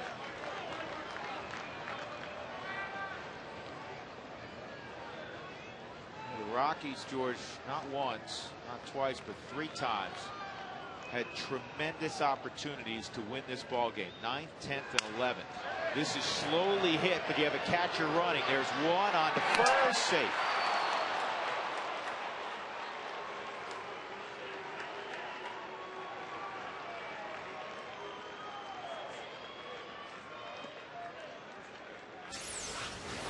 Well, the only reason this isn't turned, slider away, broke the bat. Whiteside runs pretty good for a catcher. Slowly hit, difficult to turn that. Quick feed, very quick feed by Barmas, and then Tulo's storm strength just not enough to get Whiteside. Dangerous bat at the plate. First and third, Sanchez is on deck, but first things first, you have Shearholtz. You hope not to have to deal with Sanchez.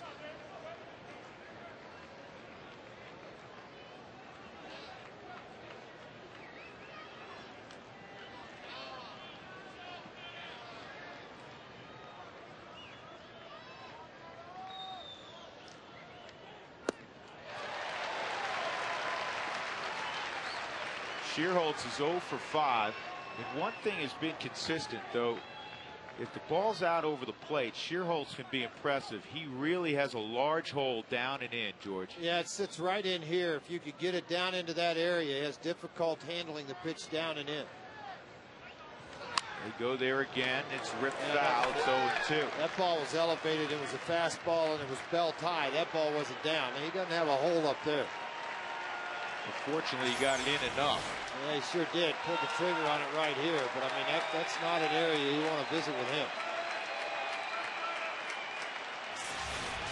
Call for that slider. You got to block it with the runner at third with your Torrealba. Try to go up with the heater.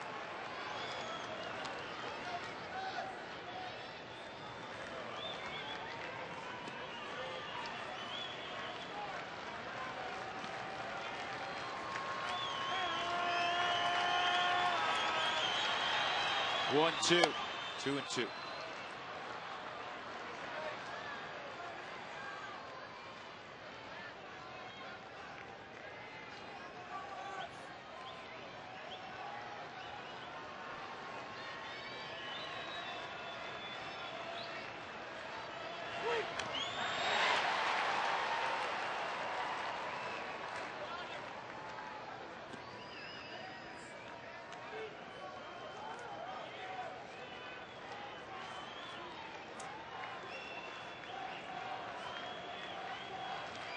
Two balls, 2 strikes on Shearholtz.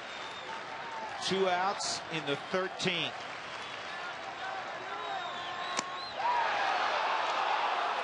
Yeah, Torrealba jerked that glove. He is hacked off.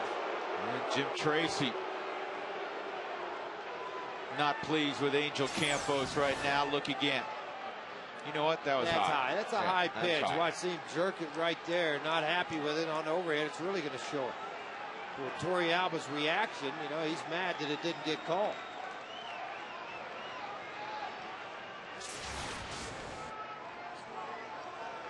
And Torrealba wants to make absolutely sure. He hasn't caught Eaton. I don't know if he's caught him yet. Eaton just arrived. He can catch bullpens.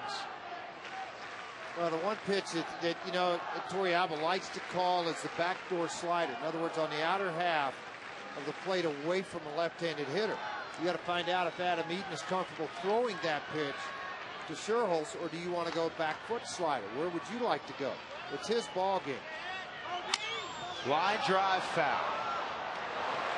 And that broke the bat of Shearholtz.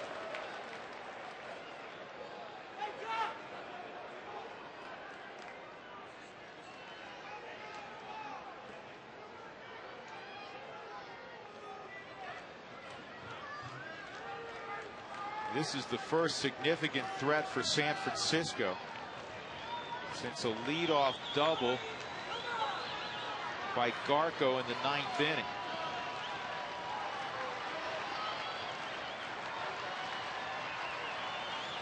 Here's the 3-2 again, and it's fouled off. Big at bat, more it looks you get. Obviously, it makes you a little more nervous, but I think, too, you know, it kind of gives you some ideas of where to go with this guy.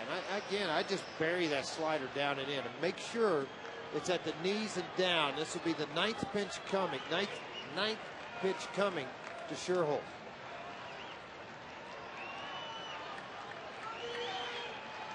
Velez warming up down in their bullpen if Freddie has to get up here and hit, meaning Freddie Sanchez.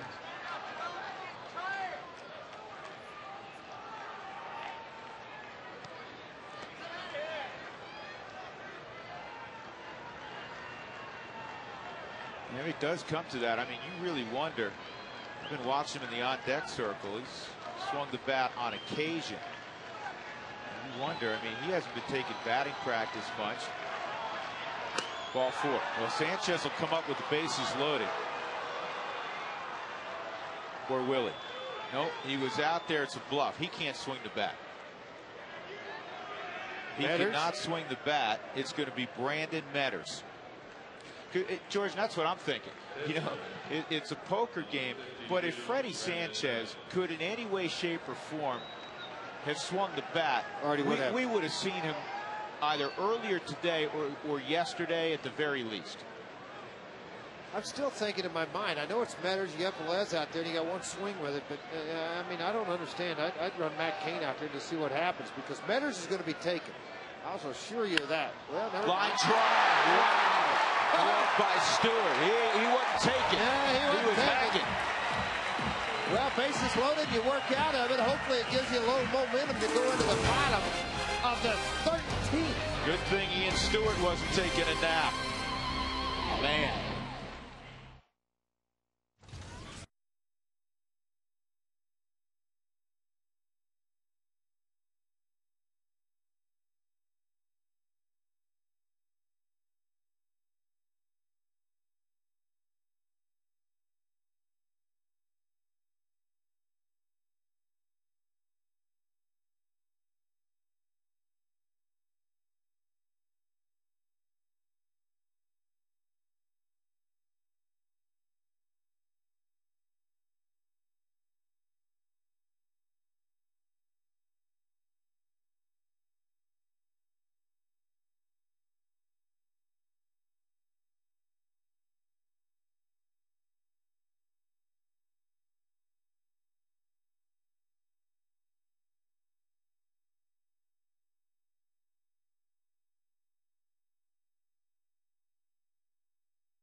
One as we go to the bottom of the 13th. It'll be Spilborghs, and then that man Ian Stewart, and then Yorvi Torrealba. Brandon Metters, of all people, hits a line shot that was gloved by Ian Stewart with the bases loaded. So Metters, in his second inning of work, will face Spilborghs, who's 1 for 5, a single back in the 6th inning. The Giants bullpen, 6 innings, 4 hits, 4 walks, 2 intentional, 5 strikeouts by their bullpen tonight. And I mentioned earlier, when Zito's on the mound, the Giant bullpen 2.26 earned run average when he starts.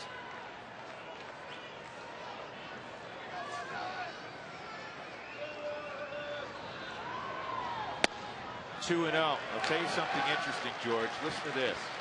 Only 7 times since 2000 has a team had 10 or more walks received in a game and scored 1 run or less. 3-0. The Rockies have received 10 free passes tonight by the Giants, and they're stuck on 1. Getting ready to make it 11.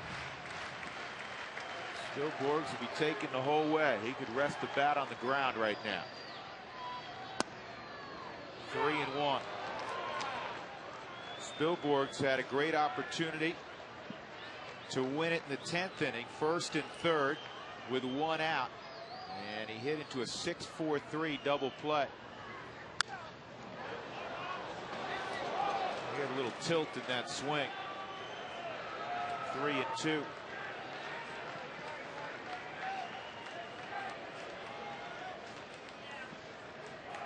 Ball game 4 hours and 10 minutes old. 1-1 since the 5th inning. Get in the seats. They will.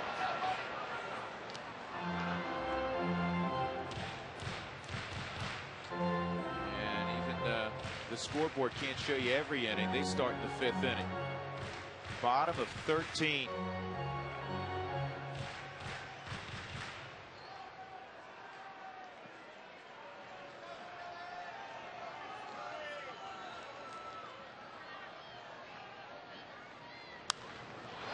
This one's playable.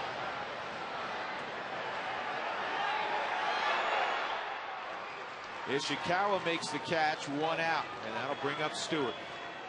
Third base, number 9.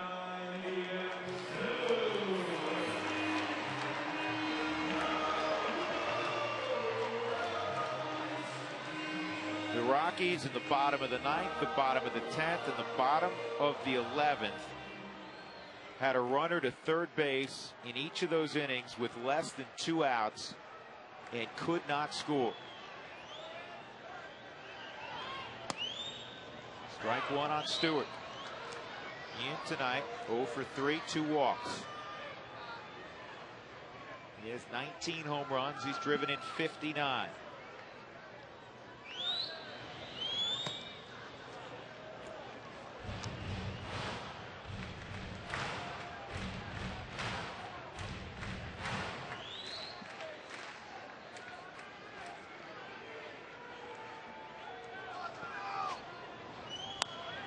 This is a pop-up.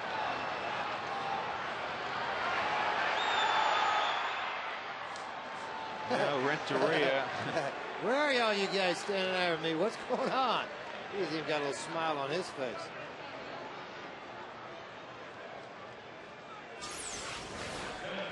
I mean, come on.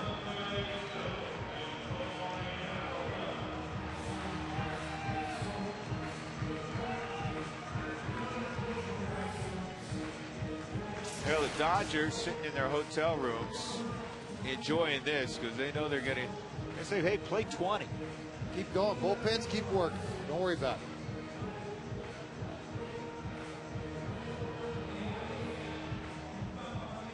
it. Torrealba reached on an error back in the 5th and scored the Rockies' only run.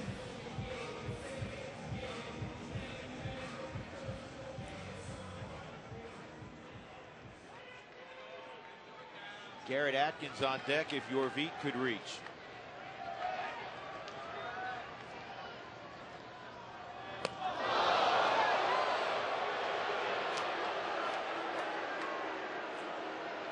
Slider that forgot to slide.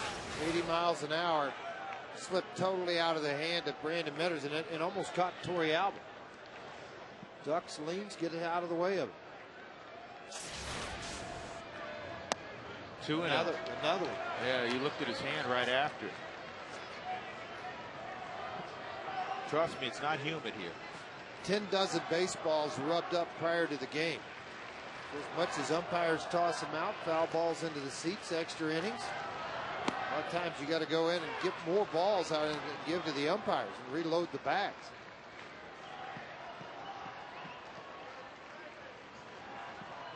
They like 3 or 4 in that little black bag at all times. The last thing they want to do is hold the game up, waiting on a bat boy to bring them the ball, because so many have been hit in the seats. 2-2. Big Angel Campos will sleep well tonight. Well, he wasn't going to catch the red eye. Not now. Going to that next city tomorrow. That's the other thing. Those guys working tomorrow probably. Get up early in the morning and catch a flight out of here and work a game tomorrow night. And a base hit. But Torrealba reaches. And that'll bring up Garrett Atkins. 4th time tonight, Torrealba has been on base, intentionally walked, got on in an error by Uribe earlier. Now back-to-back hits in extra innings, one in the 11th and now here in the 13th.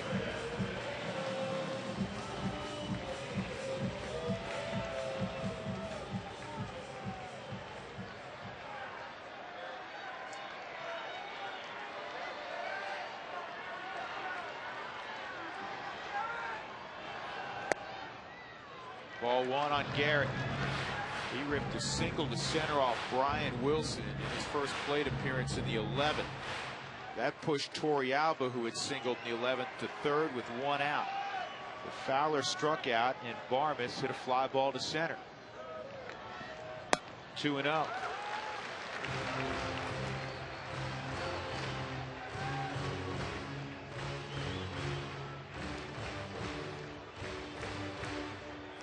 Dexter Fowler is on deck. Atkins 3 for 11 with a long ball against Meadows.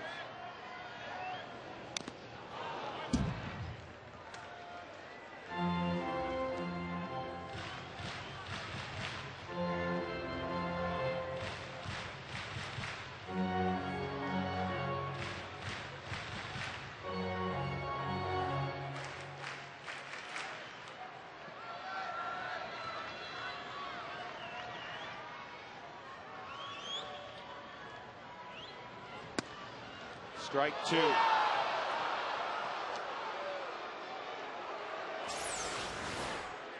Inside corner heat. We haven't seen it called, but look how it was received. Watch Scherholz reach out, Whiteside reach out and then turn the glove inward so it makes sure it stayed in the strike zone. 3-2. Torrealba will be off with the pitch. Whiteside walking out to remind his infield of that, and the outfield as well. The outfield extremely deep, trying to prevent Torrealba from scoring if the ball's in the gap. And Atkins strikes out. Whiteside's throw to first is in plenty of time. So the Rockies fail to score in the 13th. We move on to the 14th.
It'll be the second inning of work for Adam Eaton.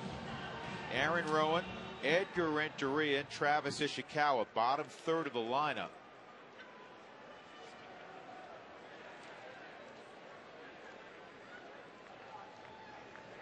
Everybody from a position player standpoint has been utilized by Bruce Bochy. It's clear Sanchez can't go. The only player available to the Rockies who has not seen action yet in terms of position players is the backup catcher tonight, Chris Iannetta. Here's the 1-0. Swung on and missed. It's 1-1. Eaton worked out of a bases loaded situation last inning when Metters lined to Ian Stewart. I mentioned earlier the bullpen of the Giants and what they've done. Well, the Rockies bullpen, 5 innings, 3 hits, no walks, and 3 strikeouts.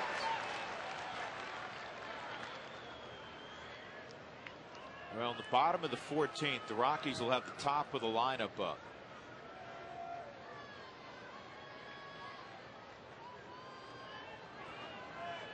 And the nastiest members of the bullpen of the Giants have already been utilized.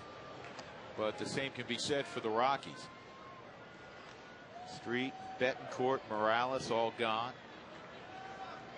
Wilson went 2 2/3, believe it or not, for San Francisco tonight, their closer. Here's the 1-2, foul back.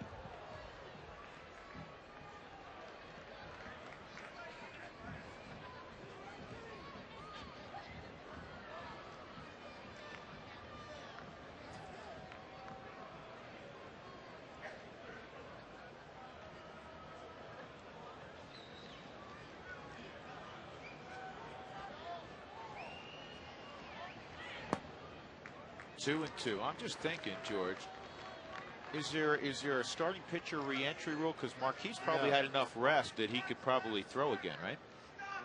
No. No. Here's the 2-2. Swung on and missed. Eaton strikes out Rowan. That's a big out. They're all big outs at this juncture. But Rowan, the guy you're exactly who can go deep on you. Exactly right. And he went after a fastball, and then he came back with a hard curveball down in the dirt, sit on the Hyundai cam. Good pitch by Adam Eaton.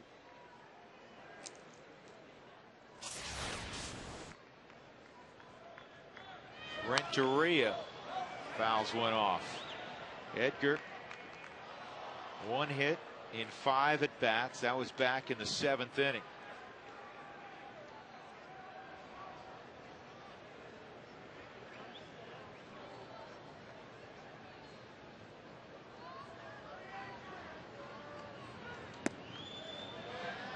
You know, it's funny how managing works. Typically, a manager will watch how the ball game unfolds for 5-6 innings, and then they start mixing and matching, getting into the last third of regulation.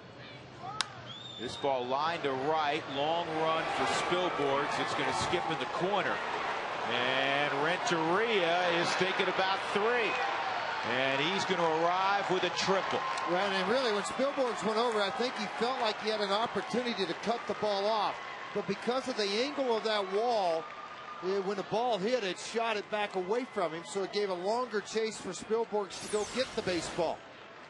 Right off the bat of Renteria, watch. See, now Spilborghs taking an angle like this at the baseball. Either way, I think, you know, if you set back and wait for that ball to come around the corner to you, Renteria is still going to get to third base. So 1 out. The Rockies will bring the infield in halfway. Ishikawa at the plate. He's 0 for 3, or 0 for 2 since entering. To finish my point on managing, you know, you try to mix and match the final third. It's a chess game, and then into the first couple of innings of extra inning baseball. And now at this juncture, George, when you get to the 14th inning, you're baback to where you were at the start. You just sit back and you almost spectate again because you can't make any more moves. What are you going to do? You just let him play it out. Yeah.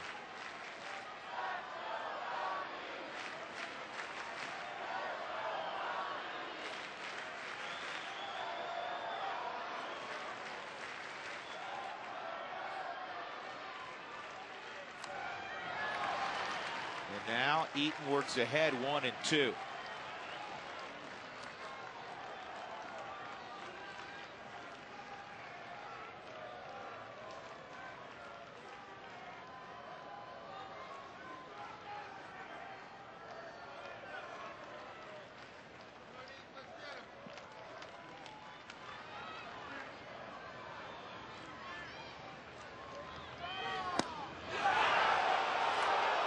Crowd wanted it. Torrealba flipped it back quickly. I think it was off the plate.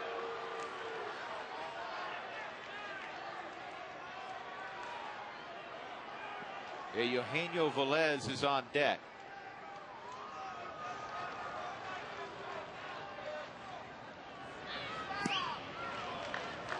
Now it's 3-2.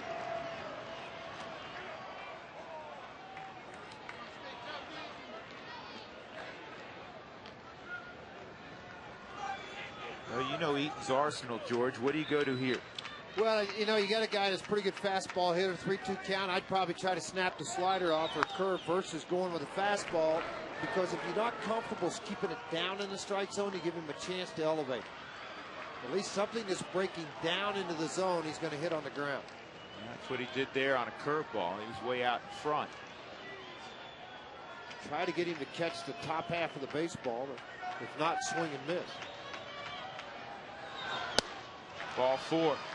Not a bad thing. First and third, ground ball, double play. Although Velez runs quick. Yeah, that's the element I was going to bring up. I mean, Velez runs really well. Now Jim Tracy is going to come out and have a conversation. Nobody's warming up, so Eaton's not going anywhere.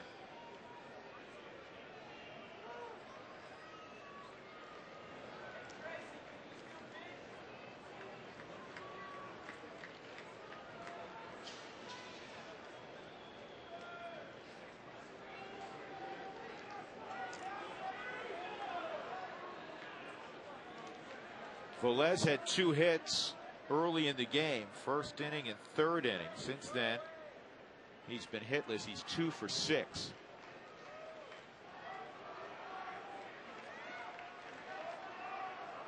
So Tracy goes over how he wants his defense to play. We got to get the out, and what he's done now, he's going to put Atkins behind at first base on Ishikawa. Why? Because you're going to give him a little more range, be able to knock the ball down. If you have to, you come to the plate with it. And you're going to go to about halfway here. Renteria runs okay. We've seen that. But he's not the burner like he used to be. Velez lines it to the gap in left center field. This is going to roll all the way to the wall. Ishikawa around third. He gets a green light. He will score. It'll be a triple for Velez. And the Rockies trail it 3-1 in the 14th.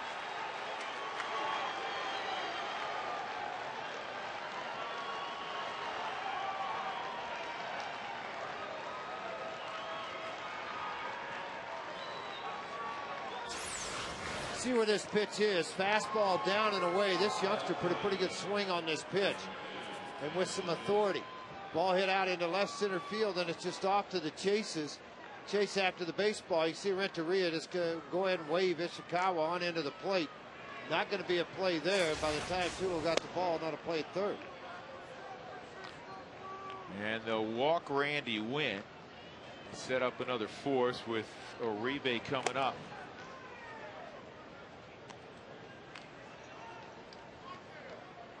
So the Rockies trail 3-1 in the 14th inning.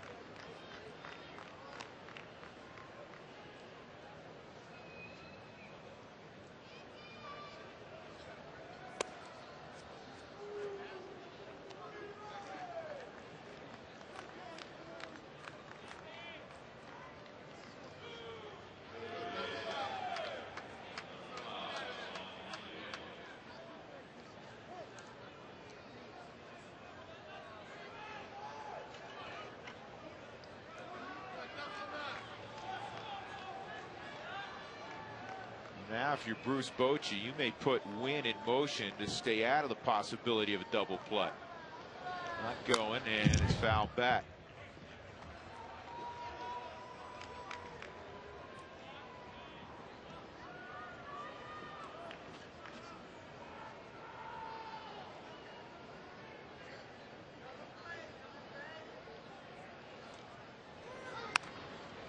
slowly hit, and the run's going to score. Good job of base running by Randy Wynn. He eluded the tag of Barmas, and it's a 3-run Giant lead. Tracy's going to argue that Wynn somehow went out of the baseline. It's not an argument. Typically, you're going to win. Second base umpires Bill Miller.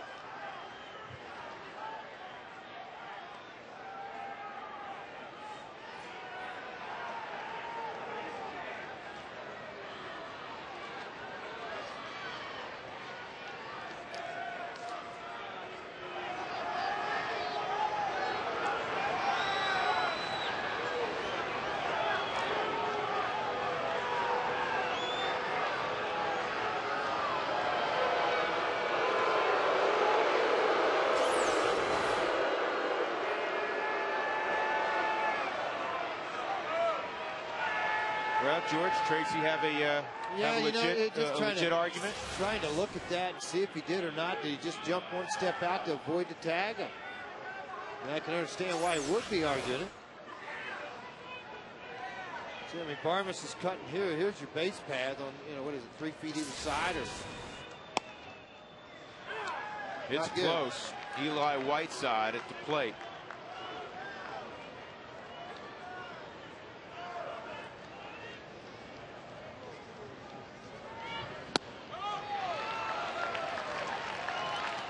Two on Whiteside.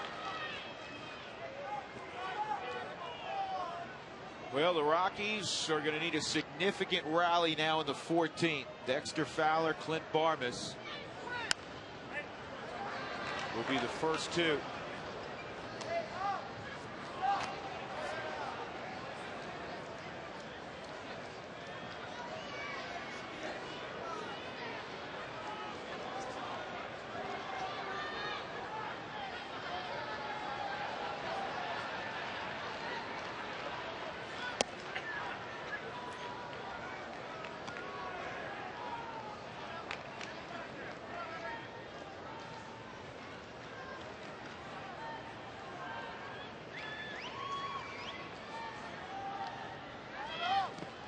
I'm thinking from the Rockies standpoint offensively, George.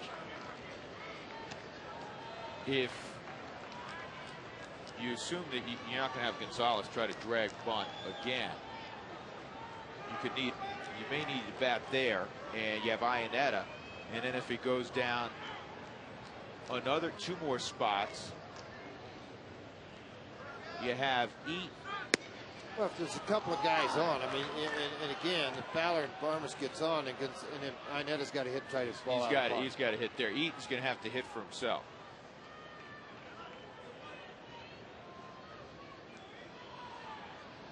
The only people left would be starting pitcher types. And after being ahead 0-2, Eaton loses Whiteside. Also factor this in. That's 54 pitches for Eaton, who was probably slated to work behind Josh Fogg come Wednesday. Matt Hergis probably going to have to fill that role now, unless the Rockies make another player move.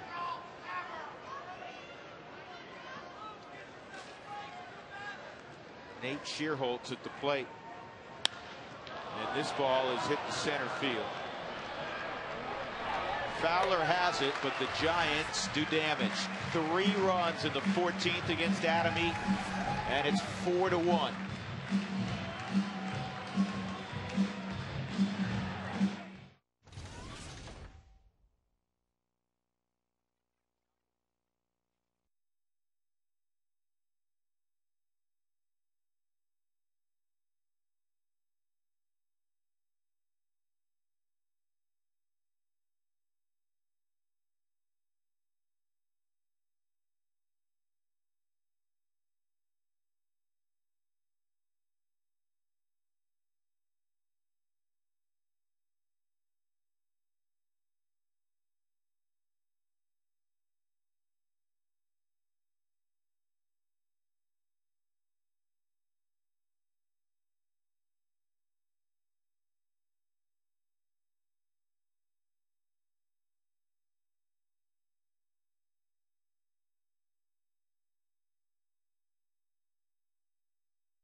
4-1 San Francisco, bottom of the 14th. The Rockies need base runners and plenty of them. They'll begin with Dexter Fowler. Brandon Metters continues on. This will be his third inning of work. The Rockies haven't done much against him. 1 hit in 2 innings. He has struck out 2. And Fowler takes ball 1. Dexter is 0 for 6 in the game.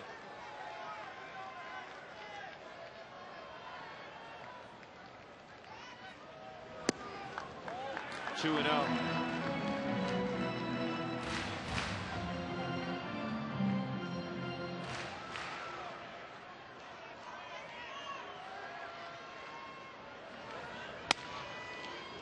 Just caught the corner. It's 2 and 1. Chris Iannetta has a bat.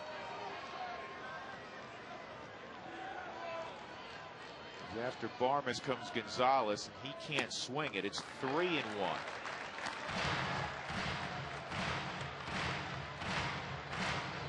The last decision Jim Tracy can make, George, is depending on what happens with the first 2 hitters, when do you go to number 20?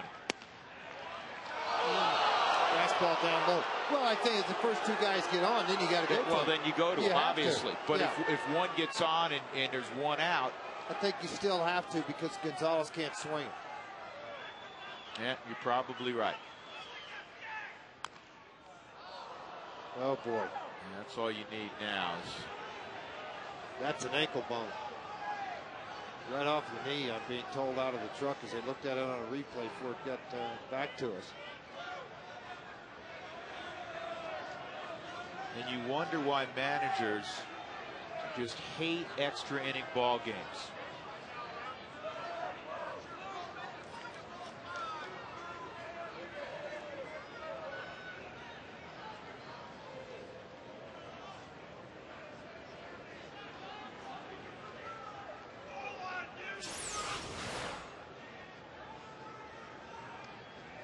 No, like right off the point of the knee.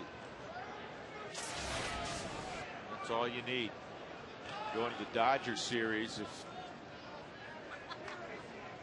if that's an injury of any significance, you potentially without Fowler and Gonzalez to begin things.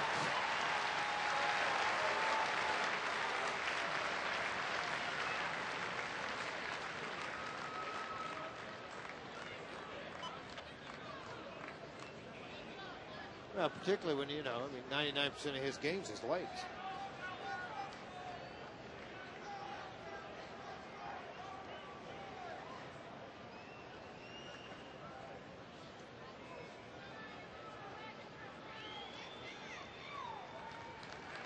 You hope more than anything it's a pain thing as opposed to an injury thing.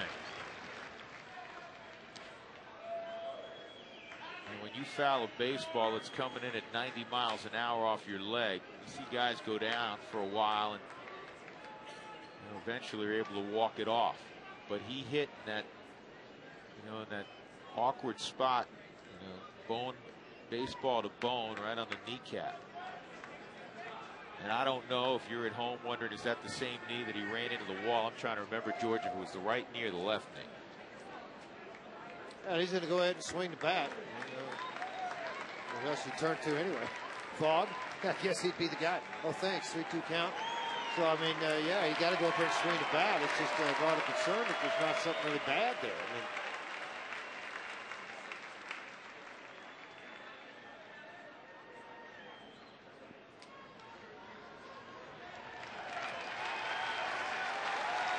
Mark Stout seems to remember that it was his left knee that he hurt running into the wall, and he just fouled it off his right knee. 3-2 on Fowler. And time is evidently not in. Yeah, that's weird. Fowler just stepped in. Metters almost quick pitched him.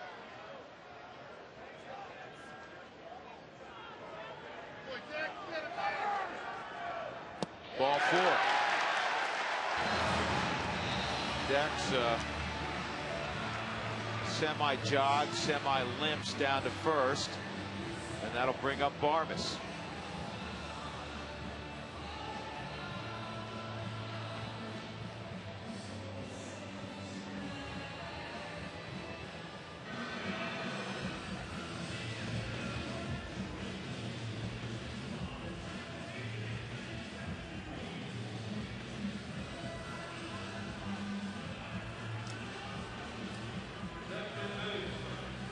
the Rockies, George, fail to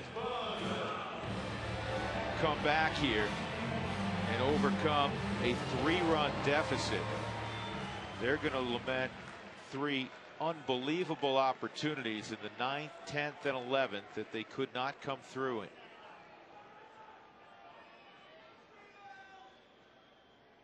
Iannetta in the on-deck circle for Gonzalez.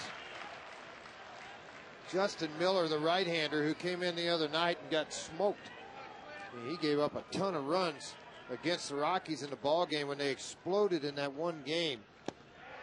But, Miller was able to get no outs. It wasn't pretty.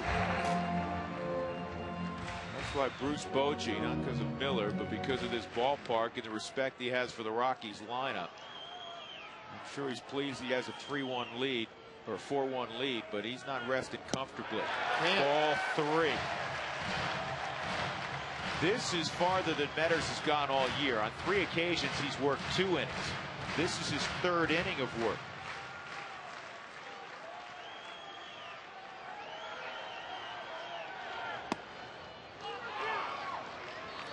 His next pitch will be number 41.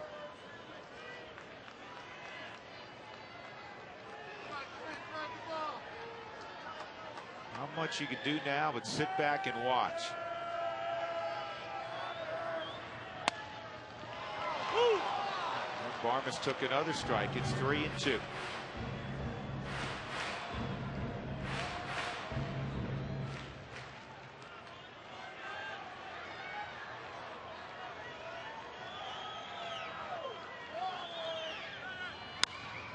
And it's a pop-up to Velez.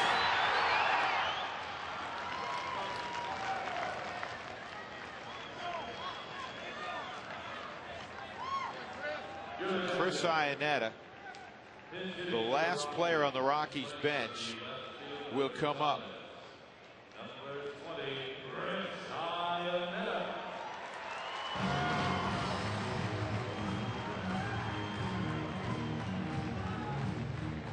You know what? Boat said, I've seen enough. Been out here long. He's throwing a lot of pitches. 42. Going to go to the bullpen and bring in. Appeared to be Justin Miller. It will be Miller after this commercial break.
Rockies saw him on Saturday.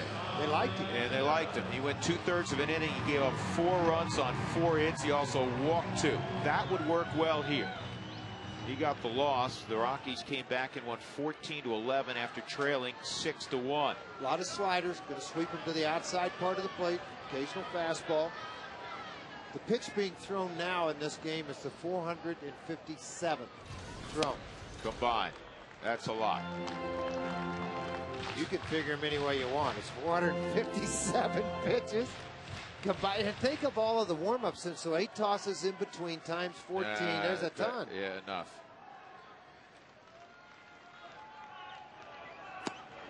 That's a strike, 1-1.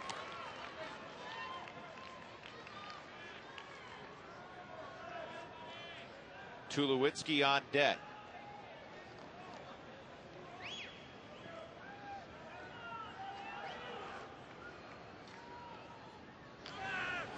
Watching Ron Wotus in the dugout, he looked down at Uribe, who was playing even with the bag, and he's like, "What are you doing? Get back! Play deep at third base." You know, he has set the infield the entire night with Velez and Uribe, because you got guys that, you know, I mean, Velez is a young kid in the big leagues. Uribe typically a middle infield. 2-2.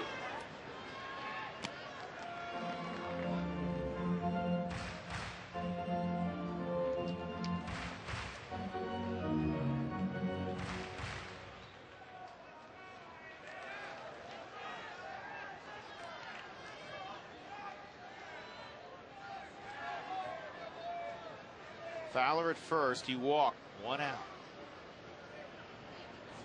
That was a quality swing there by Iannetta.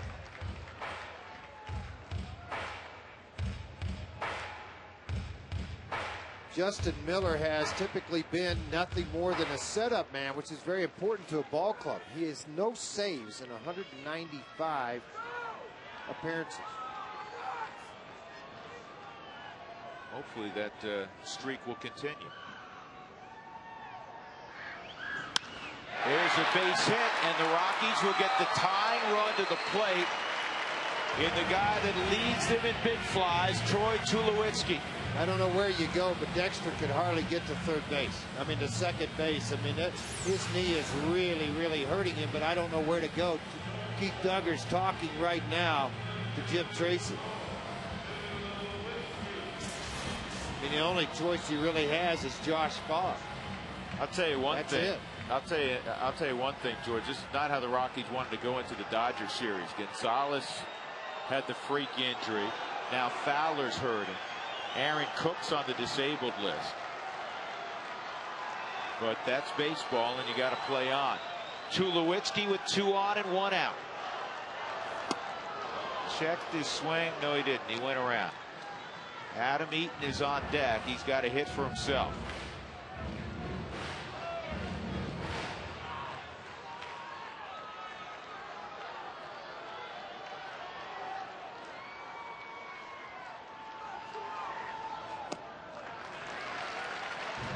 Troy in the ball game is 1 for 6. This game is now the 3rd longest by time in Coors Field history. 4:48, longest game 5 hours 21 minutes back in August of 06. 2-1.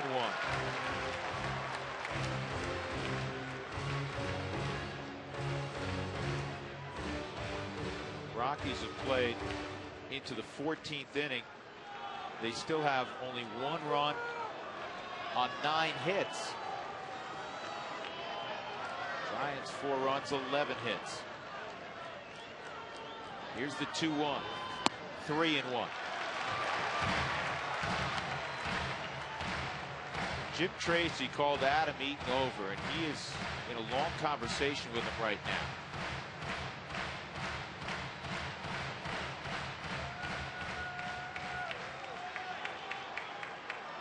More than likely, hey, take till you get a strike. You know, he was a National League pitcher, so he swung the bat both in San Diego and Philadelphia. I've got Doug looking up his lifetime batting average right now. That's a strike, 3-2.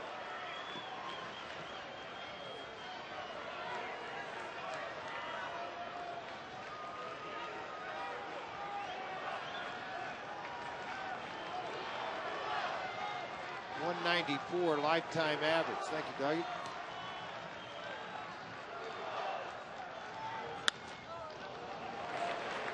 And you know what? By a pitcher standard, George, that's not bad. Not bad at all.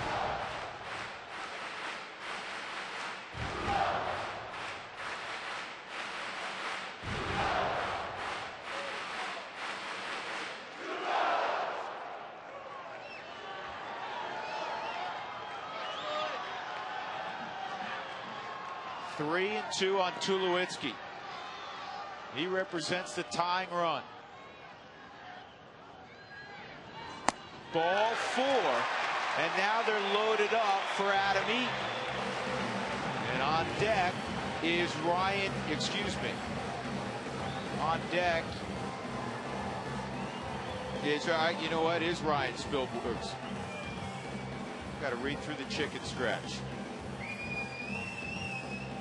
So Tulowitzki goes to first. That pushes Fowler to third, Nyanetta to second.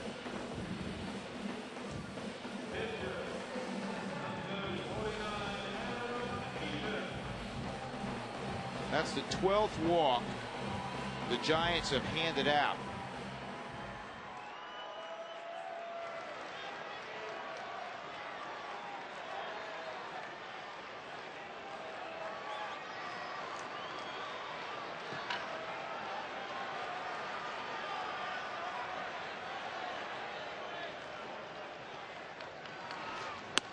And that misses. And the outfield, George, because of the big lead, is still fairly deep. Well, they should be. They don't want anything over their head to allow the third run to score. They're going to try to prevent that big double play, or the big double by somebody. 2-0.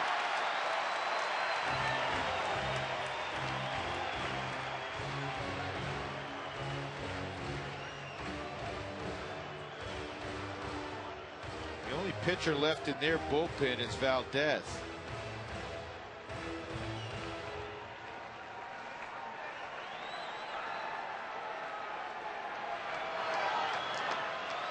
He pitched 2/3 of an inning 2 days ago, and he gave up 4 runs right after Miller had given up 4. 3-0 on Adam Eaton. Well, Miller hadn't thrown a ball to the inner part of the plate yet while he's been on the mound. He didn't do it the other night either. This is not typical of him, not throwing strikes. Usually he does. Spilborghs waits in the on-deck circle. Oh, this is getting fun. Funner.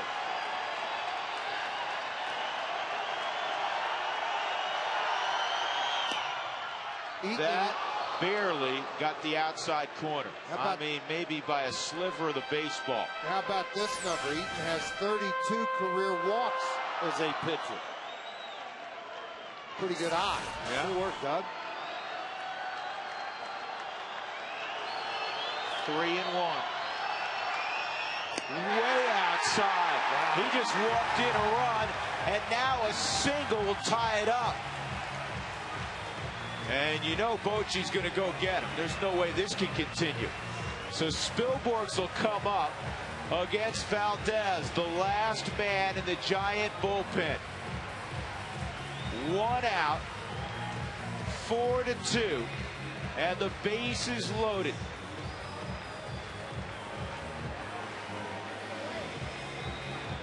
I hope you didn't turn out the lights just yet back at home.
4-2 San Francisco.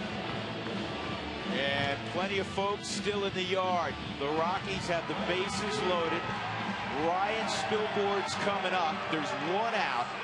And he'll face Merkin Valdez, who he faced 2 days ago and tripled against him. That would work well right here. Oh boy, would it ever. And prior to that outing, Valdez had pitched pretty well for this ball club. He'd gone 4 appearances, 3 2/3. Couple of hits, couple of strikeouts, and a walk. Well, you see the numbers for him on the season. Not a strikeout guy, but he is a ground ball guy. He does throw the ball hard. One on Spilborgh's.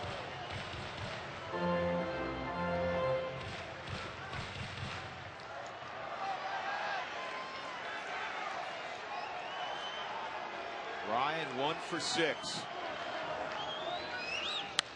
In the air, deep on center field. Way back.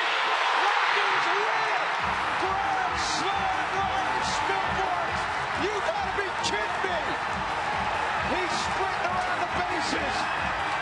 Wow.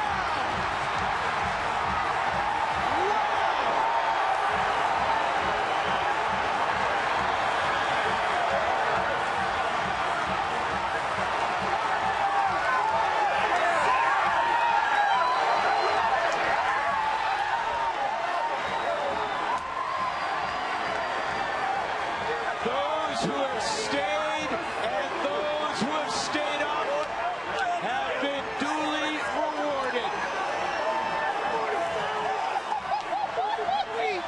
Oh, you gotta love it. 6-4 Colorado in 14.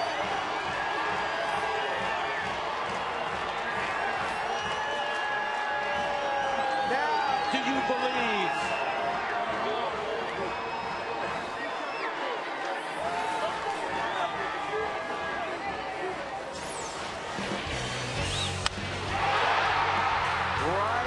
Spilborgh's on Jimmy John's delivery of the game. He almost made his skipper pass out.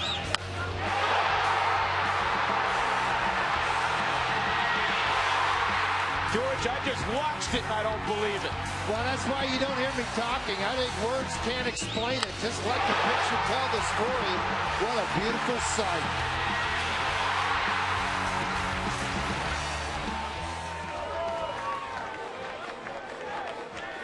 What could this be about? Bill Miller's upset at something with some of the players and the excitement at home plate. Darrell Cousins gotten involved in it.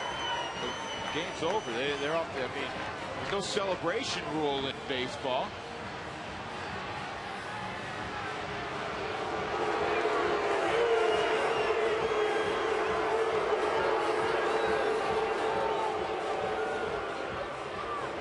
They're talking to Tulowitzki.